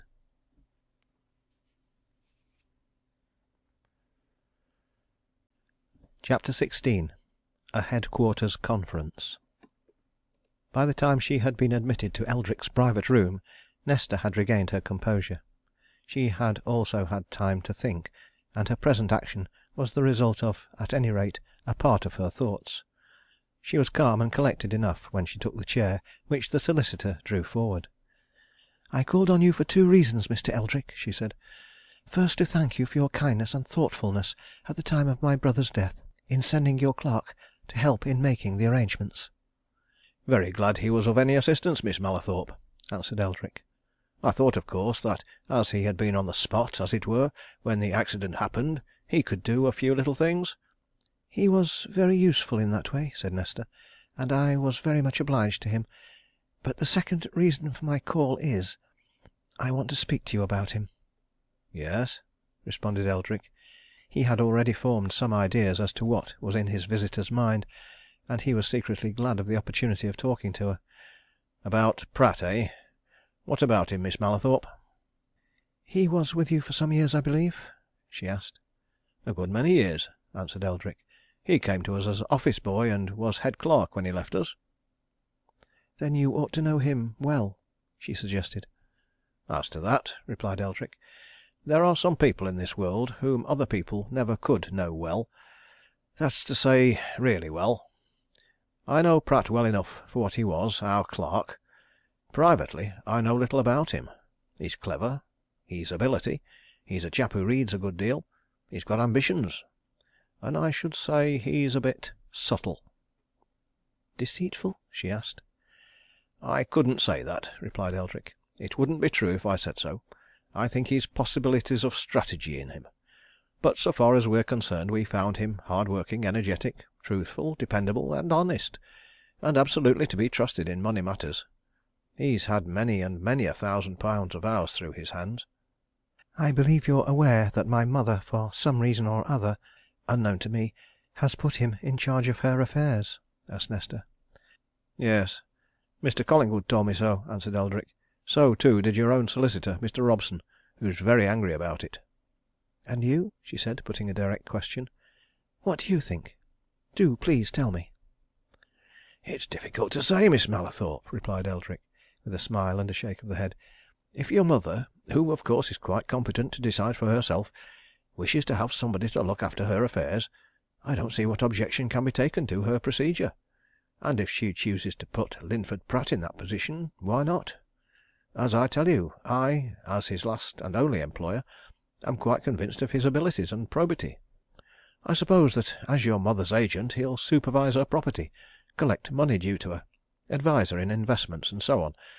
Well, I should say, personally mind, he's quite competent to do all that, and that he'll do it honestly, I should certainly say so." "But why should he do it at all?" asked Nesta. Eldrick waved his hands. "Ah!" he exclaimed. "Now you ask me a very different question.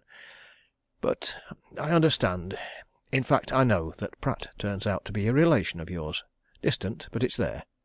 Perhaps your mother, who, of course, is much better off since your brother's sad death, is desirous of benefiting Pratt as a relation." "Do you advise anything?" asked Nesta. "Well, you know, Miss Mallathorpe," replied Eldrick, smiling, "I'm not your legal adviser. What about Mr. Robson?" "Mr. Robson is so very angry about all this with my mother," said Nesta, "that I don't even want to ask his advice. What I really do want is the advice, counsel, of somebody, perhaps more as a friend than as a solicitor." "I'm delighted to give you any help I can, either professionally or as a friend," exclaimed Eldrick. "But let me suggest something. And first of all, is there anything, something, in all this that you haven't told anybody yet?" "Yes, much," she answered. "A great deal." "Then," said Eldrick, "let me advise a certain counsel. Two heads are better than one. Let me ask Mr. Collingwood to come here." He was watching his visitor narrowly as he said this, and saw a faint rise of colour in her cheeks. But for the moment she did not answer, and Eldrick saw she was thinking.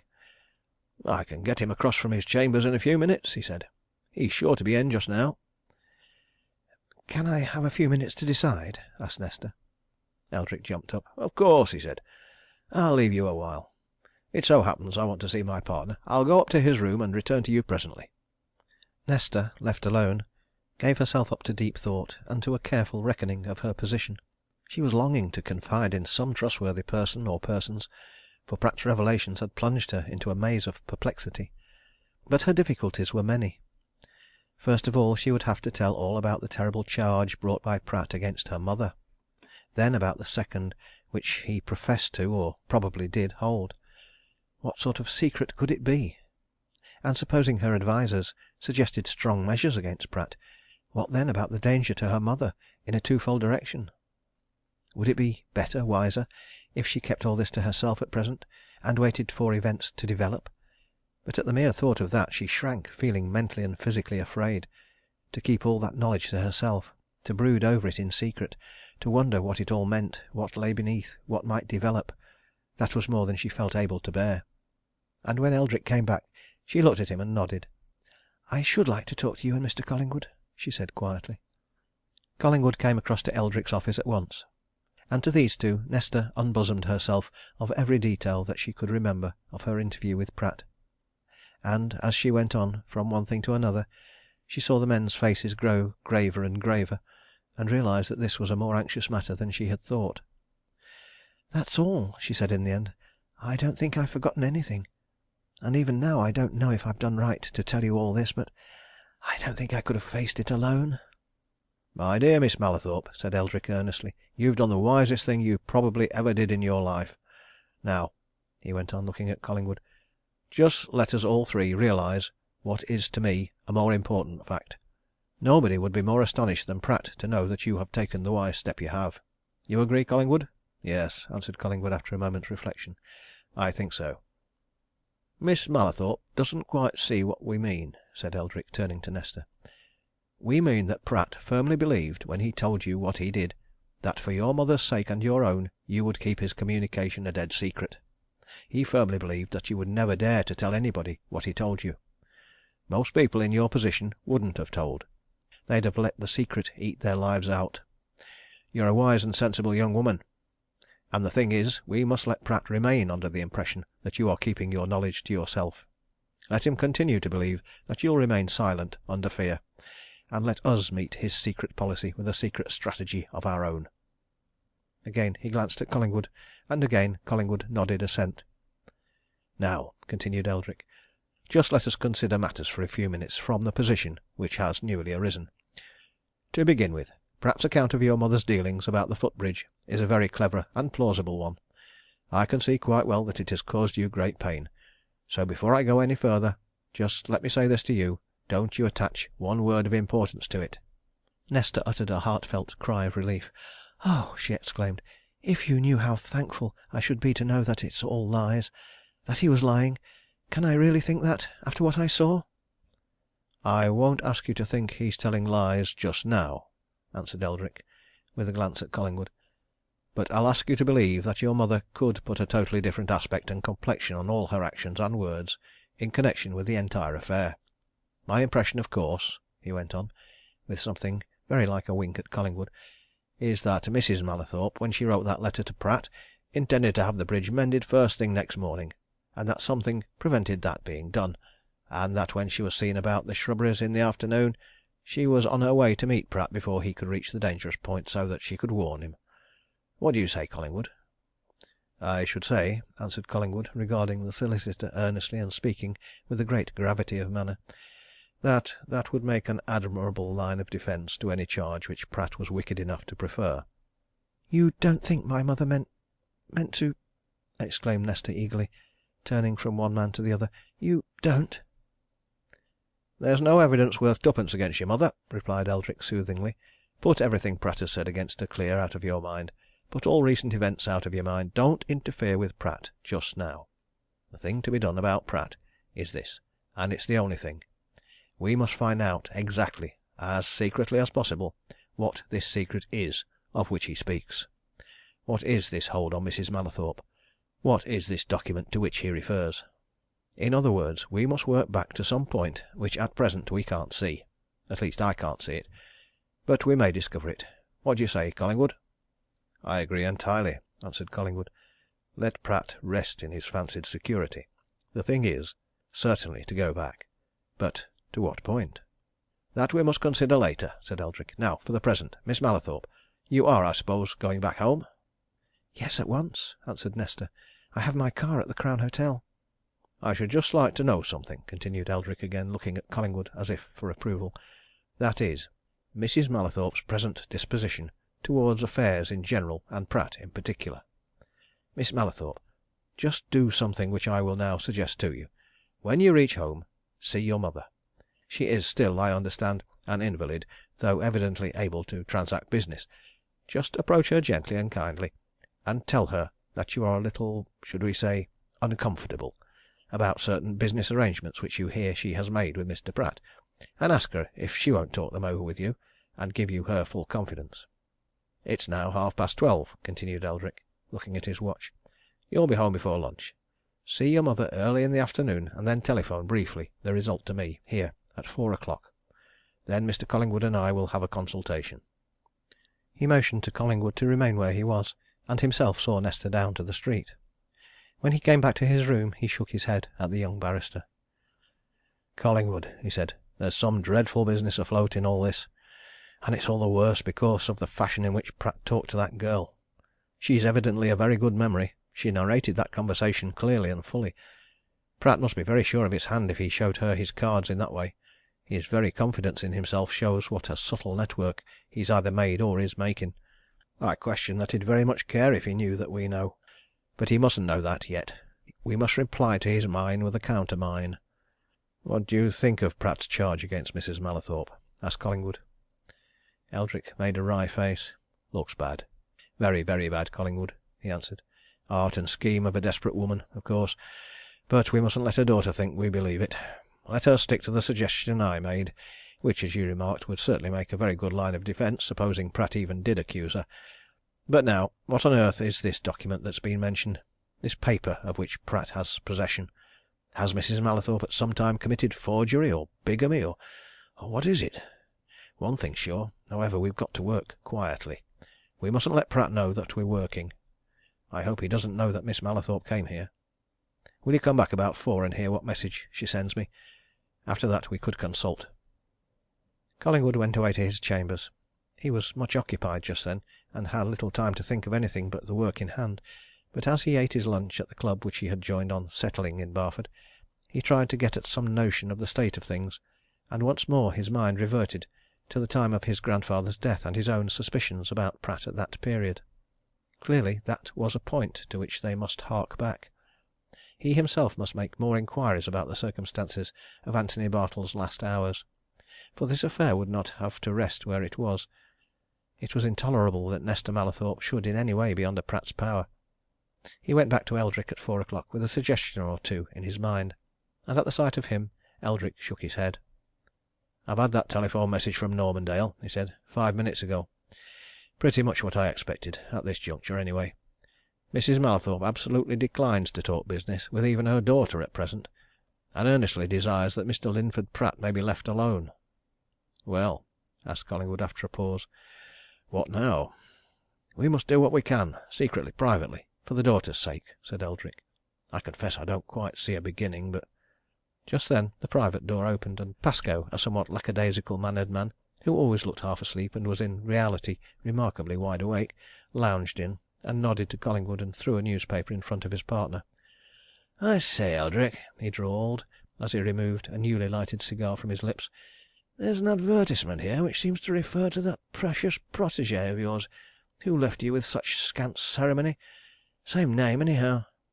Eldrick snatched up the paper, glanced at it, and read a few words aloud. "Information wanted about James Parrawhite, at one time in practice as a solicitor." End of chapter 16.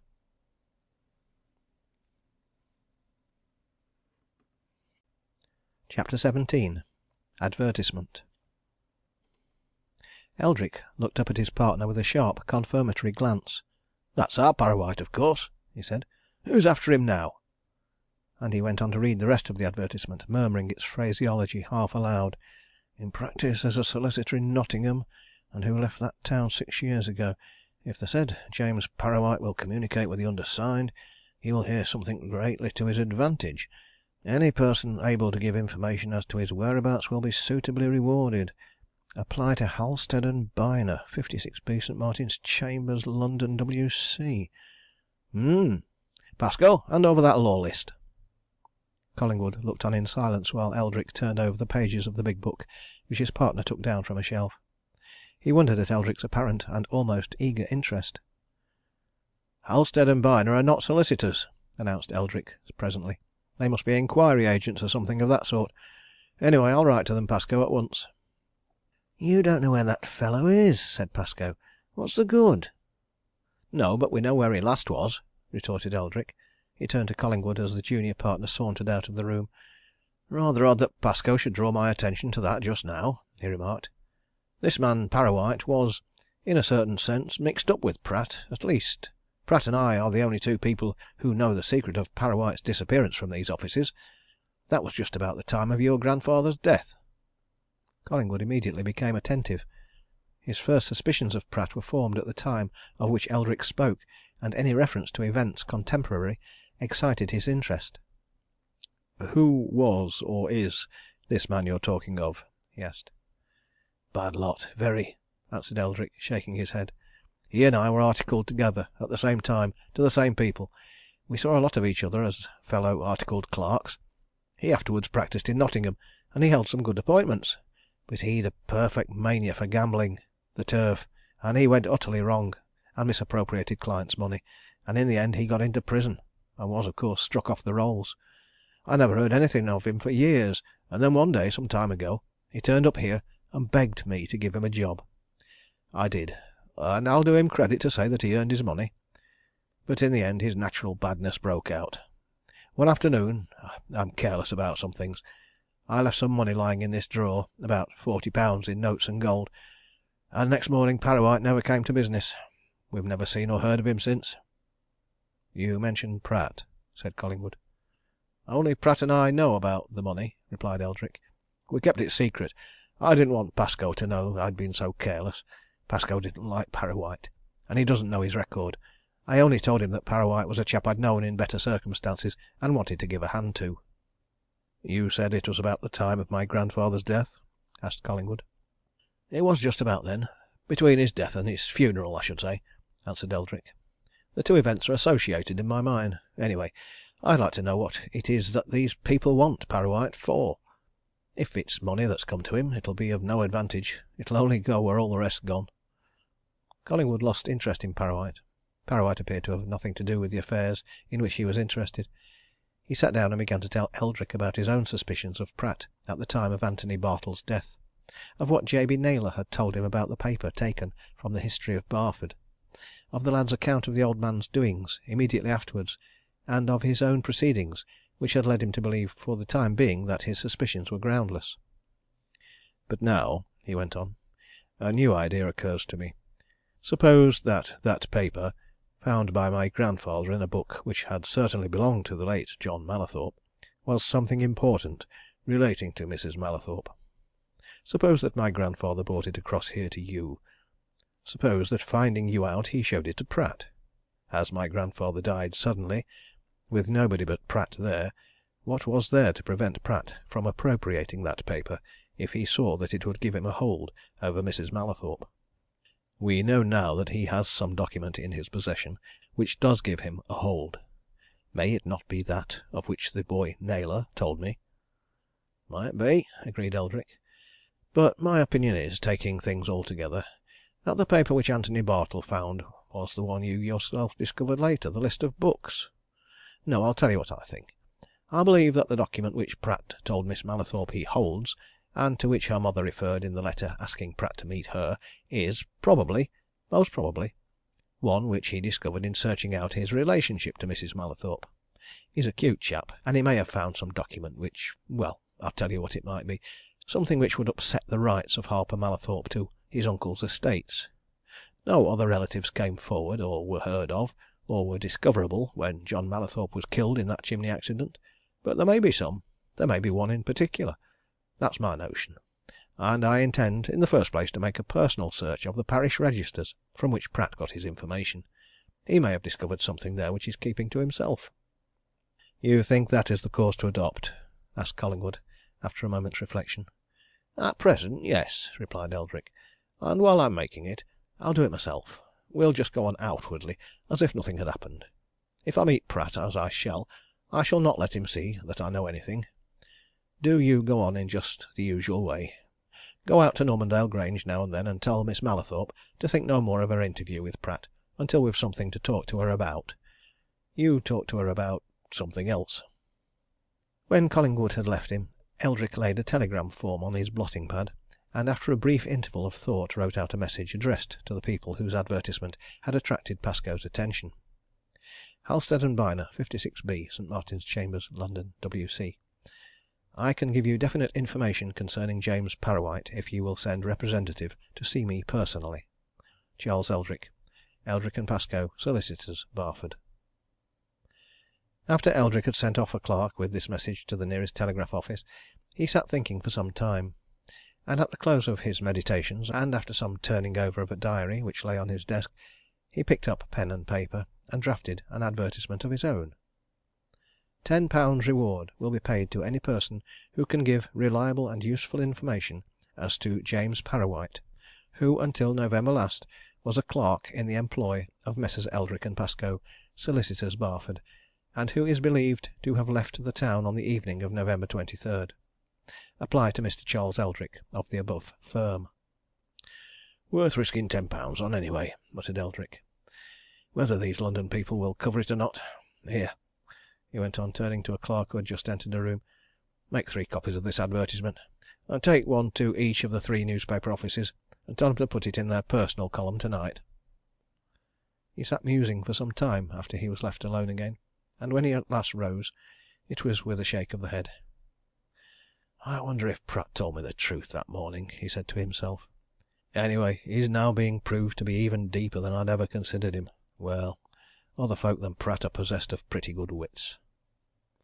Before he left the office that evening Eldrick was handed a telegram from Messrs. Halstead & Byner, of St. Martin's Chambers, informing him that their Mr. Byner would travel to Barford by the first express next morning, and would call upon him at 11 o'clock.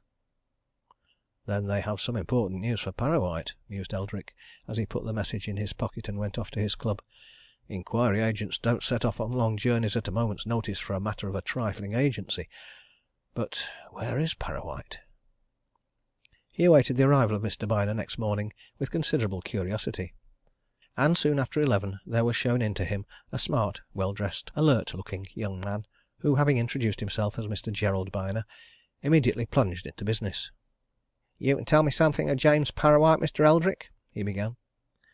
"We shall be glad. We've been endeavouring to trace him for some months. It's odd that you didn't see our advertisement before." "I don't look at that sort of advertisement," replied Eldrick. "I believe it was by mere accident that my partner saw yours yesterday afternoon. But now, a question or two first. What are you, inquiry agents?" "Just so, sir, inquiry agents, with a touch of private detective business," answered Mr. Gerald Byner with a smile. "We undertake to find people, to watch people, to recover lost property, and so on. In this case we're acting for Messrs. Vickers, Marshall and Hebbleton, solicitors, of Cannon Street. They want James Parrawhite badly." "Why?" asked Eldrick. "Because," replied Byner with a dry laugh, "there's about £20,000 waiting for him in their hands." Eldrick whistled with astonishment. "Whew!" he said. "£20,000 for Parrawhite! My good sir, if that's so, and if, as you say, you've been advertising " "Advertising in several papers," interrupted Byner. "Dailies, weeklies, provincials. Never had one reply till your wire." "Then Parrawhite must be dead," said Eldrick. "Or in jail, under another name. £20,000 waiting for Parrawhite! If Parrawhite was alive, man, or at liberty, he wouldn't let 20,000 pence wait 5 minutes. I know him." "What can you tell me, Mr. Eldrick?" asked the inquiry agent. Eldrick told all he knew, concealing nothing, and Byner listened silently and eagerly. "There's something strikes me at once," he said. "You say that with him disappeared 3 or 4 £10 notes of yours. Have you the numbers of those notes?" "I can't say," replied Eldrick doubtfully. "I haven't, certainly, but they were paid into our head clerk, Pratt. I think he used to enter such things in a sort of day ledger. I'll get it." He went into the clerk's office, and presently returned with an oblong, marble-backed book, which he began to turn over. "This may be what you ask about," he said. "Here, under date November 23rd, are some letters and figures, which obviously refer to bank notes. You can copy them if you like." "Another question, Mr. Eldrick," remarked Byner, as he made a note of the entries. "You say some cheque forms were abstracted from a book of yours at the same time. Have you ever heard of any of these cheque forms being made use of?" "Never," replied Eldrick. "No forgery of your name or anything?" suggested the caller. "No," said Eldrick. "There's been nothing of that sort." "I can soon ascertain if these bank notes have reached the Bank of England," said Byner. "That's a simple matter. Now, suppose they haven't?" "Well?" asked Eldrick. "You know, of course," continued Byner, "that it doesn't take long for a Bank of England note, once issued, to get back to the bank. You know, too, that it's never issued again. Now, if these notes haven't been presented at the bank, where are they? And if no use has been made of your stolen cheques, where are they?" "Good!" agreed Eldrick. "I see that you ought to do well in your special line of business. Now, are you going to pursue inquiries for Parrawhite here in Barford, after what I've told you?" "Certainly," said Byner. "I came down prepared to stop a while.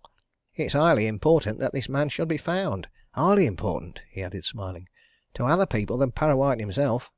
"In what way?" asked Eldrick. "Why," replied Byner, "if he's dead, as he may be, this money goes to somebody else, a relative. The relative will be very glad to hear he's dead, but definite news will be welcome in any case. Oh, yes, now that I've got down here, I shall do my best to trace him. You have the address of the woman he lodged with, you say? I shall go there first, of course. Then I must try to find out what he did with himself in his spare time. But from all you tell me, it's my impression he's dead, unless, as you say, he's got into prison again, possibly under another name. It seems impossible that he should not have seen our advertisements." "You never advertised in any Yorkshire papers?" asked Eldrick. "No," said Byner, "because we'd no knowledge of his having come so far north.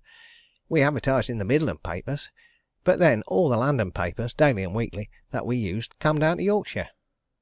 "Parrawhite," said Eldrick reflectively, "was a big newspaper reader. He used to go to the Free Library reading room a great deal." I begin to think he must certainly be dead, or locked up. However, in supplement of your endeavours, I did a little work of my own last night. There you are," he went on, picking up the local papers and handing them over. "I'll put that in. We'll see if any response comes. But now a word, Mr. Byner, since you've come to me. You have heard me mention my late clerk, Pratt?" "Yes," answered Byner. "Pratt has left us, and is in business as a sort of estate agent in the next street," continued Eldrick. "Now, I have particular reasons most particular reasons why Pratt should remain in absolute ignorance of your presence in the town. If you should happen to come across him, as you may for though there are 250,000 of us here, it's a small place compared with London don't let him know your business." "I'm not very likely to do that, Mr. Eldrick," remarked Byner quietly. "Aye, but you don't take my meaning," said Eldrick eagerly. "I mean this it's just possible that Pratt may see that advertisement of yours, and that he may write to your firm.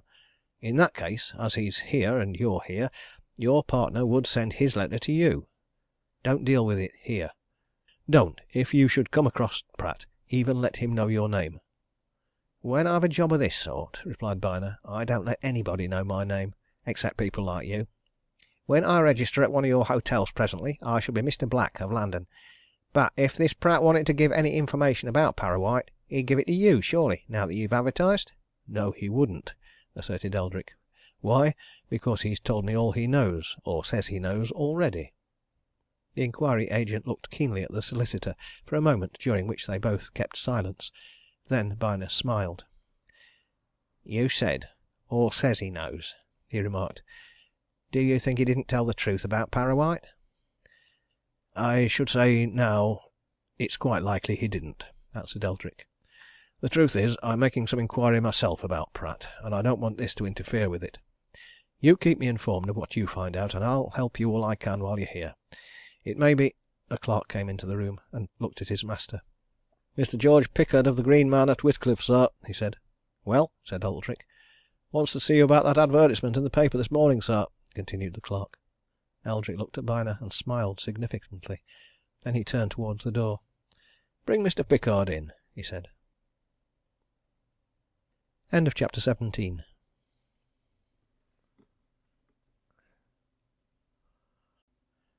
XVIII. The Confiding Landlord. The clerk presently ushered in a short, thick-set, round-faced man, apparently of 30 to 35 years of age, whose chief personal characteristics lay in a pair of the smallest eyes ever set in a human countenance, and a mere apology for a nose. But both nose and eyes combined somehow to communicate an idea of profound inquiry, as the round face in which they were placed turned from the solicitor to the man from London, and a podgy forefinger was lifted to a red forehead. "Servant, gentlemen," said the visitor. "Fine morning for the time of year."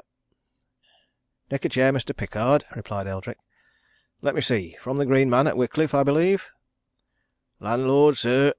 Had that house a many years," answered Pickard, as he took a seat near the wall. "7 year come next Michaelmas, any road." "Just so. And you want to see me about the advertisement in this morning's paper?" continued Eldrick. "What about it, now?" The landlord looked at Eldrick, then at Eldrick's companion. The solicitor understood that look. It meant that what his caller had to say was of a private nature. "It's all right, Mr. Pickard," he remarked reassuringly. "This gentleman is here on just the same business. Whatever you say will be treated as confidential. It'll go no further. You've something to tell about my late clerk, James Parrawhite." Pickard, who had been nervously fingering a white billycock hat, now put it down on the floor and thrust his hands into his pockets of his trousers, as if to keep them safe while he talked. "It's like this here," he answered. "When I saw that there advertisement in the paper this morning, I says to my missus, 'I'll away,' I says, 'and see Lawyer Eldrick about that there, this very day. 'Cause you see, Mr. Eldrick, there is summat as I can tell you about yon man 'at you mention, James Parrawhite. I said nowt about it to nobody up to now, 'cause it were private business atween him and me, as it were. But I lost money over it, and of course £10 is £10, gentlemen." "Quite so," agreed Eldrick. "And you shall have your £10 if you can tell anything useful." "I don't know owt about its being useful, sir, nor what use is to be made on it," said Pickard. "But I can tell you a bit o' truth, and you can do what you like with what I tell." But," he went on, lowering his voice and glancing at the door by which he had just entered, "there's another name 'at'll have to be browt in, private like. Name as it so happens o' one o' your clerks. T' head clerk, I'm given to understand. Mr. Pratt." Eldrick showed no sign of surprise, but he continued to look significantly at Byner as he turned to the landlord. "Mr. Pratt has left me," he said. "Left me 3 weeks ago, so you needn't be afraid, Mr. Pickard. Say anything you like." "Oh, I didn't know," remarked Pickard. "It's not oft that I come down into town, and we don't hear much Barford news up our way. Well, it's this here, Mr. Eldrick. You know where my place is, of course?" Eldrick nodded and turned to Byner. "I'd better explain to you," he said. "Whitcliffe is an outlying part of the town, well up the hills, a sort of wayside hamlet, with a lot of our famous stone quarries in its vicinities. The Green Man, of which our friend here is the landlord, is an old fashioned tavern by the roadside, where people are rather fond of dropping in on a Sunday, I fancy, eh, Mr. Pickard?" "You're right, sir," replied the landlord. "It makes a nice walk out on a Sunday, and it were on a Sunday, too, 'at I got to know this here James Parrawhite as you want to know summat about. He began coming to my place of a Sunday evening, d'ye see, gentlemen. He'd walk across t' valley, up theer to Whitcliffe, and stop an hour or two, enjoyin' hisself. Well, now, as you're no doubt well aweer, Mr. Eldrick, he were a reight hand at talkin' wi' yon Parrawhite. He'd gift a gab reight enough, and he talked well and all. And of course him and me, we hed bits o' conversation at times. 'Course he come to t' house reg'lar, and sometimes o' week nights and all, and he'd tell me 'at he'd had a deal o' experience i' racing matters. Whether it were true or not I couldn't say, but " "True enough," said Eldrick. "He had." "Well, so he said," continued Pickard. "And he was allus tellin' me 'at he could make a pile o' brass on t' turf if he only had capital. And i' t' end he persuaded me to start what he called investin' money with him i' that way. In plain language, it meant givin' him brass to put on hosses 'at he said was goin' to win. D'ye understand?" "Perfectly," replied Eldrick. "You gave him various amounts which he was to stake for you." "Just so, sir. And at first," said Pickard, with a shake of the head, "at first I'd no great reason to grumble. He certainly wor a good hand at spottin' a winner. But as time went on, I had t' greatest difficulty in gettin' a settlement wi' him, d'ye see? He wor just as good a hand at makin' excuses as he wor at pickin' out winners. Better, I think. I never knew wheer I was wi' him. He'd pay up, and then he'd persuade me to go in for another do wi' t' brass I'd won, and happen we should lose that time, and then, of course, we had to have another investment to get back what we'd dropped, and so it went on. But t'end wor this here last November theer wor about £50 to £60 o' mine in his hands, and I wanted it. I'd a spirit merchant's bill to settle, and I wanted t' brass badly for that. I knew Parrawhite had been paid, d'ye see, by t' turf agent 'at he betted wi', and I plagued him to hand t' brass over to me. He made one excuse and then another. Howsomever, it come to that very day you're talkin' about in your advertisement, Mr. Eldrick, the 23rd o' November " "Stop a minute, Mr. Pickard," interrupted Eldrick. "Now, how do you know, for a certainty, that this day you're going to talk about was the 23rd of November?" The landlord, who had removed his hands from his pocket, and was now twiddling a pair of fat thumbs as he talked, chuckled slyly. "For a very good reason," he answered. "I had to pay that spirit bill I tell'd you about just now on t' 24th, and that I'm going to tell you happened t' night before 24th, so, of course, it were t' 23rd. D'ye see?" "I see," asserted Eldrick. "That'll do. And now, what did happen?" "This here," replied Pickard. "On that night, t' 23rd November, Parrawhite came in t' Green Man at about happen 8:30. He come in t' little private parlour to me, bold as brass as indeed he allus were. 'You're a nice un,' I says. 'I've written you 3 letters durin' t' last week, and you never answered one on 'em.' 'I've come to answer in person,' he says. 'There's nobbut one answer I want,' says I. 'Where's my money?' 'Now then, be quiet a bit,' he says. 'You shall have your money before the evenin's over,' he says. 'Or if not, as soon as t' banks is open tomorrow mornin',' he says. 'Wheer's it comin' from?' says I. 'Now, never you mind,' he says. 'It's safe.' 'I don't believe a word you're sayin',' says I. 'You're havin' me for t' mug.' That's about it. And I went on so at him 'at in t' end he telled me 'at he were presently goin' to meet Pratt, and 'at he could get t' brass out o' Pratt, and as much more as iver he liked to ax for. Well, I don't believe that theer, and I said so. What brass has Pratt, says I. Pratt's nowt but a clerk, wi' happen £3 or £4 a week. That's all you know, he says. Pratt's become a gold mine, and I'm going to dig in it a bit. What's it matter to you, he says, so long as you get your brass? Well, of course, that were true enough. All that I wanted just then was to handle my brass, and I telled him so.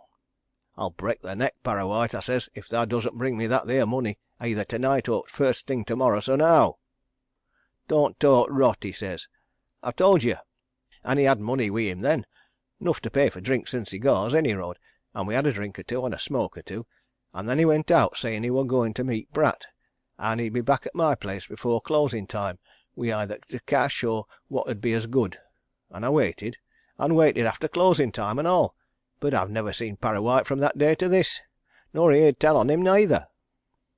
Eldrick and Byner looked at each other for a moment. Then the solicitor spoke, quietly and with a significance which the agent understood. "Do you want to ask Mr. Pickard any questions?" he said. Byner nodded and turned to the landlord. "Did Parrawhite tell you where he was going to meet Pratt?" he asked. "He did," replied Pickard. "Near Pratt's lodging place." "Did or does Pratt live near you, then?" "Closest by. Happen 10 minutes' walk. There's few houses, a sort o' terrace like, on t' edge o' what they call Whitcliffe Moor. Pratt lodges now, for all I know to t' contrary, in one of 'em." "Did Parrawhite give you any idea that he was going to the house in which Pratt lodged?" "No, he was not going to t' house. I know he worn't. He telled me 'at he'd a good idea what time Pratt 'ud be home, 'cause he knew where he was that evening, and he were going to meet him just afore Pratt got to his place. I know where he'd meet him." "Where?" asked Byner. "Tell me exactly. It's important." "Pratt 'ud come up fro' t' town i' t' tram," answered Pickard. "He'd approach this here terrace I tell't you about by a narrow lane that runs off t' high road. He'd meet him there, would Parrawhite." "Did you ever ask any questions of Pratt about Parrawhite?" "No, never. I'd no wish that Pratt should know aught about my dealings wi' Parrawhite. When Parrawhite never come back, why, I kept it all to myself till now." "And what do you think happened to Parrawhite, Mr. Pickard?" asked Byner. "Go, I know what to think," replied Pickard disgustedly. "I think 'at if he did get any brass out o' Pratt, which is what I know nowt about, and own't much belief in, he went straight away fro' t' town and vanished. I do know this, he never went back to his lodgings that neet, 'cause I went there mysen next day to inquire." Eldrick pricked up his ears at that. He remembered that he had sent Pratt to make inquiry at Parrawhite's lodgings on the morning whereon the money was missing. "What time of the day on the 24th was that, Mr. Pickard?" he asked. "Evening, sir," replied the landlord. "They'd never seen nowt on him since he went out o' the day before. Oh, he did me, did Parrawhite. O' course I lost my brass £50 odd." Byner gave Eldrick a glance. "I think Mr. Pickard has earned the £10 you offered," he said. Eldrick took the hint and pulled out his cheque book. "Of course, you're to keep all this private, strictly private, Mr. Pickard," he said as he wrote. "Not a word to a soul."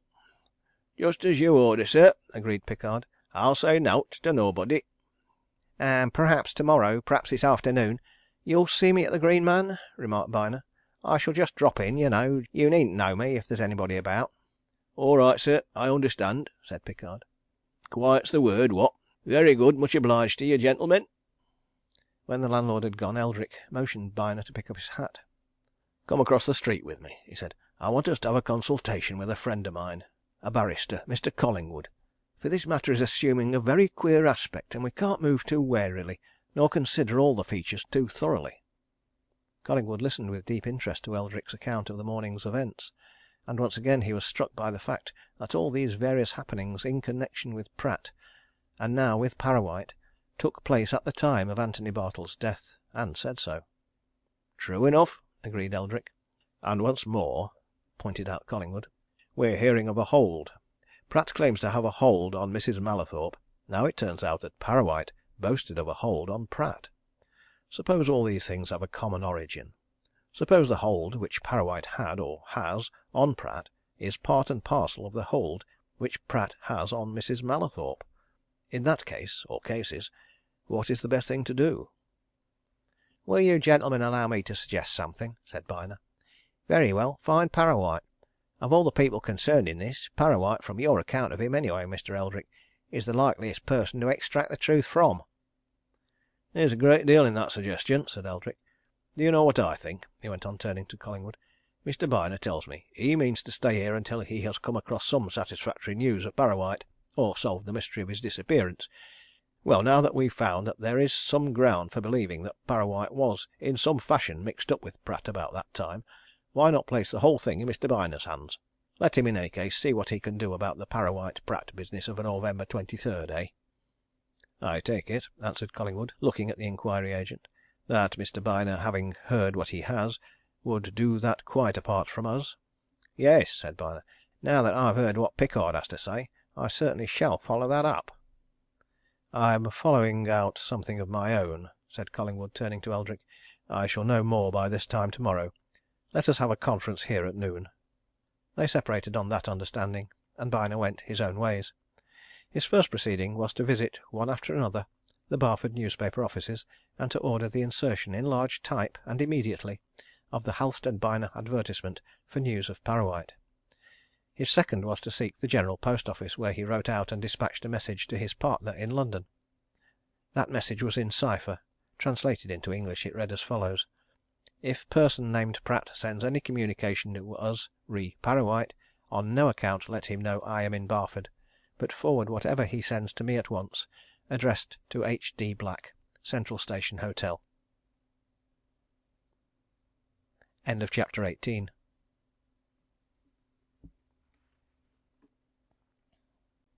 Chapter 19. The Eye-Witness.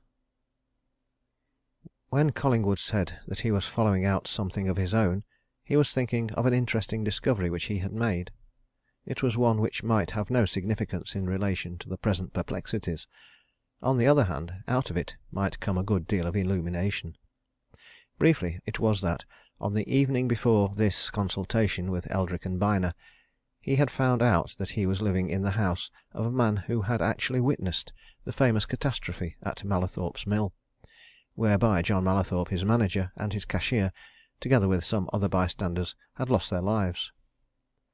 On settling down in Barford, Collingwood had spent a couple of weeks in looking about him for comfortable rooms of a sort that appealed to his love of quiet and retirement.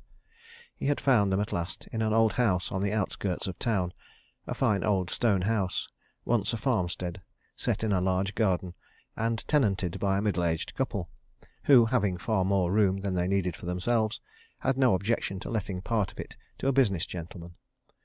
Collingwood fell in love with this place as soon as he saw it. The rooms were large and full of delightful nooks and corners, the garden was rich in old trees, from it there were fine views of the valley beneath, and the heather-clad hills in the distance. Within 2 miles of the town, and easily approached by a convenient tram route, it was yet quite out in the country. He was just as much set up by his landlady, a comfortable middle-aged woman, who fostered true Yorkshire notions about breakfast, and knew how to cook a good dinner at night. With her Collingwood had soon come to terms, and to his new abode had transferred a quantity of books and pictures from London.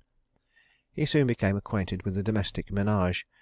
There was the landlady herself, Mrs. Cobcroft, who, having no children of her own, had adopted a niece, now grown up, and a teacher in an adjacent elementary school.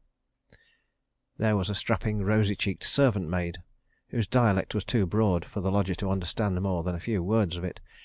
Finally, there was Mr. Cobcroft, a mild-mannered, quiet man, who disappeared early in the morning, and was sometimes seen by Collingwood returning home in the evening.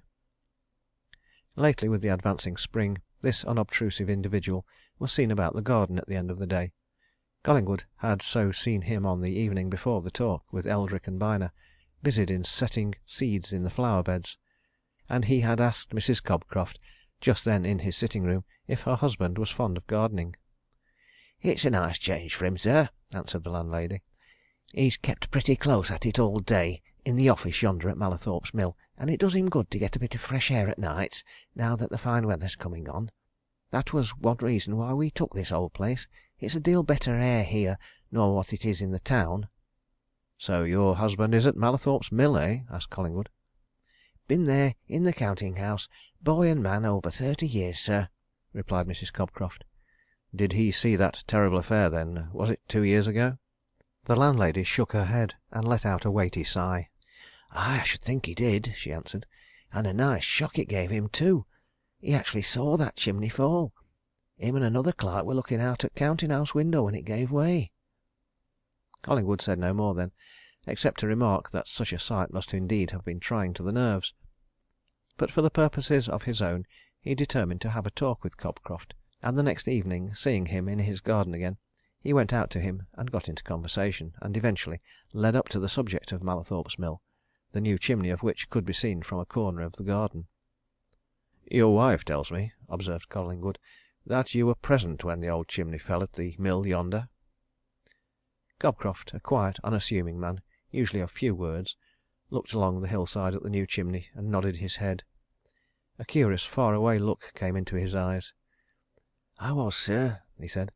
"And I hope I may never see aught of that sort again, as long as ever I live. It was one of those things a man can never forget." "Don't talk about it if you don't want to," remarked Collingwood. "But I've heard so much about that affair that " "Oh, I don't mind talking about it," replied Cobcroft. He leaned over the fence of his garden, still gazing at the mill in the distance. "There were others that saw it, of course, lots of 'em, but I was close at hand. Our office was filled with the dust in a few seconds." "It was a sudden affair?" asked Collingwood.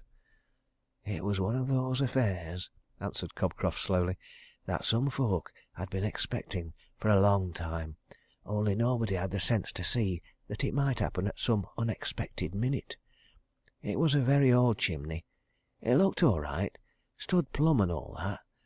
But Mr. Mallathorpe, my old master, Mr. John Mallathorpe, I'm talking of, he got an idea from 2 or 3 little things, d'ye see, that it wasn't as safe as it ought to be, and he got a couple of these professional steeplejacks to examine it.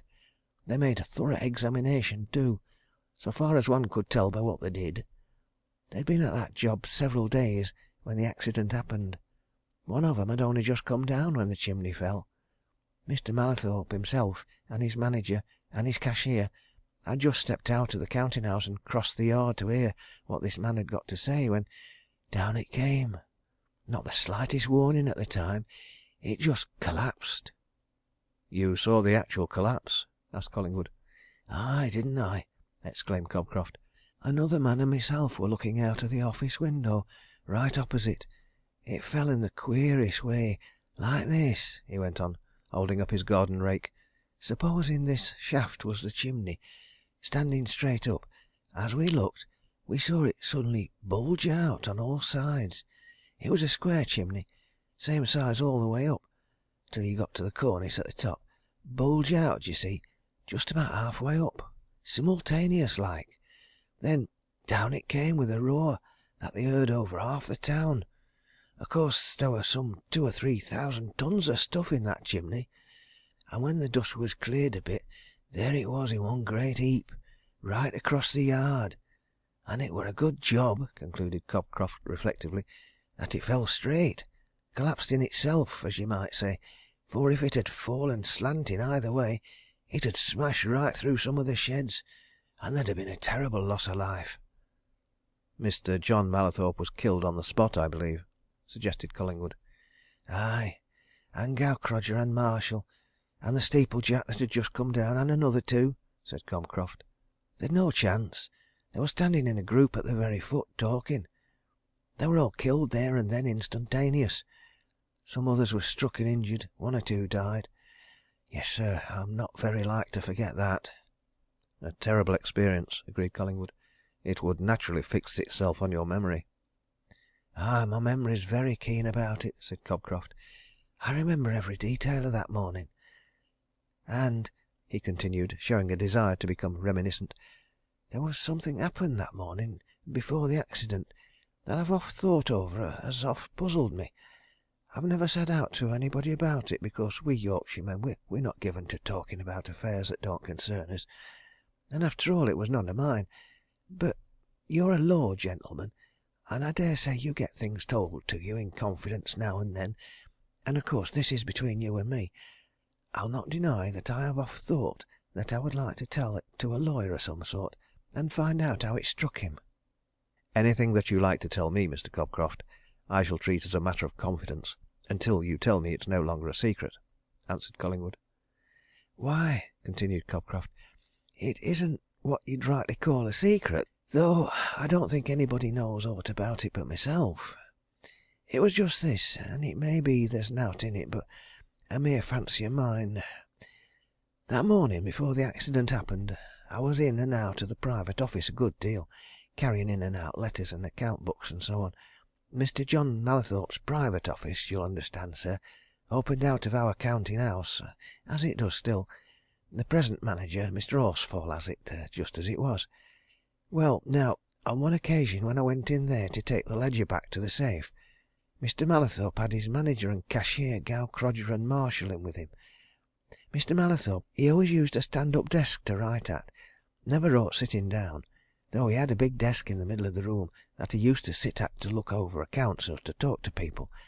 Now, when I went in, he and Gaukrodger and Marshall were all at this stand-up desk in the window place, and they were signing some papers. At least Gaukrodger had just signed a paper, and Marshall was taking the pen from him. "Sign there, Marshall," says Mr. Mallathorpe, and then he went on, "Now we'll sign this other. It's as well to have these things in duplicate in case one gets lost." And then, well, I went out, and why, that was all. "You've some idea in your mind about that?" said Collingwood, who had watched Cobcroft closely as he talked. "What is it?" Cobcroft smiled, and looked around as if to ascertain that they were alone. "Why," he answered in a low voice, "I'll tell you what I did wonder, some time afterwards. I dare say you're aware it was all in the papers that Mr. John Mallathorpe died intestate?" "Yes," asserted Collingwood. "I know that." "I've oft wondered," continued Cobcroft, "if that could have been his will that they were signing. But then I reflected a bit on matters, and there were two or three things that made me say nowt at all, not a word. First of all, I considered it a very unlikely thing that a rich man like Mr. John Mallathorpe would make a will for himself. Second, I remembered that, very soon after I'd been in his private office, Marshall came out into the counting house and gave the office lad a lot of letters and documents to take to the post, some of 'em big envelopes, and I thought that what I'd seen signed was some agreement or other that was in one of them. And third, and most important, no will was ever found in any of Mr. John Mallathorpe's drawers or safes or anywhere, though they turned things upside down at the office, and I heard at his house as well. Of course, you see, sir, supposing that to have been a will, why, the only two men who could possibly have proved it were dead and gone. They were killed with him. And of course the young people, the nephew and niece, they came in for everything, so there was an end of it. But I've oft wondered what those papers were. One thing is certain, anyway," concluded Cobcroft with a grim laugh. "When those three signed 'em, they were picking up the pens for the last time." "How long was it after you saw the signing of those papers that the accident occurred?" asked Collingwood. "It'd be 12 or 15 minutes, as near as I can recollect," replied Cobcroft.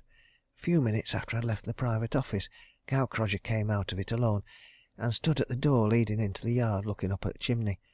The steeplejack was just coming down, and his mate was waiting for him at the bottom.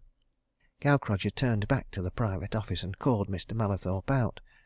All three of 'em, Mallathorpe, Gaukrodger, and Marshall, went out and walked across the yard to the chimney foot. They stood there talking a bit, and then down it came." Collingwood thought matters over. Supposing that the document which Cobcroft spoke of as being in process of execution before him were indeed duplicate copies of a will, what could have been done with them in the few minutes which elapsed between the signing and the catastrophe to the chimney? It was scarcely likely that John Mallathorpe would have sent them away by post. If they had been deposited in his own pocket, they would have been found when his clothing was removed and examined. If they were in the private office when the three men left it "You're sure the drawers, safe, and so on in Mr. Mallathorpe's room were thoroughly searched after his death?" he asked. "I should think they were," answered Cobcroft laconically. "I helped that myself. There wasn't as much as an old invoice that was not well fingered and turned over. No, I came to the conclusion that what I'd seen signed was some contract or something, sent off there and then by the lad to the post." Collingwood made no further remark and asked no more questions. But he thought long and seriously that night, and came to certain conclusions. First, what Cobcroft had seen signed was John Mallathorpe's will. Second, John Mallathorpe had made it himself and had taken the unusual course of making a duplicate copy. Third, John Mallathorpe had probably slipped the copy into the History of Barford, which was in his private office, when he went out to speak to the steeplejack. Fourth, that copy had come into Linford Pratt's hands through Anthony Bartle. And now arose two big questions. What were the terms of that will? And where was the duplicate copy? He was still putting these to himself when noon of the next day came and brought Eldrick and Byner for the promised serious consultation. End of chapter 19.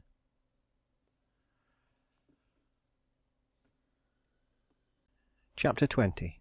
The Green Man. Byner, in taking his firm's advertisement for Parrawhite to the 3 Barford newspaper offices, had done so with a special design. He wanted Pratt to see that a serious wish to discover Parrawhite was alive in more quarters than one. He knew that Pratt was almost certain to see Eldrick's advertisement in his own name. Now he wanted Pratt to see another advertisement of the same nature in another name.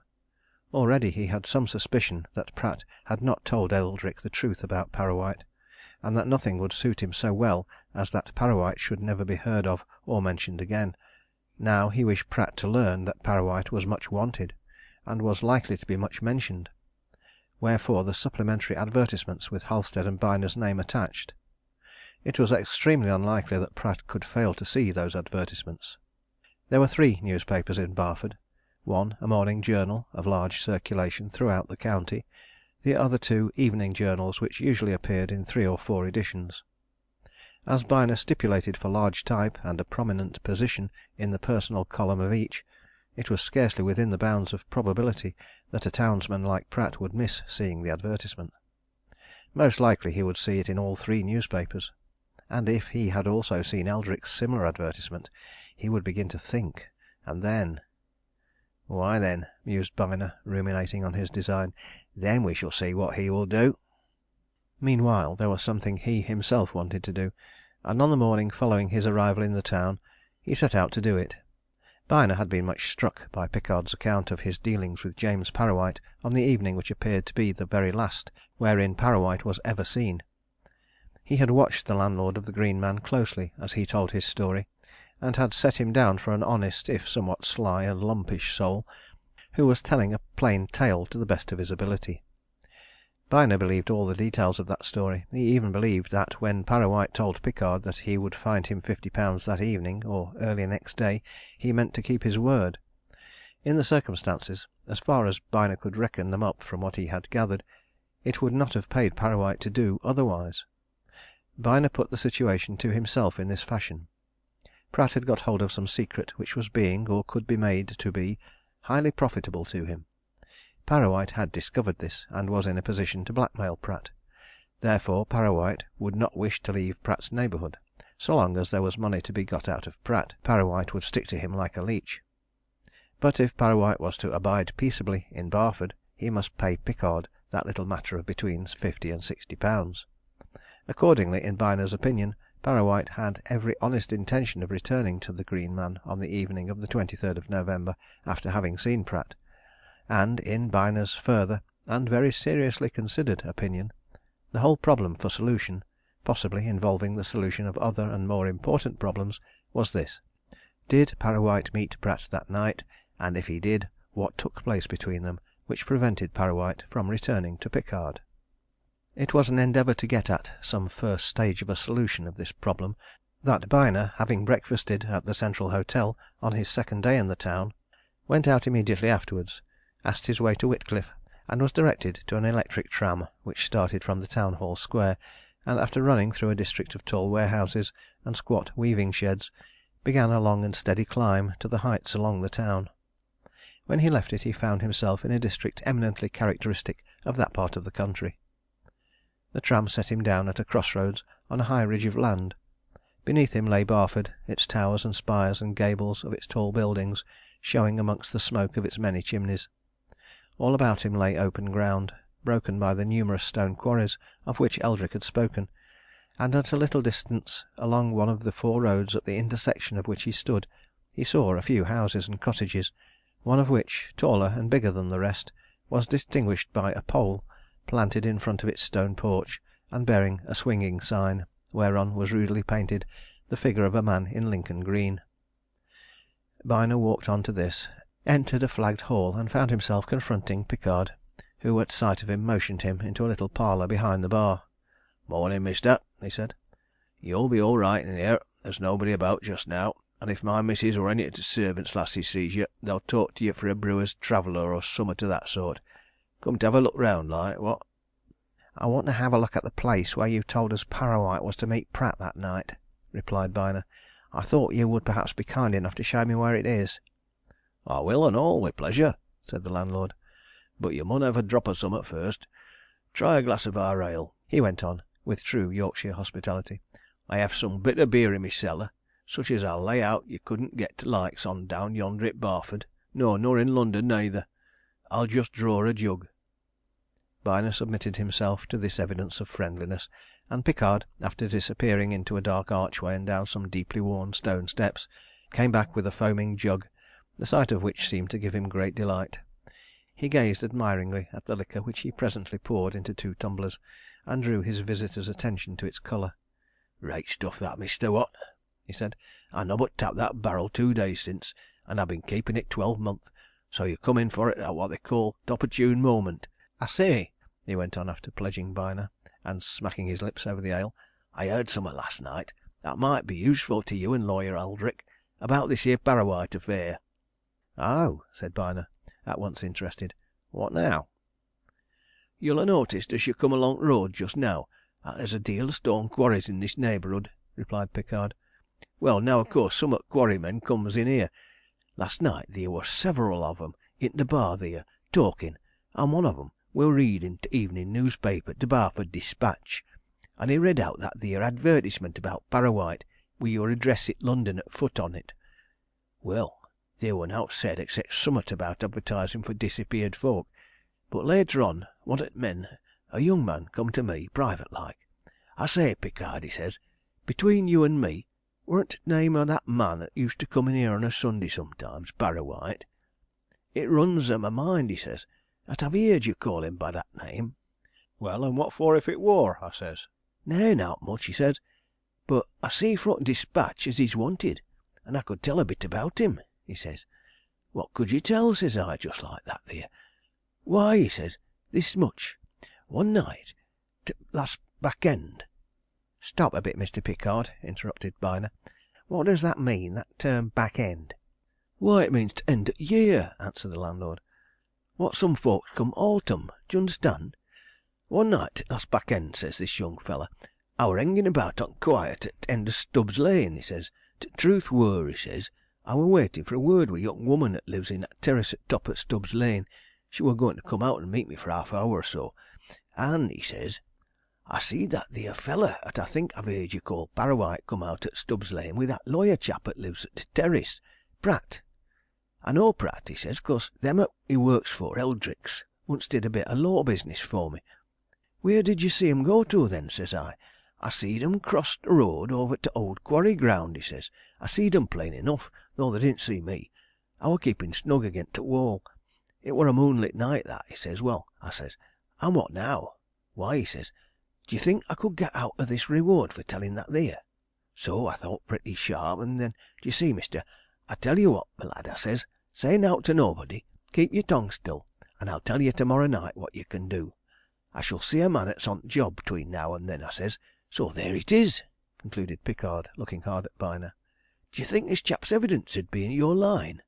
"Decidedly I do," replied Byner. "Where is he to be found?" "I couldn't state where he lives," answered the landlord, "but it'll be somewhere close about, anyway. He'll be in here to night. Bill Thompson, t' feller's name is. Decent young feller enough." "I must contrive to see him, certainly," said Byner.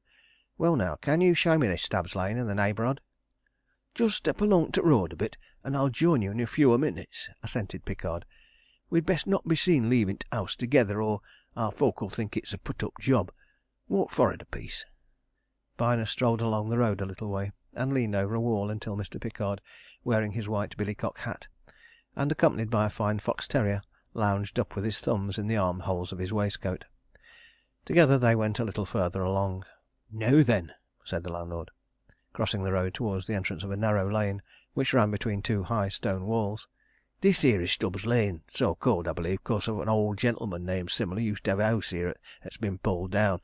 You see, it runs up from this high road towards yon terrace of houses. Folks hereabout calls that terrace World's End, 'cause they're t' last houses afore you get on to open moorlands. Now, that night 'at Parrawhite wor aimin' to meet Pratt, it wor at this very lane. Pratt, when he left t' tram car t'other side o' my place, had come up t' road and up this lane, and it wor at top o' t' lane 'at Bill Thomson had see'd Pratt and Parrawhite cross into what Bill called t' owd quarry ground." "Can we go into that?" asked Byner. "Nowt easier," said Pickard. "It's a sort of open space where t' childer goes and plays about. They haven't worked no stone theer for many a long year all t' stone's exhausted like." He led Byner along the lane to its further end, pointed out the place where Thomson said he had seen Pratt and Parrawhite, and indicated the terrace of houses in which Pratt lived. Then he crossed towards the old quarries. "Dunno what they should want to come in here for, unless it wor to talk very confidential," said Pickard. "But lor bless you, it'd be quiet enough anywheer about this neighbourhood at that time o' neet. However, this is wheer Bill Thomson says he's seen 'em come." He led the way amongst the disused quarries, and Byner, following, climbed on a mound, now grown over with grass and weed, and looked about him. To his town eyes the place was something novel. He had never seen the like of it before. Gradually he began to understand it.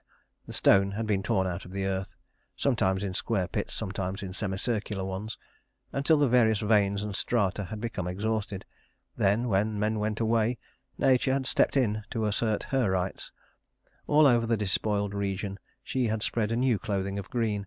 Turf had grown on the flooring of the quarries, ivy and bramble had covered the deep scars, bushes had sprung up, trees were already springing, and in one of the worn-out excavations some man had planted a kitchen garden in orderly and formal rows and plots.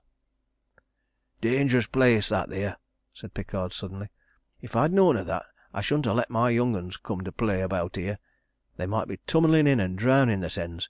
I mun tell my missus to keep 'em away." Byner turned to find the landlord pointing at the old shaft which had gradually become filled with water. In the morning sunlight its surface glittered like a plane of burnished metal, but when the two men went nearer and gazed at it from its edge, the water was black and unfathomable to the eye. "Goodish 30 feet o' water in that there," surmised Pickard. "It's none safe for childer to play about. There's nowt to protect 'em. Next time I see Mestur Shepherd I shall make it my business to tell him so. He owt either to drain that water off or put a fence round it." "Is Mr. Shepherd the property owner?" asked Byner. "Aye. It's all his, this land," answered Pickard. He pointed to a low roofed house, set amidst elms and chestnuts, some distance off across the moor. "Lives there, does Mestur Shepherd. Very well to do man he is." "How could that water be drained off?" asked Byner with assumed carelessness. "Easy enough," replied Pickard. "Cut through yon ledge, let it run into t' far quarry there. Couple o' men 'ud do that job in a day." Byner made no further remark. He and Pickard strolled back to the Green Man together, and declining the landlord's invitation to step inside and take another glass, but promising to see him again very soon, the inquiry agent walked on to the tramcar and rode down to Barford to keep his appointment with Eldrick and Collingwood at the barrister's chambers. CHAPTER XXI.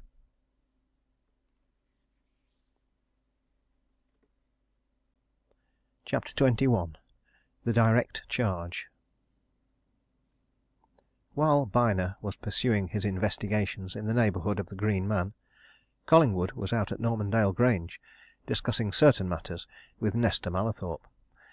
He had not only thought long and deeply over his conversation with Cobcroft the previous evening, but had begun to think about the crucial point of the clerk's story as soon as he spoke in the morning, and the result of his meditations was that he rose early, intercepted Cobcroft before he started for Mallathorpe's Mill, and asked his permission to retell the story to Miss Mallathorpe. Cobcroft raised no objection, and when Collingwood had been to his chambers and seen his letters, he chartered a car and rode out to Normandale, where he told Nesta of what he had learned and of his own conclusions. And Nesta, having listened carefully to all he had to tell, put a direct question to him. "Do you think this document which Pratt told me he holds is my late uncle's will?" she said.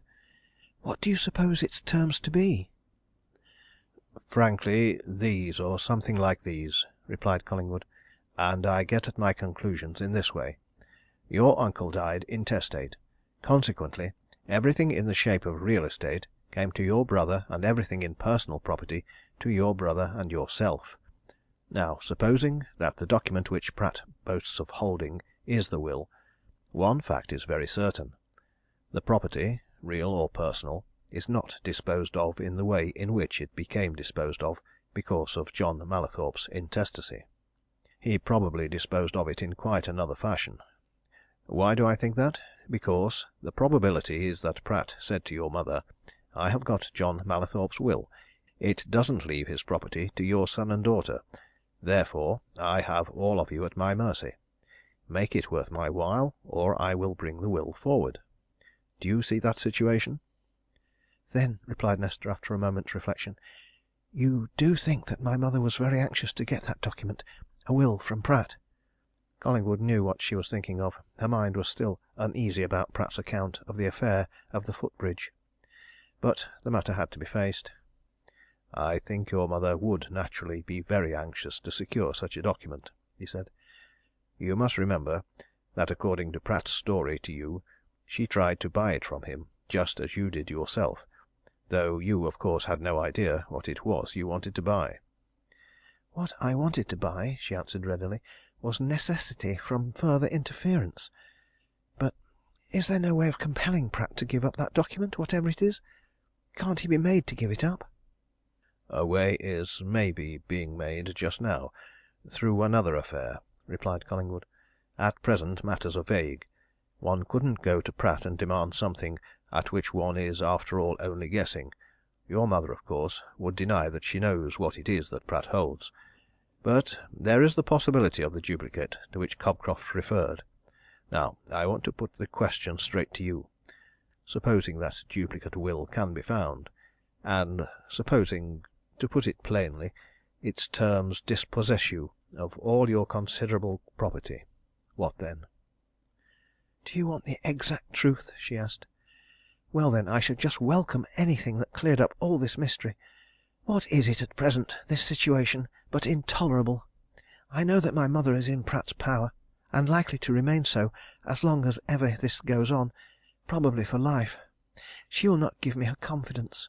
What is more, I am certain that she is giving it to Esther Mawson, who is most likely hand in glove with Pratt. Esther Mawson is always with her. I am almost sure that she communicates with Pratt through Esther Mawson. It is all what I say intolerable. I had rather lose every penny that has come into my hands than have this go on." "Answer me a plain question," said Collingwood. "Is your mother fond of money, position, all that sort of thing?" "She is fond of power," replied Nesta. "It pleased her greatly when we came into all this wealth to know that she was the virtual administrator. Even if she could only do it by collusion with Pratt, she would make a fight for all that she and I hold. It's useless to deny that.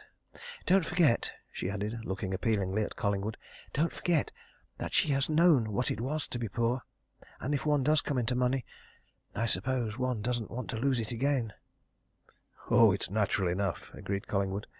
"But if things are as I think, Pratt would be an incubus, a millstone, for ever. Anyway, I came out to tell you what I've learned, and what I have an idea may be the truth, and, above all, to get your definite opinion. You want the Pratt influence out of the way at any cost." "At any cost," she affirmed. "Even if I have to go back to earning my own living. Whatever pleasure in life could there be for me, knowing that at the back of all this there is that what?" "Pratt," answered Collingwood. "Pratt. He's the shadow, with his deep schemes. However, as I said, there may be, developing at this moment, another way of getting at Pratt. Gentlemen like Pratt, born schemers, invariably forget one very important factor in life the unexpected. Even the cleverest and most subtle schemer may have his delicate machinery broken to pieces by a chance bit of mere dust getting into it at an unexpected turn of the wheels. And to turn to plainer language, I'm going back to Barford now to hear what another man has to say concerning certain of Pratt's recent movements." Eldrick was already waiting when Collingwood reached his chambers. Byner came there a few moments later. Within half an hour the barrister had told his story of Cobcroft and the inquiry agent of his visit to the Green Man and the quarries, and the solicitor listened quietly and attentively to both, and in the end turned to Collingwood. "I'll withdraw my opinion about the nature of the document which Pratt got hold of," he said. "What he's got is what you think John Mallathorpe's will." "If I may venture an opinion," remarked Byner, "that's dead certain." "And now," continued Eldrick, "we're faced with a nice situation. Don't either of you forget this fact. Not out of willingness on her part, but because she's got to do it, Mrs. Mallathorpe and Pratt are partners in that affair. He's got the will, but she knows its contents. She'll pay any price to keep them from ever becoming known or operative. But as I say, don't you forget something." "What?" asked Collingwood. Eldrick tapped the edge of the table, emphasizing his words as he spoke them. "They can destroy that will whenever they like," he said. "And once destroyed, nothing can absolutely prove that it ever existed."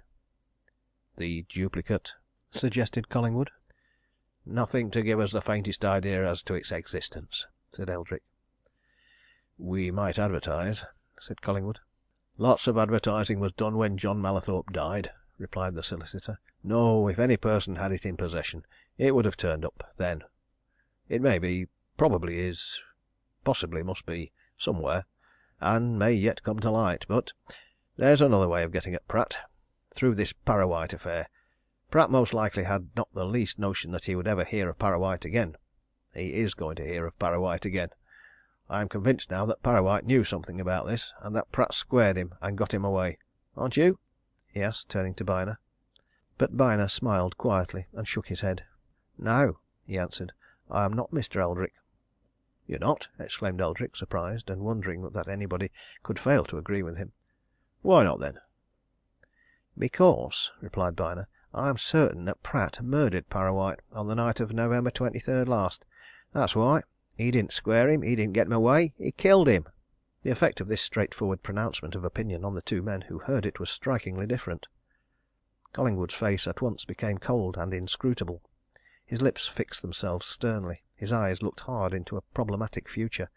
But Eldrick flushed as if a direct accusation had been levelled at himself, and he turned on the inquiry agent almost impatiently. "Murder!" he exclaimed. "Oh, come! I really think that's rather a stiff order. I dare say Pratt's been up to all sorts of trickery and even deviltry, but murder is quite another thing. You're pretty ready to accuse him." Byner moved his head in Collingwood's direction, and Eldrick turned and looked anxiously at Collingwood, who, finding the eyes of both men on him, opened his hitherto tight shut lips. "I think it quite likely," he said. Byner laughed softly and looked at the solicitor. "Just listen to me a minute or two, Mr. Eldrick," he said.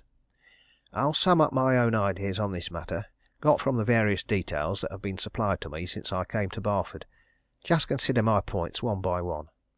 Let's take them separately, and see how they fit in. 1. Mr. Bartle is seen by his shop boy to take a certain paper from a book, which came from the late John Mallathorpe's office at Mallathorpe Mill. He puts that paper in his pocket. 2. Immediately afterwards, Mr. Bartle goes to your office. Nobody's there but Pratt, as far as Pratt knows. 3. Bartle dies suddenly, after telling Pratt that the paper is John Mallathorpe's will. Pratt steals the will. And the probability is that Parrawhite, unknown to Pratt, was in that office and saw him steal it. Why is that probable? Because 4. Next night, Parrawhite, who is being pressed for money by Pickard, tells Pickard that he can get it out of Pratt, over whom he has a hold. What hold?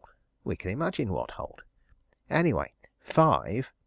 Parrawhite leaves Pickard to meet Pratt. He did meet Pratt in Stubbs Lane. He was seen to go with Pratt into the disused quarry, and there, in my opinion, Pratt killed him, and disposed of his body. 6. What does Pratt do next? He goes to your office first thing next morning, and removes certain moneys which you say you carelessly left in your desk the night before, and tears out certain cheque forms from your book. When Parrawhite never turns up that morning, you and Pratt conclude that he's the thief, and that he's run away. 7. If you want some proof of the correctness of this last suggestion, you'll find it in the fact that no use has ever been made of those blank cheques, and that, in all probability, The stolen bank notes have never reached the Bank of England. On that last point I'm making inquiry, but my feeling is that Pratt destroyed both cheques and bank notes when he stole them. 8. This man Parrawhite is out of the way. Pratt has a clear field. He's got the will. He's already acquainted Mrs. Mallathorpe with that fact, and with the terms of the will, whatever they may be. We may be sure, however, that they are of such a nature as to make her willing to agree to his demands upon her, and accidentally to go to any lengths, upon which we needn't touch at present, toward getting possession of the will from him. 9. And the present situation, from Pratt's standpoint of yesterday, is this. He's so sure of his own safety that he doesn't mind revealing to the daughter that the mother is in his power. Why? Because Pratt, like most men of his sort, cannot believe that self-interest isn't paramount with everybody.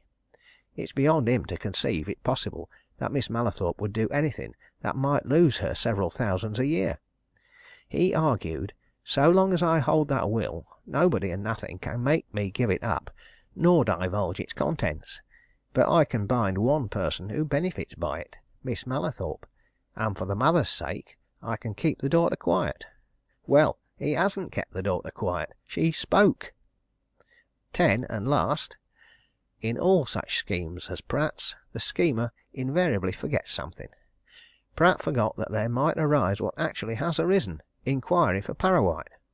The search for Parrawhite is afoot, and if you want to get at Pratt, it will have to be through what I firmly believe to be a fact, his murder of Parrawhite, and his disposal of Parrawhite's body. That's all, Mr. Eldrick, concluded Byner, who had spoken with much emphasis throughout. It seems all very clear to me, and, he added, with a glance at Collingwood, I think Mr. Collingwood is inclined to agree with most of what I've said.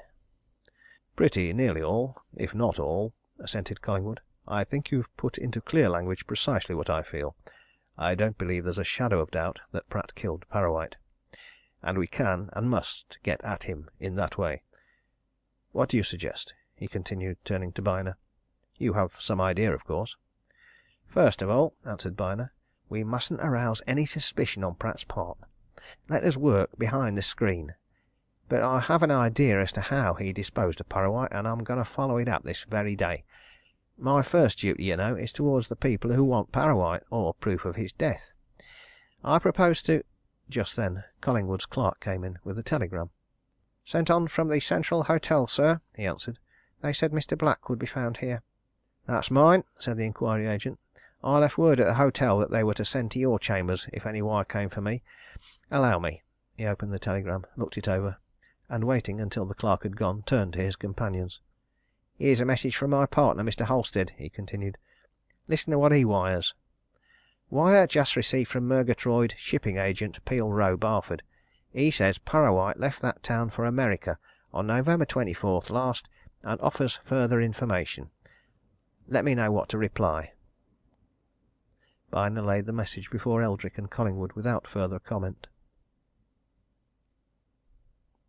End of chapter 21.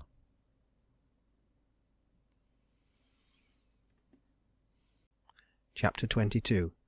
The Cat's Paw.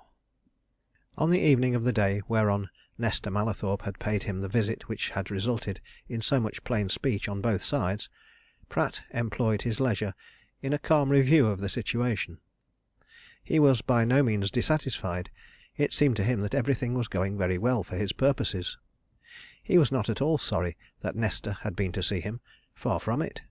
He regretted nothing that he had said to her. In his desperate opinion, his own position was much stronger when she left him than it was when he opened his office door to her. She now knew, said Pratt, with what a strong and resourceful man she had to deal. She would respect him, and have a better idea of him, now that she was aware of his impregnable position. Herein Pratt's innate vanity and his ignorance showed themselves. He had little knowledge of modern young women, and few ideas about them, and such ideas as he possessed were usually mistaken ones. But one was that it is always necessary to keep a firm hand on women. Let them see and feel your power, said Pratt. He had been secretly delighted to acquaint Nesta Mallathorpe with his power, to drive it into her that he had the whip hand of her mother, and through her mother of Nesta herself. He had seen that Nesta was much upset and alarmed by what he told her, and though she certainly seemed to recover her spirits at the end of the interview, and even refused to shake hands with him, he cherished the notion that in the war of words he had come off a decided victor. He did not believe that Nesta would utter to any other soul one word of what had passed between them. She would be too much afraid of calling down his vengeance on her mother. What he did believe was that as time went by and all progressed smoothly, Nesta would come to face and accept facts. She would find him honest and hard working in his dealings with Mrs. Mallathorpe, as he fully intended to be, from purely personal and selfish motives, and she herself would begin to tolerate and then to trust him, and eventually, well, who knew what might or might not happen? What said the great Talleyrand? "With time and patience the mulberry leaf is turned into satin." But Pratt's self-complacency received a shock next morning. If he had been a reader of London newspapers, it would have received a shock the day before. Pratt, however, was essentially parochial in his newspaper tastes. He never read anything but the Barford papers, and when he picked up the Barford Morning Journal and saw Eldrick's advertisement for Parrawhite in a prominent place, he literally started from sheer surprise, not unmingled with alarm. It was as if he were the occupant of a strong position, only fortified, who suddenly finds a shell dropped into his outworks from a totally unexpected quarter. Parrawhite! Advertised for by Eldrick! Why? For what reason? For what purpose? With what idea? Parrawhite! Of all men in the world, Parrawhite, of whom he had never wanted to hear again. And what on earth could Eldrick want with him, or with news of him? It would be, or might be, an uncommonly awkward thing for him, Pratt, if a really exhaustive search were made for Parrawhite, for nobody knew better than himself that one little thing leads to another, and but he forbore to follow out what might have been his train of thought. Once he was tempted to make an excuse for going round to Eldrick and Pascoe's with the idea of fishing for information, but he refrained. Let things develop, that was a safer plan. Still, he was anxious and disturbed all day. Then, towards the end of the afternoon, he bought one of the Barford evening papers, and saw, in staring letters, the advertisement which Byner had caused to be inserted only a few hours previously, and at that Pratt became afraid. Parrawhite wanted, news of Parrawhite wanted, and in two separate quarters. Wanted by Eldrick, and wanted by some London people. What in the name of devil did it mean? At any rate, he must see to himself. One thing was certain, no search for Parrawhite must be permitted in Barford. That evening, instead of going home to dinner, Pratt remained in town, and dined at a quiet restaurant. When he dined, he thought, and planned, and schemed, and after treating himself very well in the matter of food and drink, he lighted a cigar, returned to his new offices, opened a safe which he had just set up, and took from a drawer in it £100 in bank notes. With these in his pocket book, he went off to a quiet part of the town, the part in which James Parrawhite had lodged during his stay in Barford. Pratt turned into a somewhat mean and shabby street, a street of small, poor-class shops. He went forward amongst them until he came to one which, if anything, was meaner and shabbier than the others, and bore over its window the name of Reuben Murgatroyd, watchmaker and jeweller. There were few signs of jewellery in Reuben Murgatroyd's window. Some cheap clocks, some foreign-made watches of the 5 shilling and 7 and 6 variety. A selection of flashy rings and chains was spread on the shelves. Equally cheap and flashy bangles, bracelets and brooches lay in dust-covered trays on the sloping bench beneath them. At these things Pratt cast no more than a contemptuous glance, but he looked with interest to the upper part of the window, in which were displayed numerous gaily coloured handbills and small posters relating to shipping, chiefly in the way of assisted passages to various parts of the globe. These set out that you could get an assisted passage to Canada for so much, to Australia for not much more, and if the bills and posters themselves did not tell you all you wanted to know, certain big letters at the foot of each invited you to apply for further information to Mr. R. Murgatroyd, agent, within. And Pratt pushed open the shop door and walked inside. An untidily dressed, careworn, anxious-looking man came forward from a parlour at the rear of his shop. At sight of Pratt, who in the course of business had once served him with a writ, his pale face flushed and then whitened, and Pratt hastened to assure him of his peaceful errand. "All right, Mr. Murgatroyd," he said. "Nothing to be alarmed about. I'm out of that line now. No papers of that sort to night. I've a bit of business I can put in your hands. Profitable business. Look here, have you got a quarter of an hour to spare?" Murgatroyd, who looked greatly relieved to find that his visitor had neither writ nor summons for him, glanced at his parlour door. "I was just going to put the shutters up and sit down to a bite of supper, Mr. Pratt," he answered. "Will you come in, sir?" "No, you come out with me," said Pratt. "Come round to the Coach and Horses and have a drink, and we can talk. You'll have a better appetite for your supper when you come back," he added with a wink. "I've a profitable job for you." "Glad to hear it, sir," replied Murgatroyd. "I can do with aught of that sort, I assure you." He went into the parlour, said a word or two to some person within, and came out again. "Not much business doing at present, Mr. Pratt," he said, as he and his visitor turned into the street. "Gets slacker than ever." "Then you'll do with a slice of good luck," remarked Pratt. "It just happens that I can put a bit in your way."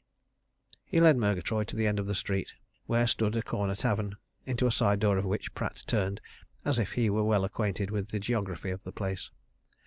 Walking down a narrow passage, he conducted his companion into a small parlour, at that moment untenanted, pointed him to a seat in the corner, and rang the bell. 5 minutes later, having provided Murgatroyd with rum and water and a cigar, he turned on him with a direct question. "Look here," he said in a low voice. "Would £100 be of any use to you?" Murgatroyd's cheeks flushed.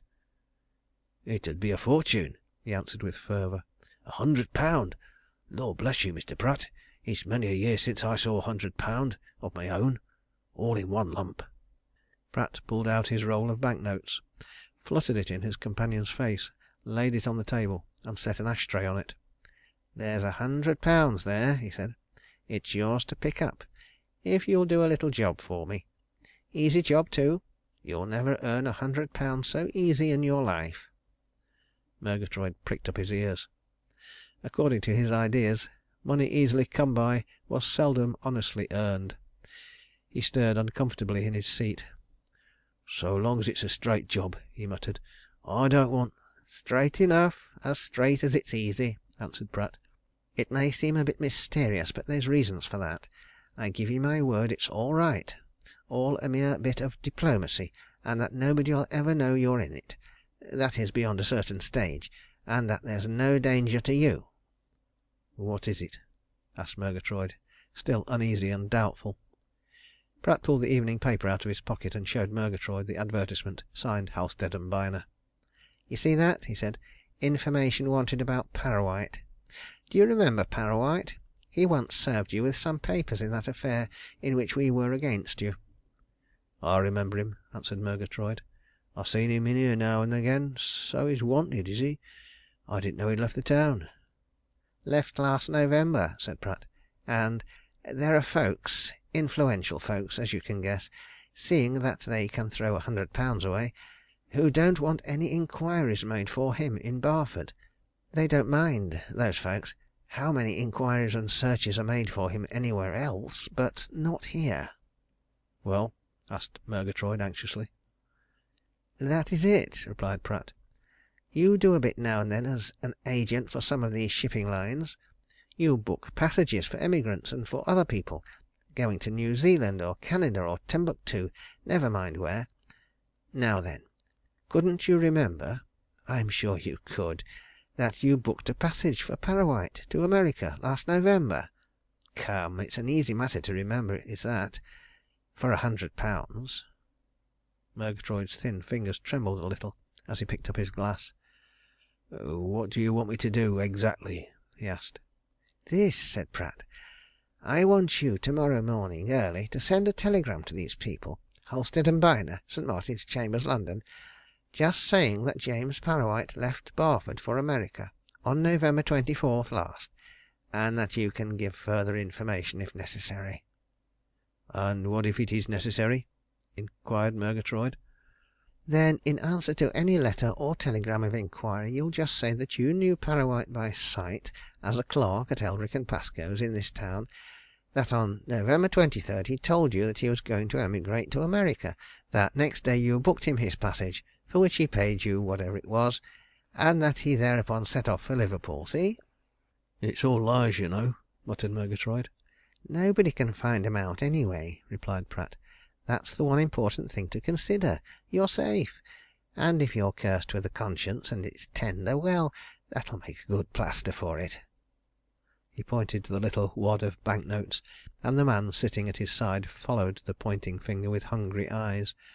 Murgatroyd wanted money badly. His business, always poor, was becoming worse. His shipping agency rarely produced any result.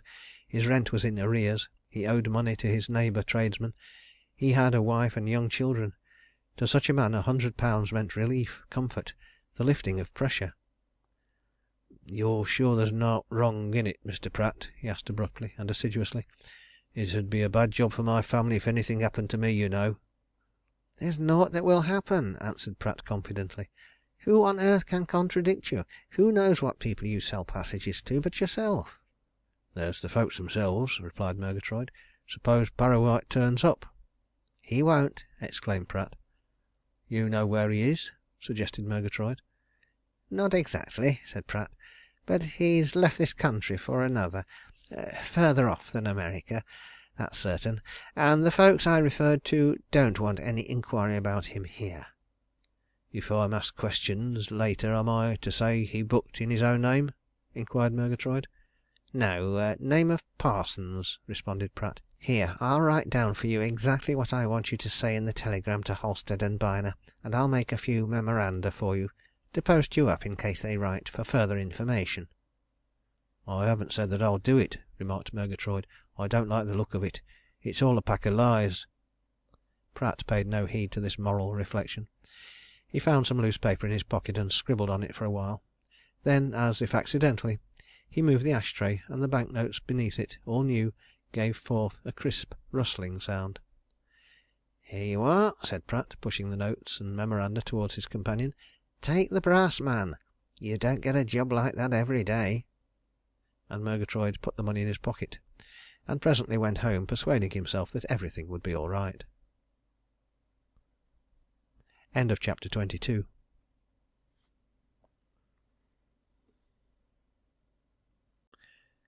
23. Smooth Face and Anxious Brain. Byner watched Eldrick and Collingwood inquisitively as they bent over Halstead's telegram. He was not surprised when Collingwood merely nodded in silence, nor when Eldrick turned excitedly in his own direction. "There! What did I tell you?" he exclaimed. "There's been no murder. The man left the town. Probably Pratt helped him off. Couldn't have better proof than that wire." "What do you take that wire to prove, then, Mr. Eldrick?" asked Byner. "Take it to prove?" answered Eldrick.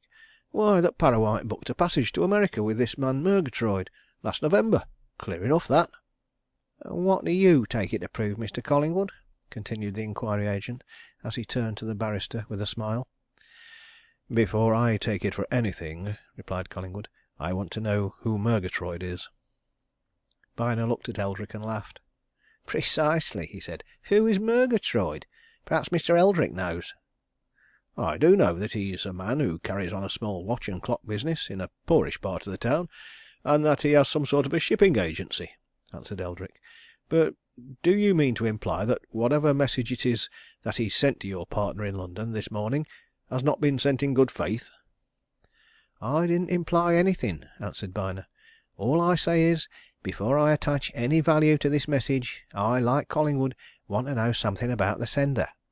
He may have been put up to sending it. He may be in collusion with somebody. Now, Mr. Eldrick, you can come in here strongly. I don't want to be seen in this affair yet. Will you go and see Murgatroyd? Tell him his wire to Halstead and Byner in London has been communicated to you here. Ask him for further particulars, and then drop in on me at my hotel and tell me what you've learnt. I'll be found in the smoking room there any time after 2:30 onwards." Eldrick's intense curiosity in what was rapidly becoming a fascinating mystery to him led him to accept this embassy, and a little before 3 o'clock he walked into the smoking room at the Central Hotel and discovered Byner in a comfortable corner. "I've seen Murgatroyd," he whispered, as he took an adjacent chair. Decent, honest enough man. Very poor, I should say. He tells a plain enough story. Parrawhite, whom he knew as one of our clerks, told him last November 23rd.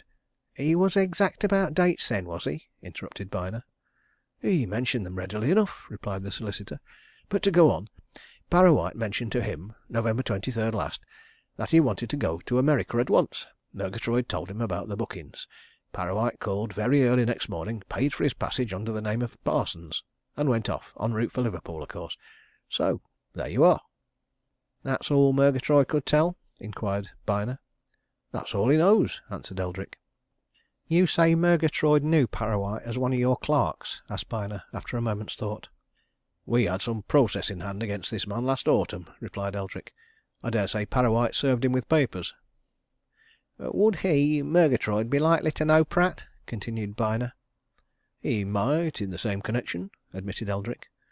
Byner smoked in silence for a while. Do you know what I think, Mr. Eldrick? he said at last. I think Pratt put up Murgatroyd to sending that telegram to us in London this morning. You do? exclaimed Eldrick. Surely. And now, continued the inquiry agent, if you will, you can do more, much more, without appearing to do anything. Pratt's office is only a few minutes away. Can you drop in there, making some excuse, and while there, mention, more or less casually, that Parrawhite, or information about him, is wanted, that you and a certain Halstead & Byner are advertising for him, that you've just seen Murgatroyd in respect of a communication which he wired to Halstead's this morning, and that, most important of all, a fortune of £20,000 is awaiting Parrawhite. Don't forget the last bit of news. Why that particularly? asked Eldrick. Because, answered Byner solemnly, I want Pratt to know that the search for Parrawhite is going to be a thorough one. Eldrick went off on his second mission, promising to return in due course. Within a few minutes he was in Pratt's office, talking over some unimportant matter of business which he had invented as he went along. It was not until he was on the point of departure that he referred to the real reason of his visit. Did you notice that Parrawhite's being advertised for? he asked, suddenly turning on his old clerk. Pratt was ready for this. He had been ready ever since Eldrick walked in. He affected a fine surprise. Parrawhite? he exclaimed. Why, who's advertising for him? Don't you see the newspapers? asked Eldrick, pointing to some which lay about the room. It's in there. There's an advertisement of mine on one of Halstead & Byner's of London. Pratt picked up a Barford paper and looked at the advertisements with a clever affectation of never having seen them before. I haven't had much time for newspaper reading this last day or two, he remarked. Advertisements for him, from two quarters. Acting together, you know, replied Eldrick. It's those people who really want him, Halstead & Byner, inquiry agents, working for a firm of city solicitors. I'm only local agent, as it were. Had any response, Mr. Eldrick? asked Pratt, throwing aside the paper. Any one come forward? Yes, answered Eldrick, watching Pratt narrowly, without seeming to do so. This morning a man named Murgatroyd, in Peel Row, who does a bit of shipping agency, wired to Halstead & Byner to say that he booked Parrawhite to New York last November. Of course, they at once communicated with me, and I've just been to see Murgatroyd. He's that man, watchmaker, we had some proceedings against last year. Oh, that man, said Pratt. I thought the name was familiar. I remember him. And what does he say? Just about as much as, and little more than, he said in his wire to London, replied Eldrick. Booked Parrawhite to America November 24th last, and believes he left for Liverpool there and then. Oh, remarked Pratt. That explains it, then. Explains what? asked Eldrick. Pratt gave his old employer a look, confidential and significant. Explains why he took that money out of your desk, he said. You remember, £40-odd. He'd used some of that for his passage money. America, eh? Now, I suppose he's vanished for good, then. It's not very likely he'll ever be heard of from across there. Eldrick laughed, meaningly of set purpose. We don't know that he's gone there, he observed. He mightn't get beyond Liverpool, you know. Anyhow, we're going to make a very good search for him here in Barford first, with nothing but Murgatroyd's word for his having set out for Liverpool. What is he wanted for? asked Pratt as unconcernedly as possible. Been up to something? No, answered Eldrick, as he turned on his heel. A relation has left him £20,000. That's what he's wanted for, and why he must be found, or his death proved. He gave Pratt another quick glance and went off. to return to the hotel and Byner, to whom he at once gave a faithful account of what had just taken place. "And he didn't turn a hair," he remarked. "Cool as a cucumber all through. If your theory's correct, Pratt's a cleverer hand than I ever took him for, and I've always said that he was clever." "Didn't show anything when you mentioned Murgatroyd?" asked Byner. "Not a shred of a thing," replied Eldrick. "Nor when you spoke of the £20,000?" "No more than what you might call polite and interested surprise." Byner laughed, threw away the end of his cigar, and rose out of his lounging posture. "Now, Mr. Eldrick," he said, leaning close to the solicitor, "between ourselves, do you know what I'm going to do next which means at once?" "No," replied Eldrick. "The police," whispered Byner. "That's my next move. Just now. Within a few minutes. So will you give me a couple of notes, one to the principal man here, chief constable or police superintendent or whatever he is, and another to the best detective there is here, in your opinion? They'll save me a lot of trouble." "Of course, if you wish it," answered Eldrick. "But you don't mean to say you're going to have Pratt arrested on what you know up to now?" "Not at all," replied Byner. "Much too soon. All I want is detective help of the strictly professional kind. No, we'll give Mr. Pratt a little more rope yet. For another 24 hours, say. But it'll come. Now, who's the best local detective? A quiet, steady fellow who knows how to do his work unobtrusively?" "Prydale's the man," said Eldrick. "Detective Sergeant Prydale. I've had reason to employ him more than once. I'll give you a note to him, and one to Superintendent Waterson." He went over to a writing table and scribbled a few lines on half sheets of note paper, which he enclosed in envelopes and handed to Byner. "I don't know what line you're taking," he said, "nor where it's going to end, exactly. But I do know this Pratt never turned a hair when I let out all that to him." But if Eldrick went away from his old clerk's fine new offices thinking that Pratt was quite unperturbed and unmoved by the news he had just acquired, he was utterly mistaken. Pratt was very much perturbed, deeply moved, not a little frightened. He had so schooled himself to keep a straight and ever blank expression of countenance in any sudden change of events that he had shown nothing to Eldrick, but he was none the less upset by the solicitor's last announcement. £20,000 was lying to be picked up by Parrawhite, or by Parrawhite's next of kin. What an unhappy turn of fortune, for the next of kin would never rest until either Parrawhite came to light, or it was satisfactorily established that he was dead. And if search begun to be made in Barford, where might not that search end? Unmoved? Cool? If Eldrick had turned back he would have found that Pratt had suddenly given way to a fit of nerves. But that soon passed, and Pratt began to think. He left his office early, and betook himself to his favourite gymnasium. Exercise did him good. He thought a lot while he was exercising, and once more, instead of going home to dinner, he dined in town. And he sat late over his dinner in a snug corner of the restaurant, and he thought and planned and schemed, and after twilight had fallen on Barford, he went out and made his way to Peel Row. He must see Murgatroyd again, at once. Half-way along Peel Row, Pratt stopped suddenly and with sudden fear. Out of a side street emerged a man, a quiet, ordinary-looking man, whom he knew very well indeed. Detective Sergeant Prydale. He was accompanied by a smart-looking, much younger man, whom Pratt remembered to have seen in Beck Street that afternoon, a stranger to him and to Barford. And as he watched, these two covered the narrow roadway and walked into Murgatroyd's shop.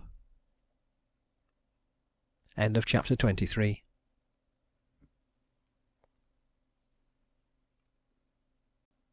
Chapter 24. The Better Half. Under the warming influence of 2 glasses of rum and water, and lulled by Pratt's assurance that all would be well, Murgatroyd had carried home his £100 with pretty much the same feeling which permeates a man who, having been within measurable distance of drowning, suddenly finds a substantial piece of timber drifting his way, and takes a firm grip on it. After all, £100 was £100. He would be able to pay his rent, and his rates, and give something to the grocer and the butcher and the baker and the milkman. The children should have some much-needed new clothes and boots. When all this was done, there would be a nice balance left over, and it was Pratt's affair, when all was said and done, and if any trouble arose, why, Pratt would have to settle it. So he ate his supper with the better appetite which Pratt had prophesied, and he slept more satisfactorily than usual, and next morning he went to the nearest telegraph office and sent off the stipulated telegram to Halstead and Byner in London, and hoped that there was the end of the matter as far as he was concerned. And then shortly after noon in walked Mr. Eldrick, one of the tribe which Murgatroyd dreaded, having had various dealings with solicitors in the way of writs and summonses, and began to ask questions. Murgatroyd emerged from that ordeal very satisfactorily. Eldrick's questions were few, elementary, and easily answered. There were no signs of suspicion about him, and Murgatroyd breathed more freely when he was gone. It seemed to him that the solicitor's visit would certainly wind things up for him. Eldrick asked all that could be asked, as far as he could see, and he had replied. Now he would probably be bothered no more. His spirits had assumed quite a cheerful tone by evening, but they received a rude shock when, summoned from his little workshop to the front premises, he found himself confronting one man whom he certainly knew to be a detective, and another who might be one. Do what he would, he could not conceal some agitation, and Detective Sergeant Prydale, a shrewdly observant man, noticed it, and affected not to. "Evening, Mr. Murgatroyd," he said cheerily. "We've come to see if you can give us a bit of information. You've had Mr. Eldrick, the lawyer, here to day on the same business. You know, this affair of an old clerk of his, Parrawhite." "I told Mr. Eldrick all I know," muttered Murgatroyd. "Very likely," replied Prydale. "But there's a few questions this gentleman and myself would like to ask. Can we come in?" Murgatroyd fetched his wife to mind the shop, and took the callers into the parlour, which he had unwillingly vacated. He knew Prydale by sight and reputation. About Byner he wondered.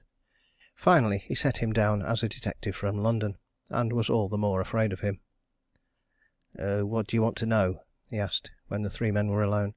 "I don't think there's anything I didn't tell Mr. Eldrick." "Oh, there's a great deal that Mr. Eldrick didn't ask," said Prydale. "Mr. Eldrick sort of just skirted round things like. We want to know a bit more.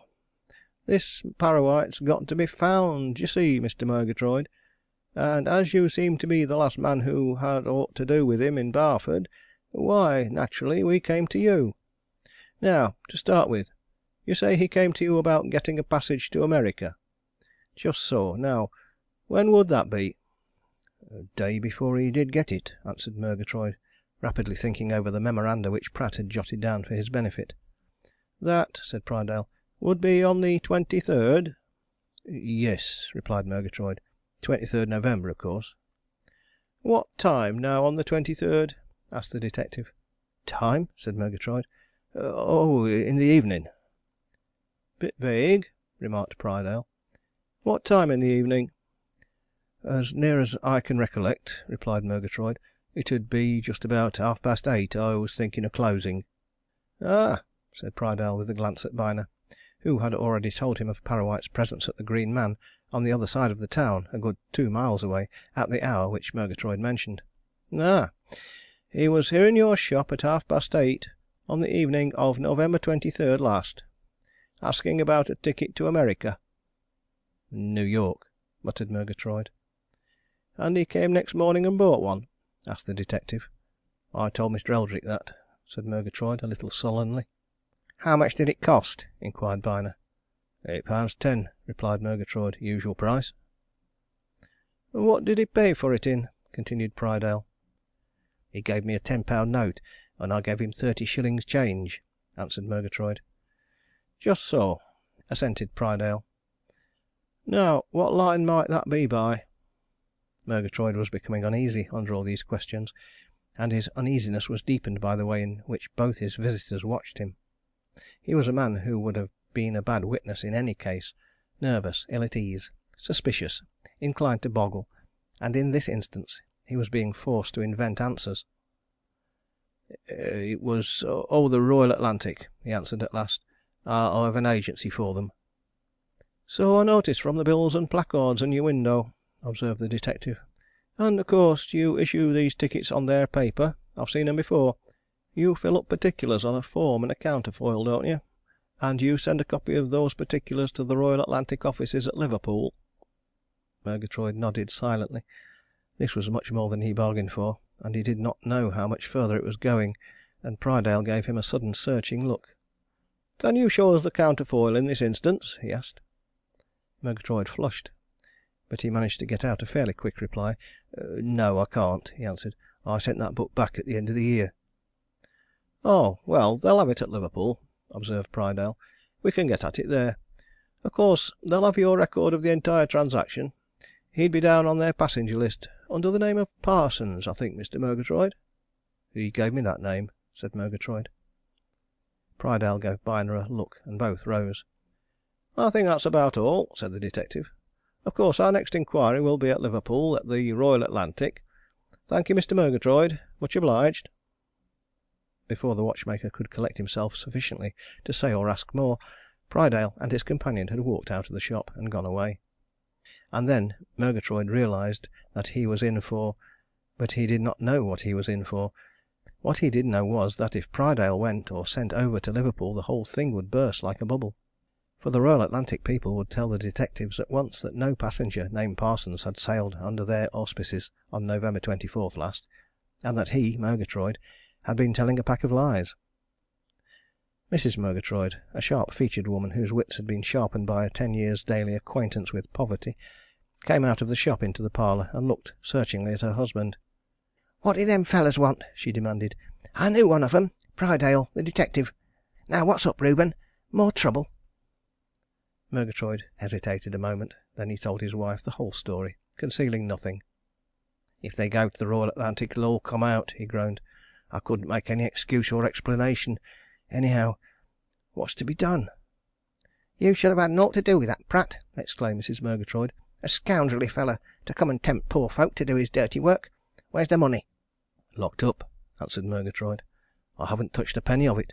I thought I'd wait a bit and see if aught happened. But he assured me it was all right, and you know as well as I do that £100 doesn't come our way every day. We want money." "Not at that price," said his wife. "You can pay too much for money, my lad. I wish you'd told me what Pratt was after. He should have heard a bit of my tongue, if I'd only known." Just then the shop door opened, and Pratt walked in. He at once saw Murgatroyd and his wife standing between shop and parlour, and realized at a glance that his secret in this instance was his no longer. "Well," he said, walking up to the watchmaker, "you've had Prydale here, and you'd Eldrick this morning. Of course you know what to say to both." "I wish we'd never had you here last night, young man!" exclaimed Mrs. Murgatroyd fiercely. "What right have you to come here making trouble for folk that's got plenty already? But at any rate, ours was honest trouble. Yours is like to land my husband in dishonesty, if it hasn't done so already. And if my husband had only spoken to me " "Just let your husband speak a bit now," interrupted Pratt almost insolently. "It's you that's making all the trouble or noise, anyhow. There's naught to fuss about, missus. What's upset you, Murgatroyd?" "They're going to the Royal Atlantic, people," muttered the watchmaker. "Of course it'll all come out then. They know that I never booked any Parsons, nor anybody else for that matter, last November. You should have thought of that." Pratt realized that the man was right. He had never thought of that, never anticipated that inquiry would go beyond Murgatroyd. But his keen wits at once set to work. "What's the system?" he asked quickly. "Tell me what's done when you book anybody like that. Come on, explain, quick!" Murgatroyd turned to a drawer and pulled out a book and some papers. "It's simple enough," he said. "I've this book of forms, d'ye see. I fill up this form, sort of ticket or pass for the passenger, and hand it to him. It's a receipt as well, to him. Then I enter the same particulars on that counterfoil. Then I fill up one of those papers, giving just the same particulars, and post it at once to the company with the passage money, less my commission. When one of these books is finished, I return the counterfoils to Liverpool. They check 'em. Prydale's up to all that. He has to see the counterfoils in this case. I had to say I hadn't got it. I sent it to the company. Of course he'll find out that I didn't." "Lies!" said Mrs. Murgatroyd vindictively. "And they didn't start with us, neither." "Who was the other man with Prydale?" asked Pratt. "London detective, I should say," answered the watchmaker. "And judging by the way he watched me, a sharp 'un, too." "What impression did you get, altogether?" demanded Pratt. "Why, they're going to sift this affair, whatever it is, right down to the bottom!" exclaimed Murgatroyd. "They're either going to find Parrawhite, or get to know what became of him. That's my impression. And what am I going to do now? This'll lose me what bit of business I've done with yon shipping firm." "Nothing of the sort," answered Pratt scornfully. "Don't be a fool. You're all right. You listen to me. You write straight off to the Royal Atlantic. Tell 'em you had some inquiry made about a man named Parsons who booked a passage with you for New York last November.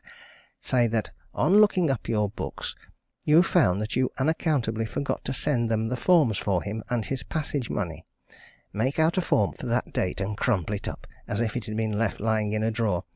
Enclose the money in it. Here, I'll give you £10 to cover it," he went on, drawing a bank note from his purse. "Get it off at once. You've time now, plenty, to catch the night mail at the General. And then, d'ye see, you're all right. It's only a case, then, as far as you're concerned, of forgetfulness. What's that? We all forget something in business now and then. They'll overlook that when they get the money." "Ah, but you're forgetting something now," remarked Murgatroyd. "You're forgetting this no such passenger ever went. They'll know that by their passenger lists." "What the devil has that to do with it?" snarled Pratt impatiently. "What the devil do we care whether any such passenger went or not? All that you're concerned about is to prove that you issued a ticket to Parrawhite under the name of Parsons. What's it matter to you where Parrawhite, alias Parsons, went when he'd once left your shop? You naturally thought he'd go straight to the Lancashire and Yorkshire station, on his way to Liverpool and New York. But for aught you know, he may have fallen down a drain pipe in the next street.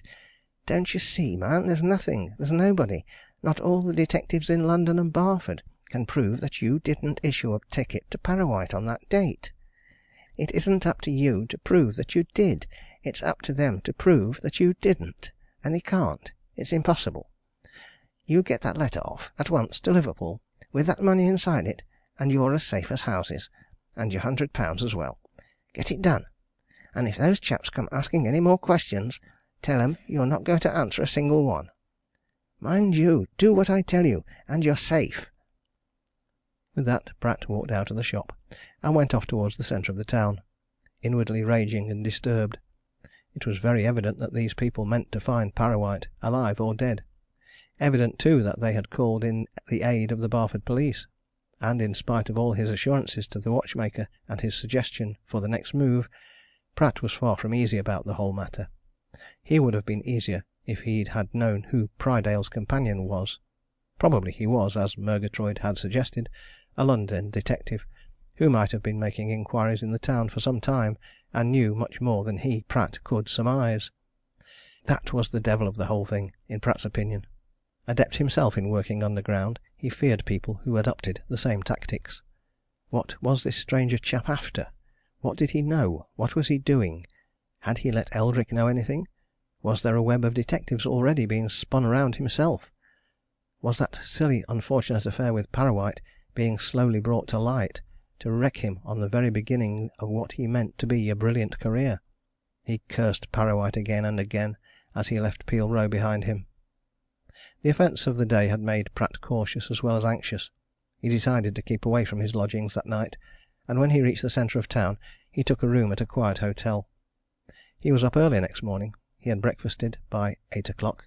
By 8:30 he was at his office, and in his letter box he found one letter, a thickish package which had not come by post, but had been dropped in by hand, and was merely addressed to Mr. Pratt. Pratt tore that package open with a conviction of imminent disaster. He pulled out a sheet of cheap notepaper and a wad of bank notes. His face worked curiously as he read a few lines, scrawled in illiterate female handwriting. "Mr. Pratt, my husband and me don't want any more to do with either you or your money which is enclosed. Being honest up to now, though poor, and intending to remain so, our purpose is to make a clean breast of everything to the police first thing tomorrow morning, for which you have nobody but yourself to blame for wickedness in tempting poor people to do wrong. Yours, Mrs. Murgatroyd." End of chapter 24.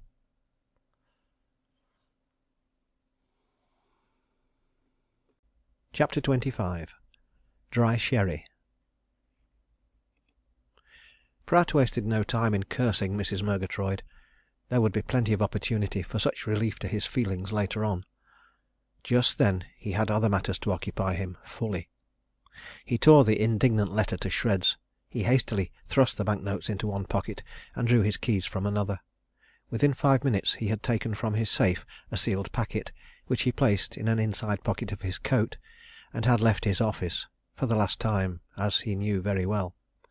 That part of the game was up, and it was necessary to be smart in entering on another phase of it. Since Eldrick's visit of the previous day, Pratt had been prepared for all eventuality. He had made ready for flight, and he was not going empty-handed. He had a considerable amount of Mrs. Mallathorpe's money in his possession. By obtaining her signature to one or two documents he could easily obtain much more in London at an hour's notice. Those documents were all ready, and in the sealed packet which he had just taken from the safe.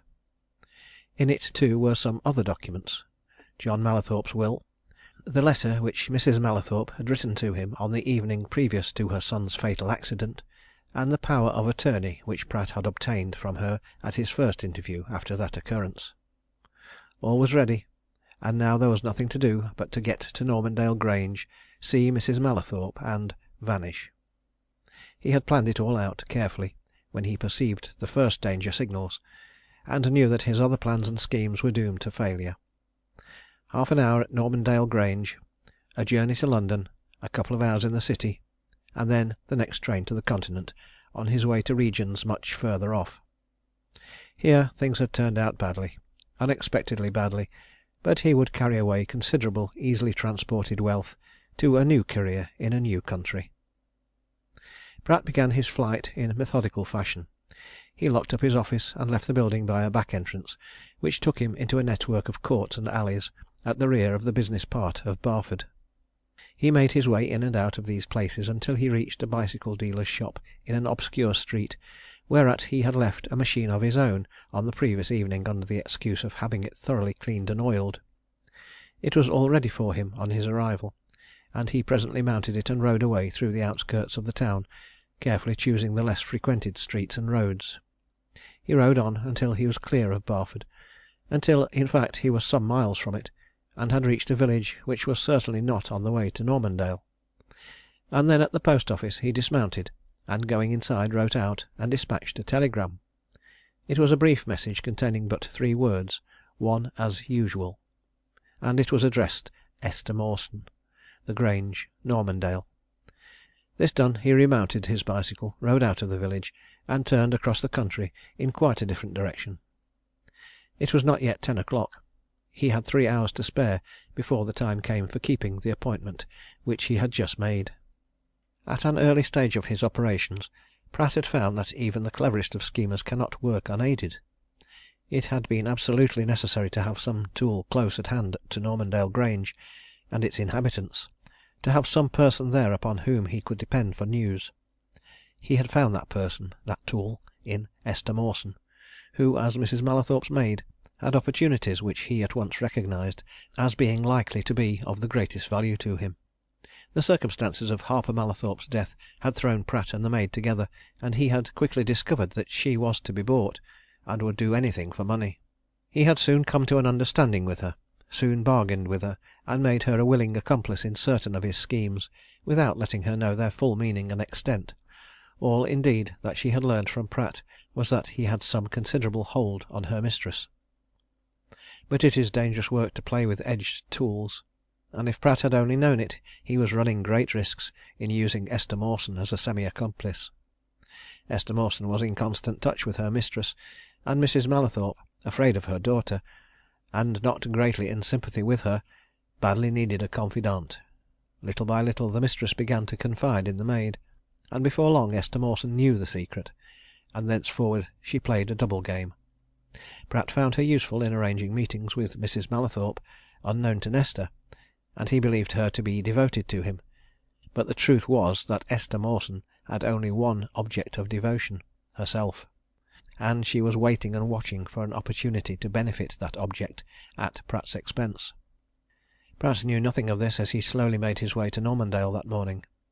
Having plenty of time, he went by devious and lonely roads and by-lanes. Eventually he came to the boundary of Normandale Park at a point far away from the Grange.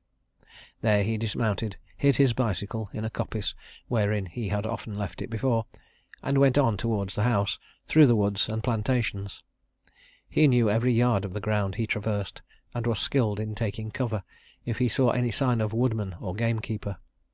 And in the end, just as 1 o'clock chimed from the clock over the stables, he came to a quiet spot in the shrubberies behind the Grange, and found Esther Mawson waiting for him in an old summer house, which they had met on previous and similar occasions. Esther Mawson immediately realised that something unusual was in the air. Clever as Pratt was at concealing his feelings, she was cleverer in seeing small signs, and she saw that this was no ordinary visit. "Anything wrong?" she asked at once. "Bit of bother. Nothing much. It'll blow over," answered Pratt, who knew that a certain amount of candour was necessary in dealing with this woman. "But I shall have to be away for a bit. A week or two, perhaps." "You want to see her?" inquired Esther. "Of course. I've some papers for her to sign," replied Pratt. "How do things stand? Coast clear?"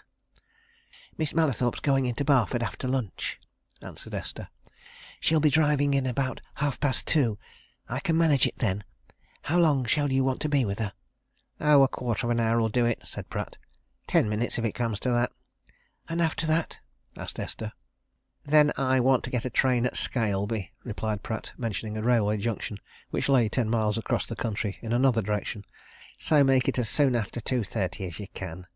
"You can see her as soon as Miss Mallathorpe's gone," said Esther. "You'd better come into the house. I've got the key of the turret door, and all's clear. The servants are all at dinner." "I could do with something myself," observed Pratt, who, in his anxiety, had only made a light breakfast that morning. "Can it be managed?" "I'll manage it," she answered. "Come on, now." Behind the summer house in which they had met, a narrow path led through the shrubberies to an old part of the Grange which was never used, and was in fact partly ruinous. Esther Mawson led the way along this until she and Pratt came to a turret in the grey walls, in the lower storey of which a massive oaken door, heavily clamped with iron, gave entrance to a winding stair, locked it from inside when she and Pratt had entered, and preceded her companion up the stair, and across one or two empty and dust-covered chambers to a small room in which a few pieces of ancient furniture were slowly dropping to decay. Pratt had taken refuge in this room before, and he sat down in one of the old chairs and mopped his forehead. "I want something to drink above everything," he remarked. "What can you get?" "Nothing but wine," answered Esther Mawson. "As much as you like of that, because I've a stock that's kept up in Mrs. Mallathorpe's room. I couldn't get any ale without going to the butler. I can get wine and sandwiches without anybody knowing." "That'll do," said Pratt. "What sort of wine?" "Port, sherry, claret," she replied. "Whichever you like." "Sherry, then," answered Pratt. "Bring a bottle if you can get it. I want a good drink." The woman went away, through the disused part of the old house into the modern portion. She went straight to a certain store closet, and took from it a bottle of old dry sherry which had been brought there from a bin in the cellars. It was part of a quantity of fine wine laid down by John Mallathorpe years before, and its original owner would have been disgusted to think that it should ever be used for the mere purpose of quenching thirst. But Esther Mawson had another purpose in view with respect to that bottle. Carrying it to her own sitting room, she carefully cut off the thick mass of sealing wax at its neck, drew the cork, and poured a little of the wine away. And that done, she unlocked a small box which stood on a corner of her dressing table, and took from it a glass phial, half full of a colourless liquid. With steady hands and sure fingers, she dropped some of that liquid into the wine, carefully counting the drops. Then she restored the phial to its hiding place and relocked the box. After which, taking up a spoon which lay on her table, she poured out a little of the sherry and smelled and tasted it. No smell, other than that which ought to be there. No taste, other than was proper. Pratt would suspect nothing, even if he drank the whole bottle. Esther Mawson had anticipated Pratt's desires in the way of refreshment, and she now went to a cupboard and took from it a plate of sandwiches, carefully swathed in a napkin. Carrying these in one hand, and the bottle of sherry and a glass in the other, she stole quietly back to the disused part of the house, and set her provender before its expectant consumer. Pratt poured out a glassful of the sherry, and drank it eagerly. "Good stuff," he remarked, smacking his lips. "Some of old John Mallathorpe's, no doubt." "It was here when we came, anyhow," replied Esther. "Well, I shall have to go. You'll be all right till I come back." "What time do you think it'll be?" asked Pratt. "Make it as soon as the coast's clear. I want to be off." "As soon as ever she's gone," agreed Esther. "I heard her order the carriage for 2:30." "And no fear of anybody else being around?" asked Pratt. "That butler man, for instance? Or servants?" "I'll see to it," replied Esther reassuringly. "I'll lock this door and take the key until I come back. Make yourself comfortable." She locked Pratt in the old room and went off, and the willing prisoner ate his sandwiches and drank his sherry, and looked out of a mullioned window on the wide stretches of park and coppice and the breezy moorlands beyond. He indulged in some reflections, not wholly devoid of sentiment. He had cherished dreams of becoming the virtual owner of Normandale. Always confident in his own powers, he had believed that with time and patience he could have persuaded Nesta Mallathorpe to marry him. Why not? Now, all owing to that cursed and unfortunate contretemps with Parrawhite, that seemed utterly impossible. All he could do now was to save himself, and to take as much as he could get. More than once that morning, as he made his way across country, he had remembered Parrawhite's advice to take cash and be done with it. Perhaps, he reflected, it might have been better. Still, when he presently began his final retreat, he would carry away with him a lot of the Mallathorpe money. But before long Pratt indulged in no more reflections, sentiment or practical. He had eaten all his sandwiches, he had drunk 3/4 of the bottle of sherry, and suddenly he felt unusually drowsy, and he laid his head back in his big chair and fell soundly asleep. End of chapter 25.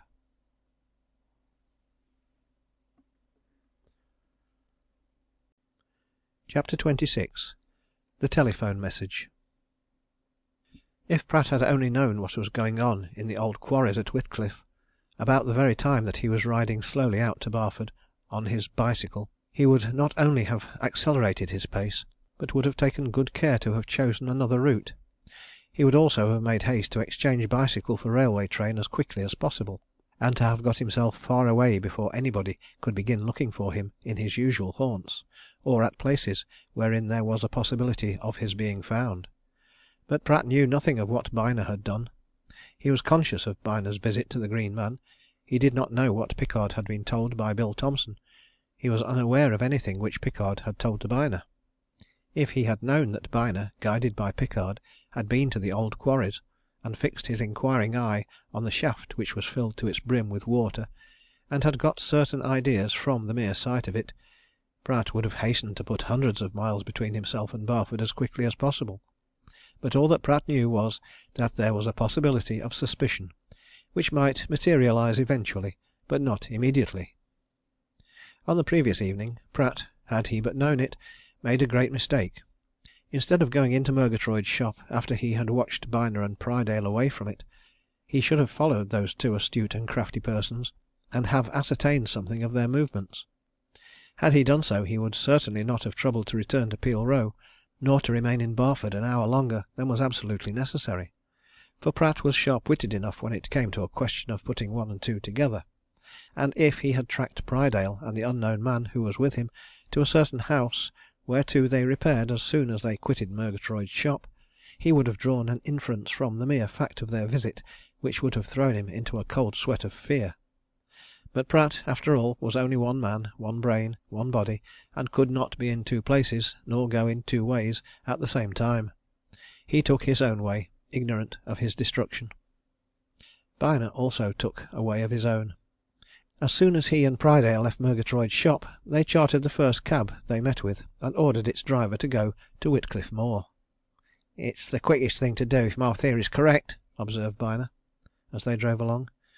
"Of course, it is all theory, mere theory, but I've grounds for it. The place, the time, mere lonely situation, that scrap iron lying about, which would be so useful in weighting a dead body. I tell you, I shall be surprised if we don't find Parrawhite at the bottom of that water." "I shouldn't wonder," agreed Prydale. "One thing's very certain, as we shall prove before we're through with it. Pratt's put that poor devil Murgatroyd up to this passage to America business, and a bit clumsily too. Fancy Murgatroyd being no better posted up than to tell me that Parrawhite called on him at a certain hour that night." "But you've got to remember that Pratt didn't know of Parrawhite's affairs with Pickard, nor that he was at the Green Man at that hour," rejoined Byner. "My belief is that Pratt thinks himself safe, that he fancies he's provided for all contingencies. If things turn out as I think they will, I believe we shall find Pratt calmly seated at his desk to-morrow morning." "Well, if things do turn out as you expect, we'll lose no time in seeking him there," observed Prydale dryly. "We'd better arrange to get the job done the first thing." "This Mr. Shepherd'll make no objection, I suppose?" asked Byner. "Objection? Lor bless you, he'll love it!" exclaimed Prydale. It'll be a bit of welcome diversion to a man like him that's naught to do. He'll object none, not he." Shepherd, a retired quarry owner, who lived in a picturesque old stone house in the middle of Whitcliffe Moor, with nothing to occupy his attention but the growing of roses and vegetables, and an occasional glance at the local newspapers, listened to Prydale's request with gradually rising curiosity. Byner had at once seen that this call was welcome to this bluff and hearty Yorkshireman, who, without any question as to their business, had immediately welcomed them to his hearth and pressed liquor and cigars on them. He sized up Shepherd as a man to whom any sort of break in the placid course of retired life was a delightful event. "A dead man in that old shaft in one of my worked out quarries!" he exclaimed. "You don't mean to say so! And how long d'ye think he might have been there now, Prydale?" "Some months, Mr. Shepherd," replied the detective. "Why, then it's high time he were taken out," said Shepherd. "When might you be thinking of doing t' job, like?" "As soon as possible," said Prydale. "To-morrow morning early, if that's convenient to you." "I'll tell you what I'll do," observed the retired quarry owner. "You leave t' job to me. I'll get 2 or 3 men first thing to-morrow morning, and we'll do it right. You'll be up there by 8:30 o'clock, and we'll soon satisfy you as to whether there's aught in t' shape of a dead man or not in t' pit. You have grounds for believing 'at there is, what?" "Strong grounds," replied the detective. "And equally strong ones for believing the man came there by foul play, too." "Say no more," said Shepherd. "T' mystery shall be cleared up. Deary me! And to think 'at I've walked past yon theer pit many a dozen times within this last few o' months, and never dreamed 'at there were aught in it but watter. However, gentlemen, you can put your minds at ease. We'll investigate the circumstances, as the saying goes, before noon to-morrow." "One other matter," remarked Prydale. "We want things kept quiet. We don't want all the folk in the neighbourhood round about, you know." "Leave it to me," answered Shepherd. "There'll be me and these men and yourselves and a pair of grappling irons. We'll do it quiet and comfortable, and we'll do it right." "Odd character," remarked Byner, when he and Prydale went away. "Useful man for a job of that sort," said the detective laconically. "Now then, are we going to let anybody else know what we're after? Mr. Eldrick or Mr. Collingwood, for instance. Do you want them or either of them to be present?" "No," answered Byner, after a moment's reflection. "Let us see what results. We can let them know soon enough if we've anything to tell. But what about Pratt?" "Keeping an eye on him, you mean?" said Prydale. "You said just now that in your opinion we should find him at his desk." "Just so, but there's no reason why he shouldn't be looked after to-morrow morning," answered Byner. "All right. I'll put a man on to shadow him from the time he leaves his lodgings until we want him," said the detective. "That is, if we do want him." "It will be one of the biggest surprises I ever had in my life if we don't," asserted Byner. "I never felt more certain of anything than I do of finding Parrawhite's body in that pit." It was this certainty which made Byner appear extraordinarily cool and collected when, next day, about noon, he walked into Eldrick's private room, where Collingwood was at that moment asking the solicitor what was being done. The certainty was now established, and it seemed to Byner that it would have been a queer thing if he had not always had it. He closed the door and gave the 2 men an informing glance. "Parrawhite's body has been found," he said quietly. Eldrick started in his chair, and Collingwood looked a sharp inquiry. "Little doubt about his having been murdered, just as I conjectured," continued Byner. "And his murderer had pretty cleverly weighted his body with scrap iron before dropping it into a pit full of water, where it might have remained for a long time undiscovered. However, that's settled." Eldrick got out the first question. "Pratt?" "Prydale's after him," answered Byner. "I expect we shall hear something in a few minutes, if he's in town. But I confess I'm a bit doubtful and anxious now on that score, because when Prydale and I got down from Whitcliffe half an hour ago, where the body's now lying at the Green Man, awaiting the inquest, we found Murgatroyd hanging around the police station. He'd come to make a clean breast of it about Pratt, and it unfortunately turns out that Pratt saw Prydale and me go to Murgatroyd's shop last night, and afterwards he went in there himself, and of course pumped Murgatroyd dry as to why we'd been." "Why unfortunately?" asked Collingwood. "Because that would warn Pratt that something was afoot," said Byner, "and he may have disappeared during the night. But just then Prydale came in, shaking his head. "I'm afraid he's off," he announced. "I'd a man watching for him outside his lodgings from an early hour this morning, but he never came out, and finally my man made an excuse and asked for him there, and then he heard that he'd never been home last night. and his office is closed." "What steps are you taking?" asked Byner. "I've got men all over the place already," replied Prydale. "But if he got off in the night, as I'm afraid he did, we shan't find him in Barford. It's a most unlucky thing that he saw us go to Murgatroyd's last evening. That, of course, would set him off. He'd know things were reaching a crisis." Eldrick and Collingwood had arranged to lunch together that day, and they presently went off, asking the detective to keep them informed of events. But up to 3:30 they had heard no more. Then, as they were returning along the street, Byner came running up to them. "Prydale's just had a telephone message from the butler at Normandale," he exclaimed. "Pratt's there, and something extraordinary's going on. The butler wants the police. We're off at once.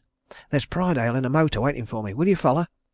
He darted away again, and Eldrick, looking round for a car, suddenly recognised the Mallathorpe livery. "Great Scott!" he said. "There's Miss Mallathorpe just driving in. Better tell her." A moment later he and Collingwood had joined Nesta in her carriage, and the horses' heads were turned in the direction towards which Byner and Prydale were already hastening. Chapter 27.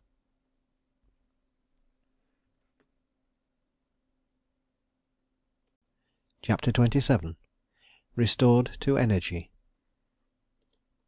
Esther Mawson, leaving Pratt to enjoy his sherry and sandwiches at his leisure, went away through the house, out into the gardens, and across the shrubbery to the stables. The coachman and grooms were at dinner, with the exception of one man who lived in a cottage at the entrance to the stable yard. This was the very man she wanted to see, and she found him in the saddle room and beckoned him to its door. "Mrs. Mallathorpe wants me to go over to Scaleby on an errand for her this afternoon," she said. "Can you have the dog cart ready at the south garden gate at 3 o'clock sharp? And without saying anything to the coachman, it's a private errand." Of late this particular groom had received several commissions of this sort, and being a sharp fellow, he had observed that they were generally given to him when Miss Mallathorpe was out. "All right," he answered. "The young missus is going out in the carriage at 2:30. South Garden Gate, 3 sharp. Anybody but you?" "Only me," replied Esther. "Don't say anything to anybody about where we're going. Get the dog cart ready after the carriage has gone." The groom nodded in comprehension, and Esther went back into the house and to her own room. She ought at that time of day to have been eating her dinner with the rest of the upper servants, but she had work to do which was of much more importance than the consumption of food and drink. There was going to be a flight that afternoon, but it would not be Pratt who would undertake it. Esther Mawson had carefully calculated all her chances as soon as Pratt told her that he was going to be away for a while. She knew that Pratt would not have left Barford for any indefinite period unless something had gone seriously wrong. But she knew more, by inference and intuition. If Pratt was going away, rather, since he was going away, he would have on his person things of value, documents, money. She meant to gain possession of everything that he had. She meant to have a brief interview with Mrs. Mallathorpe, then she meant to drive to Scaleby, and to leave that part of the country just as thoroughly and completely as Pratt had meant to leave it. And now, in her own room, she was completing her preparations. There was little to do. She knew that if her venture came off successfully, she could easily afford to leave her personal possessions behind her, and that she would be all the more free and unrestricted in her movements if she departed without as much as a change of clothes and linen. And so by 2 o'clock she had arrayed herself in a neat and unobtrusive tailor-made travelling costume, had put on an equally neat and plain hat, had rolled her umbrella and laid it, her gloves and cloak, where they could be readily picked up, and had attached to her slim waist a handbag, by means of a steel chain, which she secured by a small padlock as soon as she had arranged it to her satisfaction. She was not the sort of woman to leave a handbag lying about in a railway carriage at any time, but in this particular instance she was not going to run any risk of even a moment's forgetfulness. Everything was in readiness by 20 minutes past 2, and she took up her position in a window from which she could see the front door of the house. At 2:30 the carriage and its 2 fine bay horses came round from the stables. A minute or two later Nesta Mallathorpe emerged from the hall. Yet another minute and the carriage was whirling down the park in the direction of Barford. And then Esther moved from the window, picked up the umbrella, the cloak, the gloves, and went off in the direction of the room wherein she had left Pratt. No one ever went near those old rooms, except on some special errand or business, and there was a dead silence all around her as she turned the key in the lock and slipped inside the door, to lock it again as soon as she had entered. There was an equally deep silence within the room, and for a moment she glanced a little fearfully at the recumbent figure in the old deep-backed chair. Pratt had stretched himself fully in its easy quarters. His legs lay extended across the moth-eaten hearthrug, his head and shoulders were thrown far back against the faded tapestry, and he was so still that he might have been supposed to be dead. But Esther Mawson had tried the effect of that particular drug on a good many people, and she knew that the victim in this instance was merely plunged in a sleep from which nothing whatever could wake him yet awhile. And after one searching glance at him, and one lifting of an eyelid by a practised finger, she went rapidly and thoroughly through Pratt's pockets, and within a few minutes of entering the room had cleared them of everything they contained. The sealed packet which he had taken from his safe that morning, the bank notes which Mrs. Murgatroyd had returned in her indignant letter, another roll of notes of considerable value in a note case, a purse containing notes and gold to a large amount, all those she laid one by one on a dust-covered table, and finally, as calmly as if she were sorting linen, she swept bank notes, gold and purse into her steel-chained bag, and tore open the sealed envelope. There were 5 documents in that envelope. Esther examined each with meticulous care. The first was an authority to Linford Pratt to sell certain shares standing in the name of Anne Mallathorpe. The second was a similar document relating to other shares. Each was complete save for Anne Mallathorpe's signature.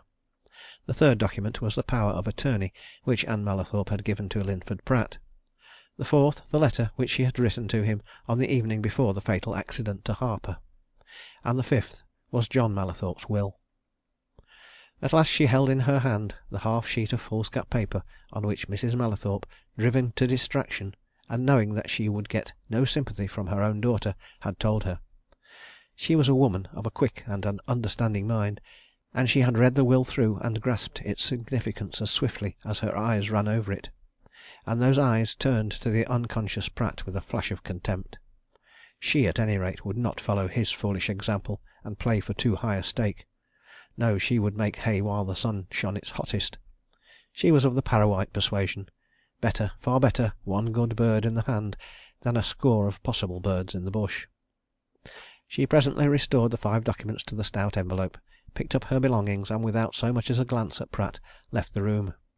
She turned the key in the door and took it away with her, and now she went straight to a certain sitting room which Mrs. Mallathorpe had tenanted by day ever since her illness. The final and most important stage of Esther's venture was at hand. Mrs. Mallathorpe sat at an open window, wearily gazing out on the park. Ever since her son's death she had remained in a more or less torpid condition, rarely talking to any person except Esther Mawson. It had been manifest from the first that her daughter's presence distressed and irritated her, and by the doctor's advice Nesta had gone to her as little as possible, while taking every care to guard her and see to her comfort. All day long she sat brooding, and only Esther Mawson, now for some time in her full confidence, knew that her brooding was rapidly developing into a monomania. Mrs. Mallathorpe, indeed, had but one thought in her mind: the eventual circumventing of Pratt and the destruction of John Mallathorpe's will. She turned slowly as the maid came in and carefully closed the door behind her, and her voice was irritable and querulous as she at once began to complain. "You've never been near me for 2 hours," she said. "Your dinner time was over long since. I've been wanting all sorts of things for aught you cared." "I've had something else to do for you," retorted Esther, coming close to her mistress. "Listen now. I've got it." Mrs. Mallathorpe's attitude and manner suddenly changed. She caught sight of the packet of papers in the woman's hand, and at once sprang to her feet, white and trembling.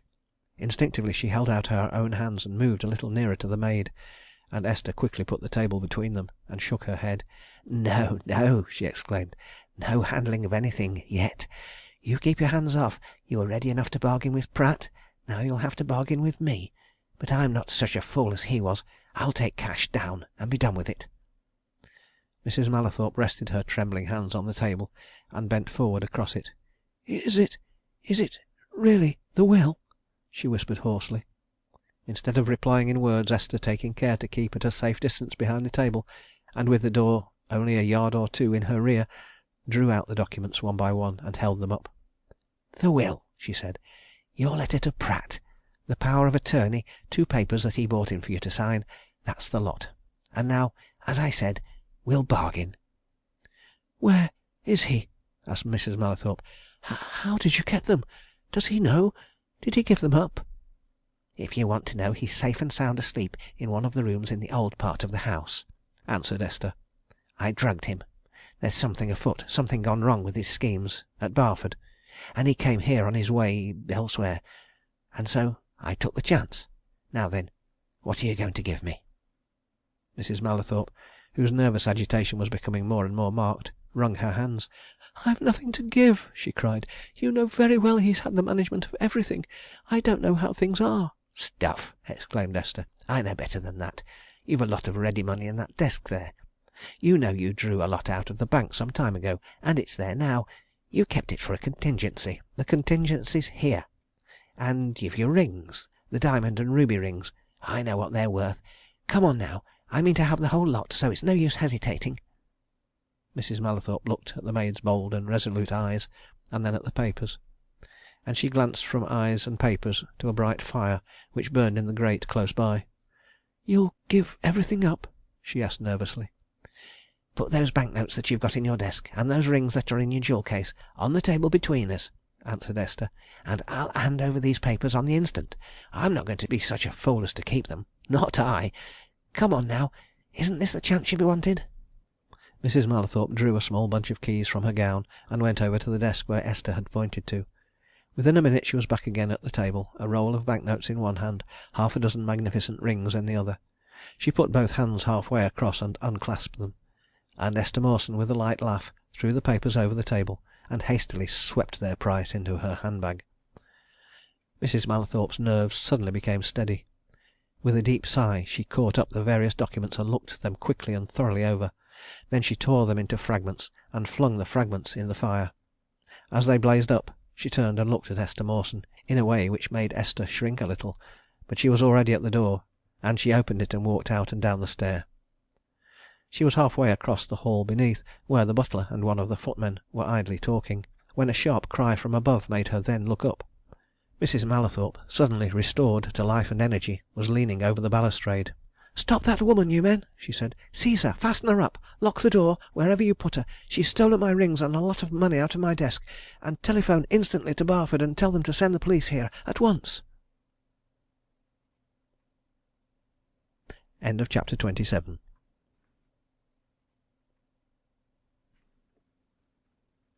Chapter 28. The Woman in Black.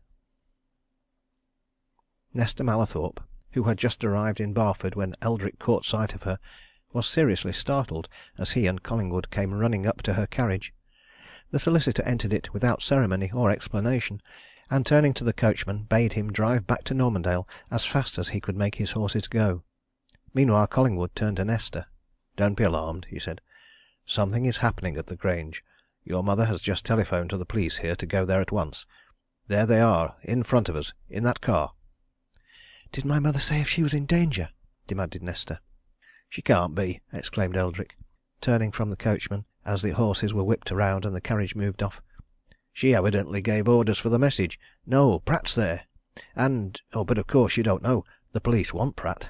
They've been searching for him since noon. He's wanted for murder." "Don't frighten Miss Mallathorpe," said Collingwood. "The murder has nothing to do with the present events," he went on reassuringly. "It's something that happened some time ago. Don't be afraid about your mother. There are plenty of people round her, you know." "I can't help feeling anxious if Pratt is there," she answered. "How did he come to be there? It's not an hour since I left home. This is all some of Esther Mawson's work, and we shall have to wait nearly an hour before we know what's going on. It's all uphill work to Normandale, and the horses can't do it in the time." "Eldrick," said Collingwood, as the carriage came abreast of the central station and a long line of motor cars. "Stop the coachman. Let's get one of those cars. We shall get to Normandale twice as quickly. The main thing is to relieve Miss Mallathorpe of anxiety. Now," he went on, as they hastily left the carriage and transferred themselves to a car, quickly scented by Eldrick as the most promising of the lot, "tell the driver to go as fast as he can. The other car's not very far in front. Tell him to catch it up." Eldrick leaned over and gave his orders. "I've told him not only to catch him up, but to get in front of him," he said, settling down again in his seat. "This is a better car than theirs, and we shall be there first. Now, Miss Mallathorpe, don't you bother. This is probably going to be the clearing up point of everything. One feels certain, at any rate, Pratt has reached the end of his tether." "If I seem to bother," replied Nesta, "it's because I know that he and Esther Mawson are at Normandale, working mischief." "We shall be there in half an hour," said Collingwood, as their own car ran past that in which the detectives and Byner were seated. "They can't do much mischief in that time." None of the three spoke again until the car pulled up suddenly at the gates of Normandale Park. The lodge keeper, an old man, coming out to open them, approached the door of the car on seeing Nesta within. "There's a young woman just gone up to the house that wants to see you very particular, miss," he said. "I told her that you'd gone to Barford, but she said she'd come a long way, and she'd wait till you come back. She's going across the park, there, crossing yon path." He pointed over the level sward to the slight figure of a woman in black, who was obviously taking a near cut up to the Grange. Nesta looked wonderingly across the park as the car cleared the gate and went on up the drive. "Who can she be?" she said musingly. "A woman from a long way to see me?" "She'll get to the house soon after we reach it," said Eldrick. "Let's attend to this more pressing business first. We should know what's afoot here in a minute or two." But it was somewhat difficult to make out or to discover what really was afoot. The car stopped at the hall door. The second car came close behind it. Nesta, Collingwood, Eldrick, Byner, and the detectives poured into the hall, encountered by a much mystified looking butler, a couple of footmen, and the groom whose services Esther Mawson had requisitioned, and who, weary of waiting for her, had come up to the house. "What's all this?" asked Eldrick, taking the situation into his own hands. "What's the matter? Why did you send for the police?" "Mrs. Mallathorpe's orders, sir," answered the butler, with an apologetic glance at his young mistress. "Really, sir, I don't know exactly what's the matter. We are all so confused. What happened was that not very long after Miss Mallathorpe had left for town in the carriage, Esther Mawson, the maid, came downstairs from Mrs. Mallathorpe's room and was crossing the lower part of the hall when Mrs. Mallathorpe suddenly appeared up there and called to me and James to stop her and lock her up, as she'd stolen money and jewels. We were to lock her up and telephone for the police, sir, and add that Mr. Pratt was here." "Well?" demanded Eldrick. "We did lock her up, sir. She's in my pantry," continued the butler ruefully. "We've got her in there because there are bars to the windows. She can't get out of that. A terrible time we had, too, sir. She fought us like a maniac, protesting all the time that Mrs. Mallathorpe had given her what she had on her. Of course, sir, we don't know what she may have on her. We simply obeyed Mrs. Mallathorpe." "Where is Mrs. Mallathorpe?" asked Collingwood. "Is she safe?" "Oh, quite safe, sir," replied the butler. "She returned to her room after giving those orders. Mrs. Mallathorpe appeared to be quite calm, sir." Prydale pushed himself forward unceremoniously and insistently. "Keep that woman locked up," he said. "First of all, where's Pratt?" "Mrs. Mallathorpe said he would be found in a room of the old part of the house," answered the butler, shaking his head as if he were thoroughly mystified. "She said you would find him fast asleep. Mawson had drugged him." Prydale looked at Byner and at his fellow detectives. Then he turned to the butler. "Come on," he said brusquely. "Take us there at once." He glanced at Eldrick. "I'm beginning to see through it, Mr. Eldrick," he whispered.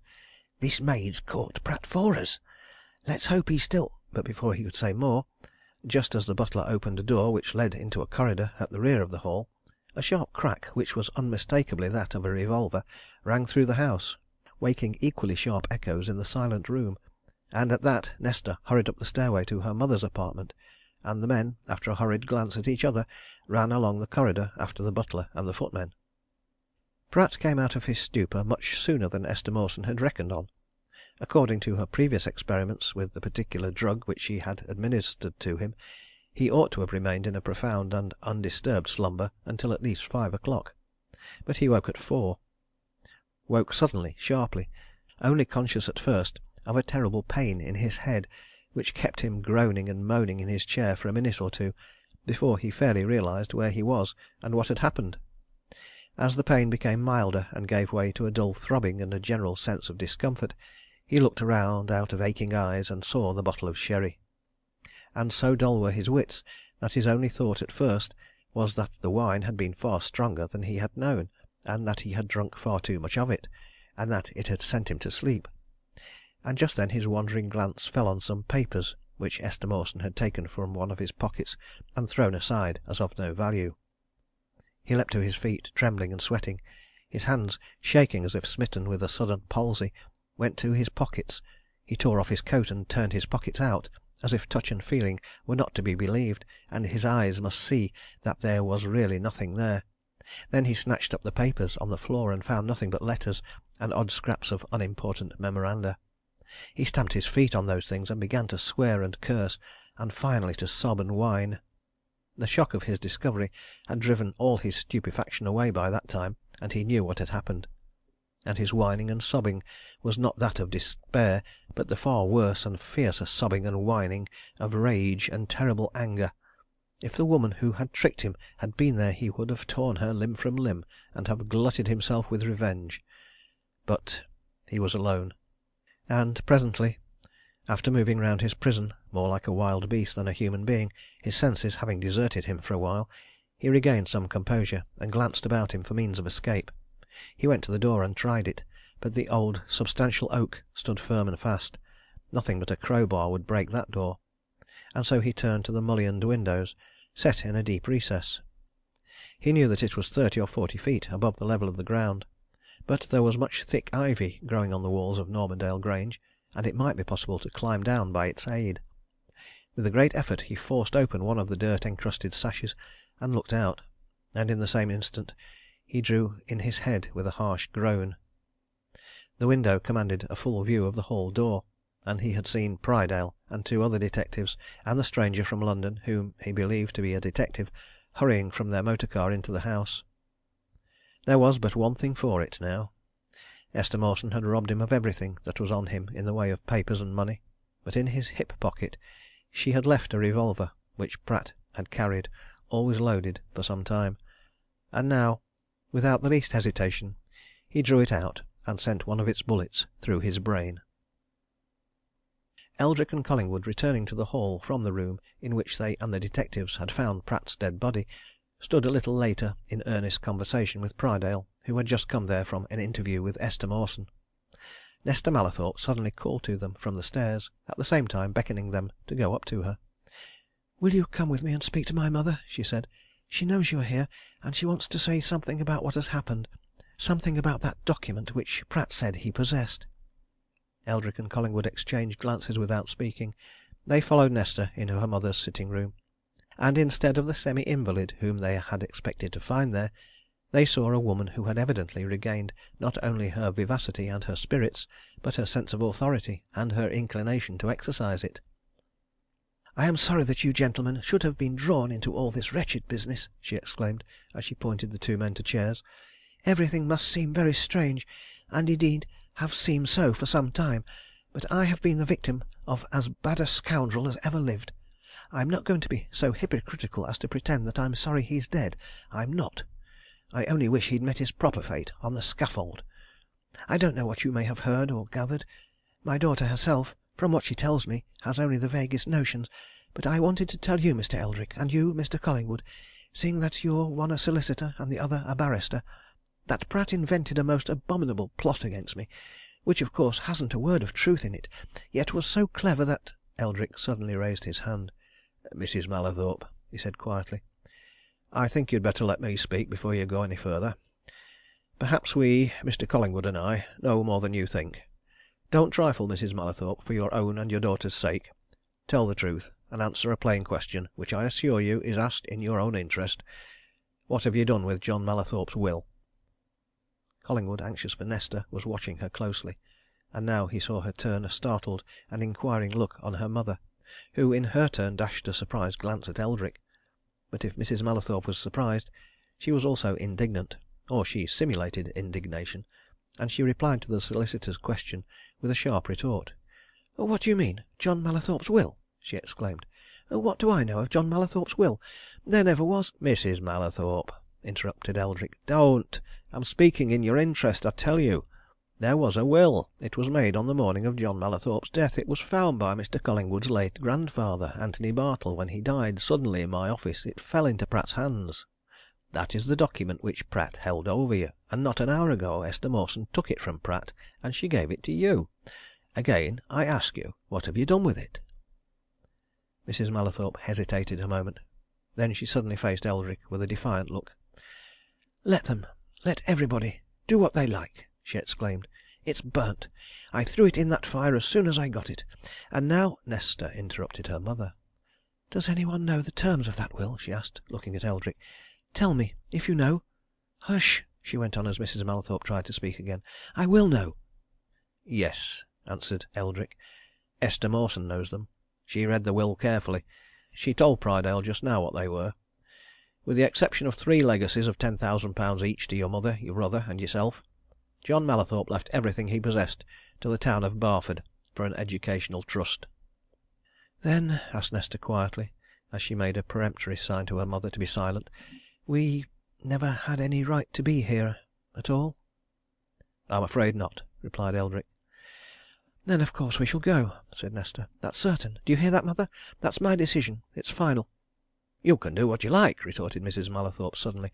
"I am not going to be frightened by anything that Esther Mawson says, nor by what you say," she continued, turning on Eldrick.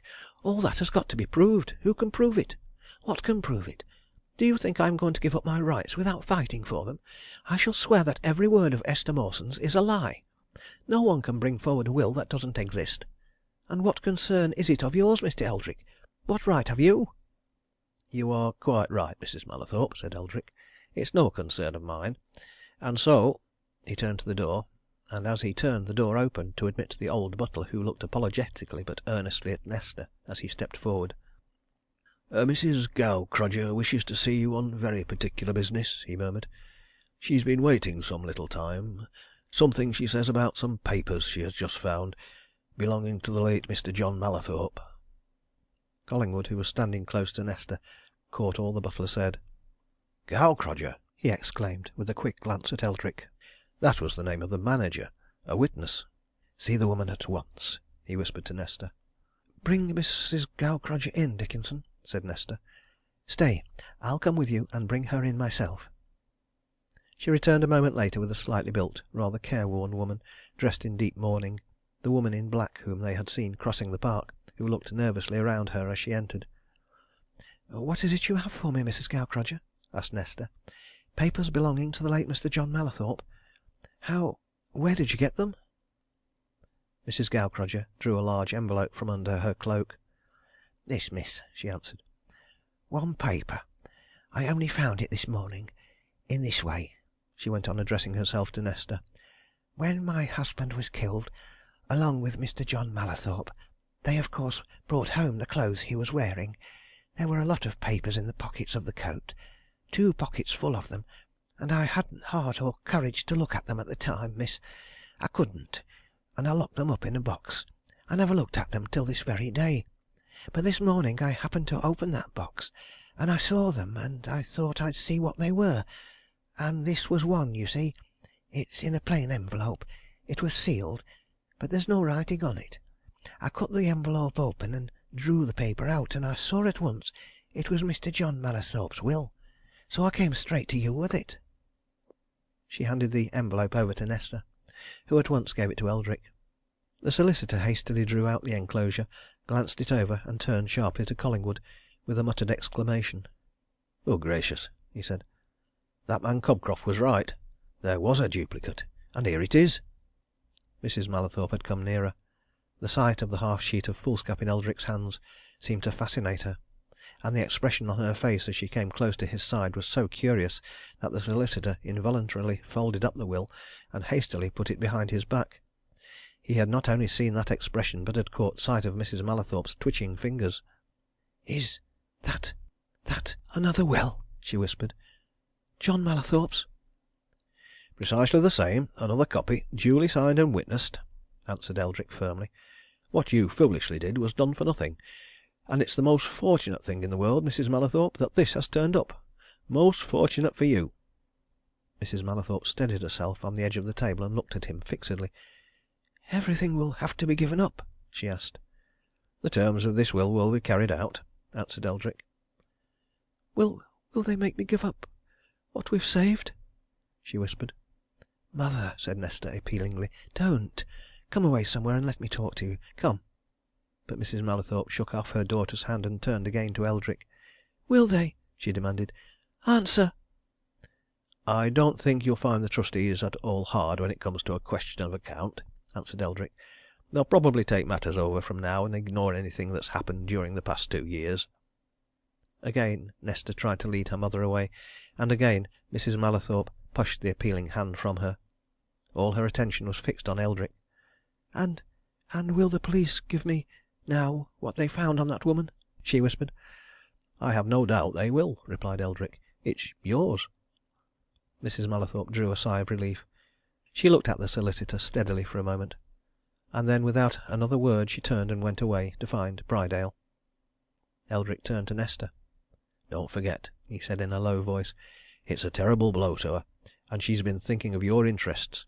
Leave her alone for a while. She'll get used to the altered circumstances. I'm sorry for her and for you."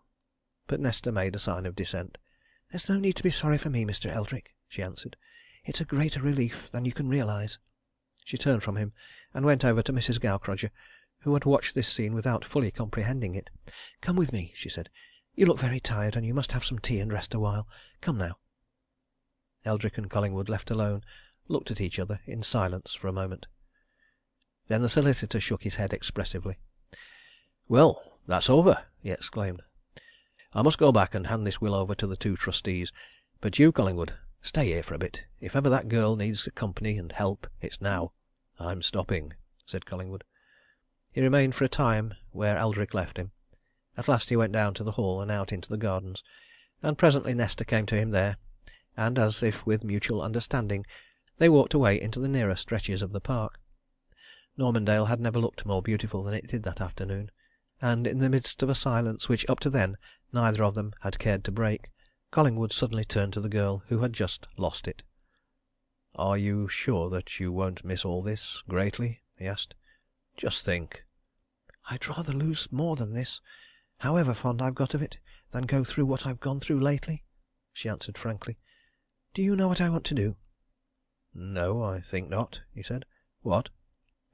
"If it's possible, to forget about all this," she replied. "And if that's also possible, to help my mother to forget too. Don't think too hardly of her. I don't suppose any of us know how much all this place and the money meant to her." "I've got no hard thoughts about her," said Collingwood. "I'm sorry for her. But is it too soon to talk about the future?"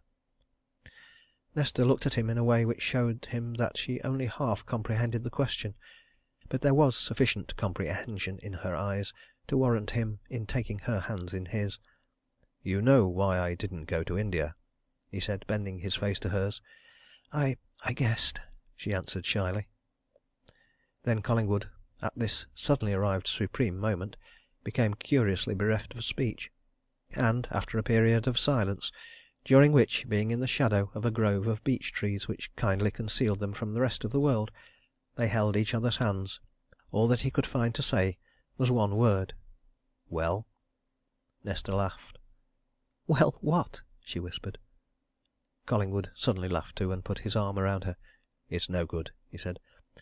"I've often thought of what I'd say to you, and now I've forgotten it all. Shall I say it all at once?" "Wouldn't it be best?" she murmured, with another laugh. "Then you're going to marry me?" he asked. "Am I to answer all at once?" she said. "One word will do," he exclaimed, drawing her to him. "Ah!" she whispered, as she lifted her face to his. "I couldn't say it all in one word. But we've lots of time before us." End of chapter 28. Recording by Kevin Green. End of the Lalleyrand Maxim by J. S. Fletcher.